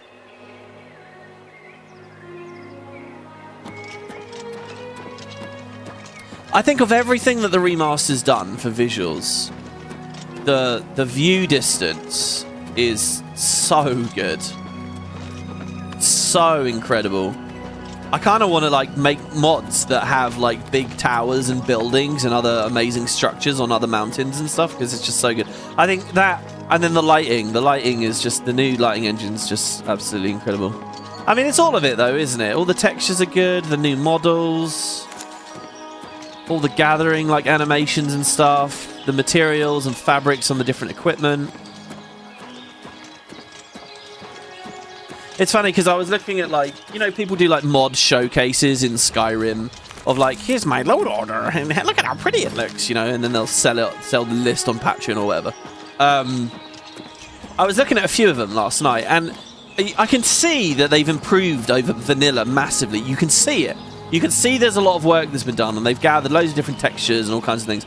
But the game just looks so flat, you know? It's like no matter what you do with Skyrim at this point, you can add really good AA and stuff as well. You can make it look nice. You can put E&B on it and stuff. Try your best. But compared to this game, it just looks so flat. It just, everything looks really brightly lit, and just the shadows aren't... It's just something about it, you know? And it just feels to me like, you know, if I do a Let's Play of it, I'm probably not going to bother trying to make it look pretty. Because no matter how hard I go with that, at the end of the day, it's going to look like a 2011 to 2016, 17 tops kind of game, you know? So, like, what's the point in worrying about it too much? Lumen Remaster looks really good in the woods. Yeah, just having the actual tree shadows around more, definitely. And it's so funny to hear myself have that opinion. There you go. Sorry, I was wondering where Joffrey was for a second. It's so funny to hear myself having that opinion because for so long I've looked at really heavily tweaked and curated Skyrim lists and thought, you know what, they look amazing. And it does look good, but, you know, it's funny how just time marches on, right?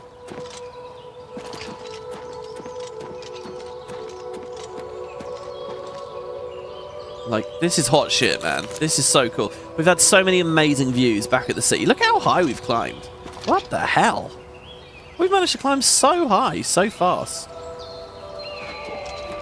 One of these called bridges. I'm glad that next Imperial patrolman got through first. Some of the first snow here. There's Bruma.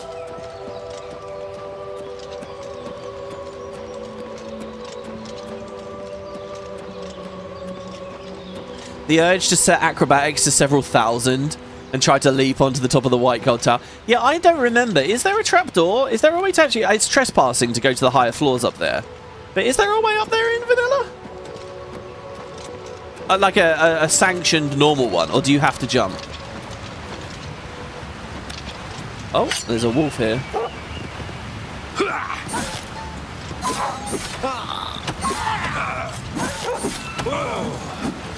Oh my god. Someone nuked it with a fireball. Sacred Lotus. No Nirnroot again. I really thought it was nearly all bodies of water had Nirnroot. Those are the mushrooms with reflect on them, by the way. Stinkhorns. I don't think we've really gathered many of those. Actually, is that Nirnroot? I think that is Nirnroot there. I'm going to be quick about this. So that the followers don't get too stuck. Yeah, I thought it was. Got it. It's from under the waterfall.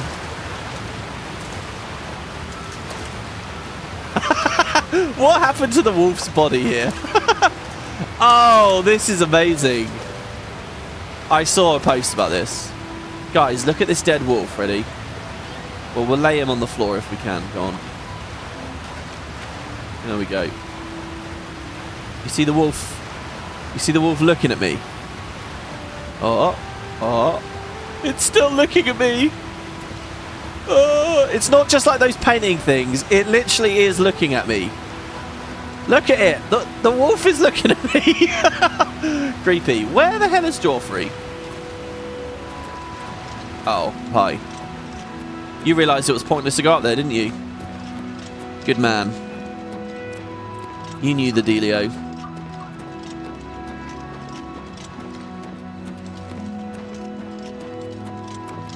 May as well go to the alien well, why not? Again, if this was just a little incremental permanent buff, awesome. It's that collector's instinct, right? And I know it doesn't lead anywhere great. You know, you think about the format of a Ubi game. Go everywhere, collect every single flag in Assassin's Creed, stuff like that. But I don't know. I feel like it's what I want from those. Oh, here's the road. Is everybody okay? That was weird terrain.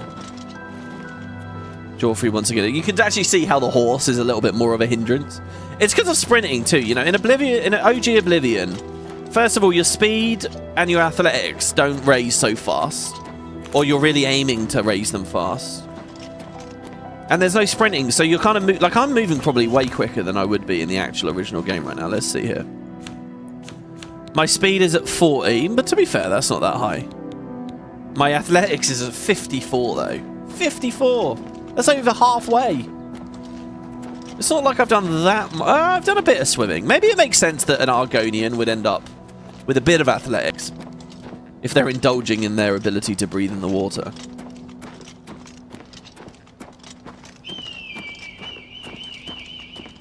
Did I watch the new Taskmaster? No, I mentioned that in chat earlier, actually. I haven't seen the new one yet. I haven't. I feel like the show's been just going down here. I mentioned this on another series. I feel like the show's been going downhill very slowly, but very steadily. I feel like they're just trying to get to season 25, have the champions of champions of champions, and then they'll retire it. Or at least they'll retire Alex and Greg. After that, I don't know. they might do a reboot with some new people after a couple of years in a new house, which I'd be down for. But I do think the current iteration is getting a bit haggard. If they did a reboot in a new house, a new host, a new assistant, what they could also do is bring back classic tasks. They've got like this rule at the moment where they don't... I ended up completely off the road here. What the hell? They've got this rule where they don't redo tasks. But if they reset in all those ways I just listed, I feel like they can relax that. And that means we can get, you know, some good ones back. Because they had a lot of really good tasks that they're just not touching again, even though they could still produce really good results. There's also the matter of all the tie-break tasks, which they shoot loads of them, and they're probably already fun to watch, but they hold them off just in case. Because if they're not used, then they can use it with another cast later and get, you know, the value out of it. Alright, so actually, technically, we're not going to Bruma. Technically, we've got to go to the Cloud Ruler Temple. Up to the north, and that's where we want to deposit these guys. But visiting the town en route just seems to make sense, doesn't it? So let's head on in. That was quite a kind of fun little trip. It wasn't too eventful, but then I didn't stop at any dungeons as we were. In fact, we found one place, Glade Mist Cave. That's it. We didn't unlock any other places. Remember, just while we're in town, we mustn't speak to the guards. You always love the food challenges. I mean, yeah, that first one with the watermelon with Romesh Ranganathan just smashing it. And it goes everywhere. I mean, that's the moment, I think. Everyone says it. That's the moment you realise the show's good. Oh, look at this. Immediately with the fires. Bruma is pretty cool. This is a really sad town, by the way. Some of the stuff that happens here is proper depressing. But it's certainly nice. And as the sun's setting here, let's go to the inn. I don't know. There's a stable there, the Wild Eye Stables. I wonder if these guys have any dialogue now that we're actually here. As a blade, my place is... It'd be cool if when we got here, he'd talk about Bruma, right? I won't rest. Let's continue on. And it would be cool if while we were here, he would talk about Bruma. Martin is safe at Cloud Ruler Temple. But they really gave him very, very little dialogue there. So there's the chapel. I don't know who the chapel's to in this one. This town statue. Good day. I'm Tolga. Oh, God. I thought it was a guard. Herald to Countess Narina Carvane here in Bruma. She requests your company at your earliest convenience. The Countess requests my company. What? What's this regarding? Countess Carvane would prefer if you speak to her in person. She also said to present you with this stipend as a taste of things to come. A stipend? My lady holds court from 8 in the morning until 6 in the evening each day. That would be the best time to see her. Oh, I was expecting like 1,000 gold. 25, that's it. I mean, look, if we think about that bookstore where she says she doesn't earn 5 in a year, or she just about earns 5 in a year, then fine, maybe 25's a lot. What? Countess Carvane. The Countess is in attendance from 8 o'clock in the morning until noon, and then again from 3 o'clock in the afternoon until 8 each day. If you wish to seek audience with her, please return at that time. You're also welcome to wait anywhere in the Great Hall. Good day. It's in the Swedish version. It's been pretty obvious sometimes when contestants have watched it, so there's that. Yeah, there is a problem. There's the show's grown in popularity and the years have snuck by now. Because, you know, they do 2 seasons a year, so it's not been out for that long, really. But even though we've got a lot of seasons. But it's kind of really bad. If people already know the show, all the tricks and the surprises and the fun things, it's not organic. When someone actually discovers one of these things, it's not really that fun anymore. And when people know what to expect and they practice it, like, I'm going to be really mean here. I don't really like being mean, but look, there's a contestant, John Robinson is one of the most boring contestants I've ever seen on that show. Absolutely no personality, no edge, no comedic timing, just a nothing of a fucking personality. Really boring. He has maybe 2 or 3 mildly amusing comments or moments through the entire thing. But he knows the show and he just tryhards the whole time, and he's like the most successful contestant on it ever by a really wide margin. A really wide margin. Like, no one's ever even come close to his performance. So, ostensibly, he's really great, and it's like, wow, amazing. But it's like, contestants like that just kind of suck, you know? So, I don't know. Anyway, that's my thoughts on it from an entertainment standpoint. How are you?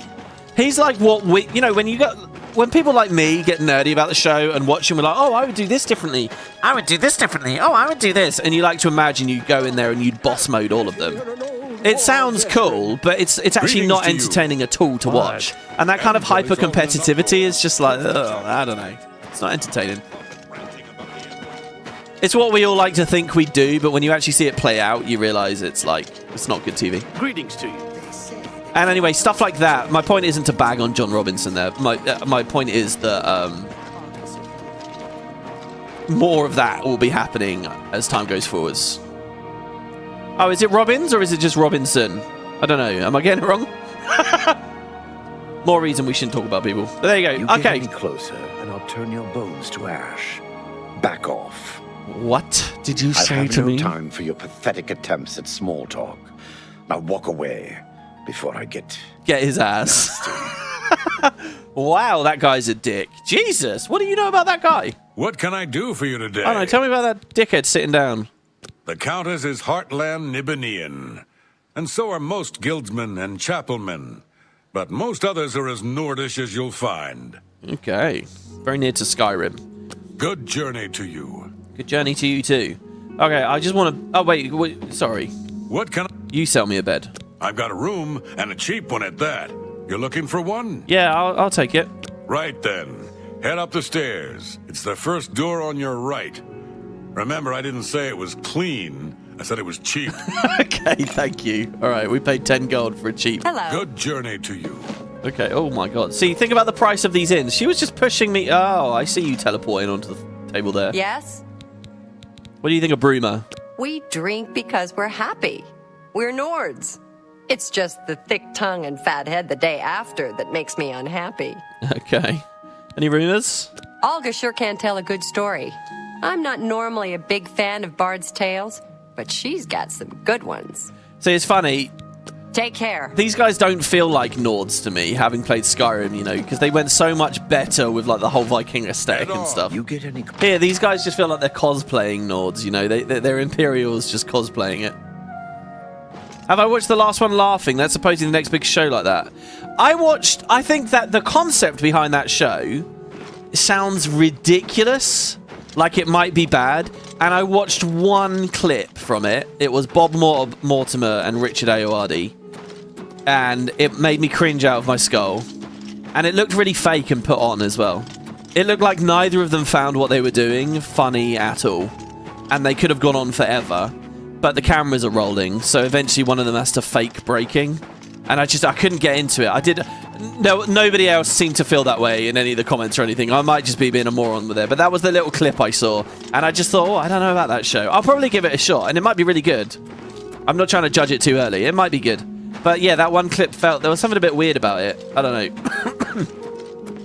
And all the reaction cuts to other comedians, like, pretending not... I don't know. I think I'm just a bit cynical. I feel like everything's a bit of a put on and it's a bit fake or whatever. All right, this is where I want to stop it for today, guys. We're a little bit early here, but I got a couple of other things I want to do. So rather than going the full 5 hours here, I think I'll stop it now. We're at Bruma. Join me next time for a bunch more of the main quest, a bunch more Earthor abuse. We'll see what's going on at Bruma. There is a Mages Guild here. We can do this recommendation. That's just 2 more towns after that, and we'll be into the university. There is also, of course...